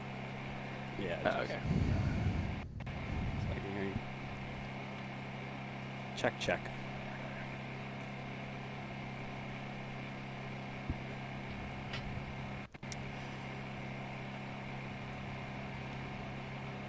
Welcome back here to the final round of Route 66 competition. Championship weekend here at Rite Raceway and at Buell Badger Kart Club. My name is Caleb Vieska. Joining me in the booth, Mr. Caleb Gaffera. Again, you had a busier racing. You've been racing all year long and as well, coaching for some of the Hoach drivers. I know they're going to be out there on the track now, but on you down your starting lineup, Benham Abernathy, Brady Shad on row number 1, Asen Dramaliev, and John Antonino on row number 2. You go back to Brendan Saraki and Isaac Nolan, Landon Brewer, Slayton Baldock, Isaac Payne, and Easton Kupinski. That's your top 10. But again, Caleb, you've been watching the racing all weekend long, right? You've been coaching from the sidelines. What have you thought so far of everything, right? And as well, I know Benham has a shot for the championship here, needs to outscore Buddy Antonino by 106 points here in this main event. Yeah, no, I mean, I've been watching a good bit this weekend, and my juniors boys, I've been watching a bit more of the guys that are at the back a little bit. And they've been working pretty well and working hard. Benham, he's just been sitting out there at the front. And he won. We had a little bit of an issue on the start. We fell back, but he was super fast and came back through the second. So just going to see what we can do this final, and I'd love to see us out front the whole race. Yeah, out in front, right? And again, you're gonna give us kind of what you've seen so far this weekend, right, in the KA Junior package as well. What you've seen in the data, what you've kind of seen from a coach's eye, from a coach's point of view as well on the fence line. But this time, again, championship on the line for a couple of drivers. Keep an eye on John Antonino. Keep an eye on Benham Abernathy, and as well as Asen Dramaliev with an outside shot of the championship here as well. But all eyes on Mick Gallagher this time, first time around. Green flag in the air. And we're racing in KA Junior. That's a great start for the outside line. Brady Shad to lead early. Side by side for third. Dramaliev sideways almost, one driver around in turn number 3. And everybody single file. Dramaliev shuffled to the wayside. Saraki able to get through for third. Yeah, I mean, right there, Benham, it looks like he kind of loaded up again on the start just a touch, and Brady got a good jumper on the outside and was able to take off to the lead. But I just want to see how it fades out through the race and see who comes in at the end. It's early, right? And the amount of battling that we've seen in the early stages of the race, it's almost not beneficial to some of these drivers. But again, these main events are so long, right? For a regional race, 20 laps. One, it's a lot of room for error, and as well, a lot of room to kind of make up your time and to get yourself back into the rhythm. Exactly. I mean, you just got to kind of put your head down. Like, whenever I'm at the front, just put my head down, just keep going forward, and try not to look back, because I feel like sometimes when I look back, I'll make a mistake. So it's just Like right now, if I'm Benham, I'm just going to put my head down and try to catch Brady and keep going. And you see him going for a pass right here. There you go, making the pass into turn number 5. Benham Abernathy gets clear. Antonino, though, still sitting in 4th. If it stays this way, it would be 200 points the way of Benham Abernathy, and it would be just about, just over 150 the way of John Antonino. The exact points plus the entry count, it's 160 the way of John Antonino. So that's only a 40-point difference in between your drivers in the championship standings at the moment. And again, a couple of storylines. Brady Shad, again, gotten himself back into the mix, is 5th in the championship, but just looking for a race win this year in 2025. I don't think he's had one yet in KA Junior.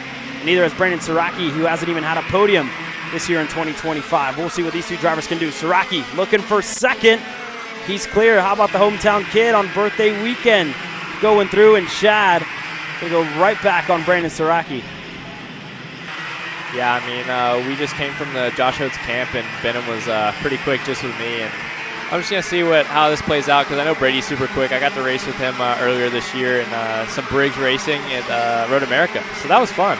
And I want to see what he can do, because I know he's quick, Benham's quick, and I was watching the times, and they were super even. Yeah, everybody's been even again, right? And we talk about one of the big conversations coming to the weekend. I know Kill and Justin talked about it, the draft here. How significant do you think it is in this K Junior class? I'm going to say it's definitely worth a good bit, but I've always been the driver. If you can get through the infield, you're going to be okay down the straightaway. But you just got to hustle it. But as you see, another pass there for 2nd with Brandon going to P2. There you go. He's going to block. He did that same move about a lap ago. Now he's going to cover from Brady Shad in the next corner. You know, Shad definitely thought about that move, right? You did it once. I'm going to do it again. And Siraki learning from that, right? Blocking. And again, as a racing driver, you know, when you get past in a corner, if you make a mistake making a pass, all right, how do I prevent that the next time around? And that's the perfect way right there that the 819 showed us how to work with the situations, right? How to work with the competitors as well, how to keep them behind you. So we'll see what Siraki can do now with the lead of the 2nd group. He's in 2nd at the moment. Again, they lost a little bit of time that last time with the battles that they had, but Benham, like you said, he has some good pace on his own. 47.9 last time around. We'll see what Siraki can do now at the helm of the 2nd group, as Dramaliev looking to go on Antonino into turn 5. He gets clear. Antonino goes right back, and again, turn number 5, a little bit of contact in between the two, and this is huge as well. Antonino losing a little bit more points here, and I'm sure that's a little bit more than he would have been liking. Yeah, I know. I mean, then you got the fastest driver on the track right now, Isaac Nolan. He's rolling this weekend, and he might be able to run them down and catch Benham. Yeah, we'll see what Isaac can do. Again, he's, like you said, having to work his way through the field and a couple of the races now. Looks like he was able to go on a send there as well as on John Antonino. So he's the driver there with the red and white, which is Charles Leclerc helmet on the Haute TD machine. Working his way through in the 815. A couple of other rookies. Easton Kubinski getting himself in the mix inside of the top 10. Looking to make a move on his AEM machine. He's able to go through on John Antonino. Landon Boer looking to go by as well. Antonino able to hold on to it around the inside.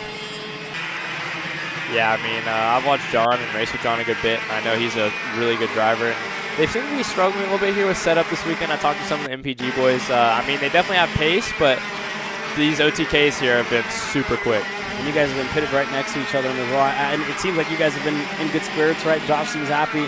I know Chase spoke to him last night, happy about the battles that you guys find each other in. And again, this has been, you know, the progression of all the programs this year has been great. You know, everybody having drivers one weekend be fast in the field, other weekends others. And again, Benham talked a lot about his confidence this weekend on how he's feeling. And you got to look back to last year, right, where he lost the championship here with a mechanical DNF. And again, this is great. We're still looking at it, right? 106 is the difference that we need in points. So Antonino would have to finish, I believe, 10th or worse if Benham is able to clinch this. So it's going to be close, and it's a game of margins. And you know, Justin talked about it earlier. Is you know, while you're on the track, you're not doing these math equations that we are up here in the booth. You're not thinking about it. You're just out there kind of focusing on yourself. Exactly. I mean, at this point, if I'm Benham, I'm just going to put my head down and just, I mean, all you want right now is a win. That's all you can do. I mean, the best you can do is win it and just run your own race. And then, I mean, you have a couple drivers that are probably going to hustle as hard as they can to catch up, and John's just going to have to work his way back forward. And here you go. There you see Nolan looking for a move on Brandon Siraki into turn number 4. That door just closed in on him a little bit too soon. And Siraki able to hold on to the third spot. Saw the two of them close to each other on the racetrack yesterday as well. Kind of going back and forth, and we'll see what they give us this time by. And again, Dramaliev just right behind him, who again has been very, very fast so far this year. Came in second in the championship on the weekend. And again, finds himself inside of the top 5 in this main event as well. And we'll see how this race progresses. Again, Abernathy, 47.7 that time around, 47.8 for Shad. So it's close, very close as far as margins go. And again, you've seen how easy it is at this track to make a mistake. In this corner specifically, right? Dropping a tire off the racetrack, trying to drive onto the rumble strips as well. Whenever you get up to turn number 10, it's so easy to overdrive some of these corners, especially with the long sweeping left-handers. It's easy to carry a lot of speed through them and find yourself dropping 2, maybe 4 tires off the track as well. Absolutely. I mean, this track is tough. I mean, I haven't raced here in a long time. Before the repave, I was in I think Kid Kart the last time I raced here. But it's an awesome track, and you just got to really keep your head down and try not to make any mistakes, because when you do, it can cost you a lot. And we got a yellow flag here in turn 1. Yeah, yellow flag in turn 1, and we'll keep an eye on who that is. Yellow flag's actually in the first couple sectors, and there's the driver that's off the racetrack. Can't make out the number here. But one driver just into the pillows here on the side exit of turn number 5. Now everybody's stacking up. What has been one of the biggest coaching points that you've had so far this weekend? What do you see the most maybe out of your drivers or out of other drivers as well this weekend? I mean, I'd say definitely with, Benham just being super consistent. He can pop off laps left and right and just stay on the same pace. Isaac, he's been doing pretty solid. He's on his own little team this weekend with him and his dad. They're doing a solid job. Isaac's always been super quick and at the front. Then we kind of drop back to Isaac Payne. He's been doing solid this weekend. He joined the team a couple races ago, and I've seen a lot of good things out of him. He's been driving really well. He was fast at the camp. I really like his driving style, and he has a lot to come for him. There you go. And again, you guys have a junior program that's growing as well, so good to see that for Josh and for yourself as well. I know Cameron in the coaching seat with you guys as well throughout the years. You're actually getting back in the seat next weekend. We're going to go to the Miami Grand Nationals. Double duty for you there. So that'll be exciting to see you back. And again, here you go. Turn number 13. Asen Dramaliev just a little bit too deep on the brakes, and Nolan able to get that over-under. It's also been, one of the easiest things that we've seen. Turn 5, you saw it earlier with Shad, Siraki. You see it there in turn number 13. It's really easy to kind of out-brake yourself in some of these corners when you are trying to make those moves. Yeah, sometimes you can just get in, overcook it just a little too much, and here, when you miss the grip, you're really off. You're out of the line, and it can hurt you pretty bad. You can drop a tire, and then you lose more time than you really think. And we have another yellow flag there in turn 6. It looks like they're still trying to clear that cart out of the way there. 834, the number on that, and that looks to be Nolan Carney, the driver who is now running down in 28th. A couple of other DNFs: Adriana Rowe, Pearson Golseth, all out of this race prematurely. As we continue this time by, 12 laps in, actually about to start lap number 13 for Benham Abernathy, and that gap, it's looking a lot closer than it did before. A 47.5 for Benham, so he's improving as far as lap time goes, and a 47.3 for Brady Shad, who's actually falling under pressure now. So Rocky now looking to go for second, and he's pointing forward, and I think Shad just wants a little bit of a pusher to get up to Benham. Yeah, I think if they work together, they can definitely catch Benham. But, as the coach side, I'm hoping they battle so he can stay out front. But and I hope Isaac can get through. But we'll just see what we can do and just try to stay out front. Yeah, I'm sure as a coach, you're kind of sitting here nervous, right, for your driver as you watch on. As well, update on the battle. Antonino, the 893, finds himself in 6th. This should still be good enough for him as far as the championship goes. But nonetheless, we work our way through the front stretch. That gap, 0.7 of a second last time by. This time it stays about the same. Shad and company weren't able to improve. Benham and company as well didn't improve. You still got to factor in drops at the end of it all, but this championship was close, right? You look at the results these drivers have had. Antonino has finished on the podium every single weekend. If it stays like this will be the first weekend where he hasn't finished on the podium. Benham as well, in the 2 races that he's completed this year, it's been 2 race wins. Whiteland, you look at Norway, victories, and then again, Road America, heartbreak for him, where almost half of the field's carburetors flooded. Unfortunate, but you look at the consistency, what it takes to be a championship driver as well, right? You've been racing on the USF side of things and know what it takes, right, to be a championship driver. Again, your junior career, I think, was one of the most coveted that we have seen in recent memory. Yeah, absolutely. I mean, the USF stuff this year, it was kind of playing the championship game. We got caught out in a couple of incidents, and just it ruined us for the championship. Ended up P5, which was awesome for my first year, but it was just not what we wanted, of course. But back when I was in the junior ranks, it was kind of domination when I was with Rollison, and it was me and Ernesto Rivera pretty much running that class, and it was awesome, and it was a great time. But now seeing all the other younger kids come up, it's awesome to see that and help coach those kids and guide them the right way. Exactly, and again, we're seeing that gap close in a little bit. Brady Shad has really been on it from the start of the race. Shad closes in 0.2 of a second, the gap now in between your drivers in first and second. And again, don't count out Brandon Siraki or Asen Dramaliev as well. That's it, 3rd and 4th, as Dramaliev now looking for a move into turn number 5. He's able to get clear and up to 3rd. So now it's going to open up a little bit. But we got to expect these leaders to fight. Shad, Abernathy, who are up front. We'll see what those 2 drivers can do as this race progresses. It's close here, a Kart length for Shad and Abernathy. And we're getting to the closing stages of this race. 4 laps to go. Next time by, Shad going to go to the lead of the race. I'm looking at it here, and I'm guessing Shad seemed to go on a little bit of a lower tire pressure when Benham went a little bit higher, and that's paying off for him right now, because you saw at the beginning Benham got about a 9/10 gap, and Brady was able to run him down right here. And I feel like this is going to be a good battle and a battle to the end unless Brady can get a gap. And you've seen a little bit yesterday as well, right? Some of Benham's favorite passing zones after watching video. Turn number 4 was a place where he was able to kind of break deeper into the corners than anybody else as well. Turn number 13, able to make some sense through there. Again, just very comfortable on the brakes. But again, you got 2 kids, right, local to this track with, the Millwright Racing team with big off there for Brandon Siraki. Drops a tire there in a turn number 10 on the exit, and we talked about it, right? How easy it was to go off in that section. Just overdrove the corner a little bit. Gonna have to regain some time as it stands. But again, 2 kids local to this track, right? They know this track like the back of their hands. We've seen how comfortable both of them were at Road America, and you're seeing how comfortable they are here this weekend as well in Dousman.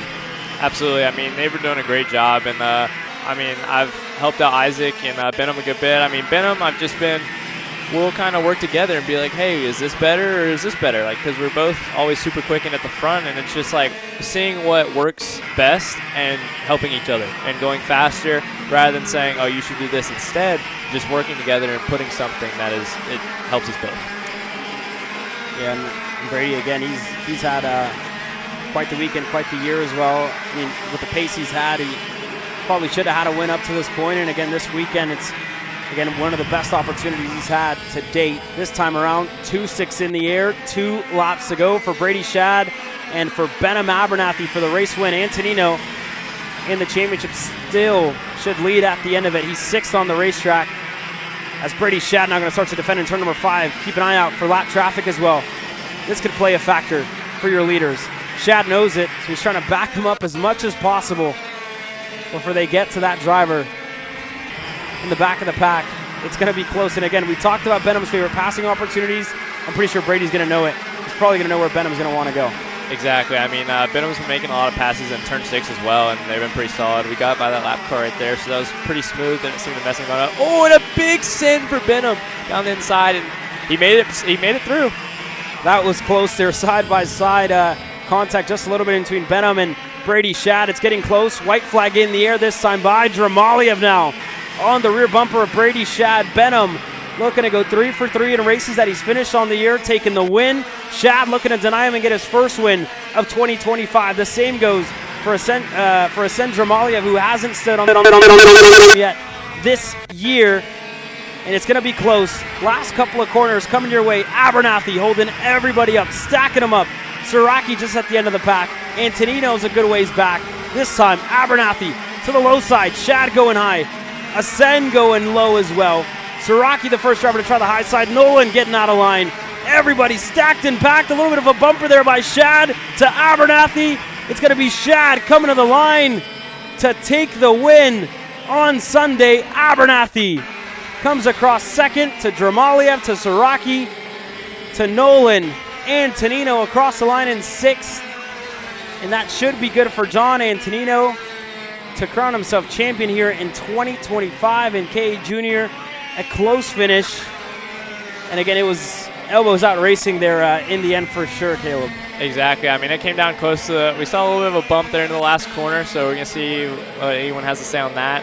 From us, it didn't look too crazy, but we'll see what they have to say. And, I mean, it was a close race. It came down to the line as I thought it would. Yeah, close race for sure. Thank you for joining us up here in the booth as well to call this race. The final one in K8 100 Junior. From our side, quick commercial break as pickup gets going underway. One more race left here at Route 66. Kyle, what are you doing? It's got my new Greyhound seat. You don't even have a cart. Doesn't matter. I have a Greyhound.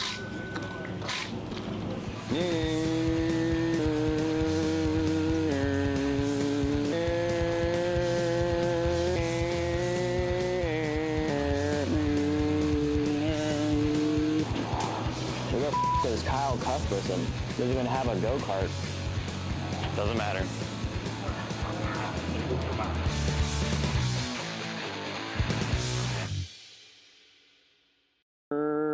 Cuthbertson through on Turney. Turney in the dirt.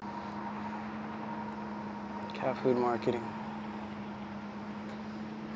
$9.99 a month. Dude, Caleb, wake up. Dude, we're live in 5 minutes. Let's go. Come on. What are you doing? Dude, I'm so sorry. Xander had me in a cat food marketing meeting till like 2 a.m. last night. Come on, man. Do you have anything I can drink? Dude, I got the perfect thing for you. Perico. It's a healthy energy drink alternative. Perico, non-GMO, gluten-free, kosher, magnesium, B12, B6, Yeah, it's good. B5, biotin, and zero sugar? Pericazo! Try Perico, made with natural ingredients, organic caffeine, and supports your metabolism. Try the new official energy drink of Kart Chaser.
Coming around for a final time around, this time through. White flag already waving here as Rennick just about to close things up on the weekend. It's been an exciting weekend filled with plenty of championship stories, with some battles, and better yet, with some fireworks. And now we're ready to finish things out for 2025. All Lucas Rennick needs to do is drive it on home. Then he gets a chance to celebrate. The top step of the podium. Kaminsky finishing about 14-15 seconds back, but it's going to be Lucas Rennick who comes out of the final corner. The 206 Masters goes to Lucas Rennick. He is your champion. This broadcast is the sole property. So Rennick able to close things out over Kaminsky for 2025. And that just about wraps things up here for this one. I'd like to thank all the 2025 series partners as Briggs & Stratton. I'd like to thank also Franklin Motorsports, USA East, Kartlift.com, MG Tires Racing, Rite Incorporated, Mills Pallet Incorporated for their support of the series.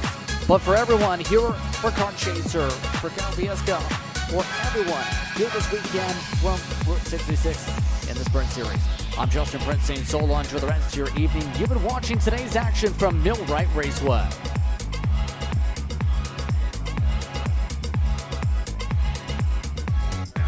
This broadcast is the sole property of Kart Chaser Group, LLC. Any rebroadcast, reproduction, or other use of the images, audio, or accounts of this event, in whole or in part, without the express written consent of Kart Chaser Group, LLC is strictly prohibited. Thanks for watching.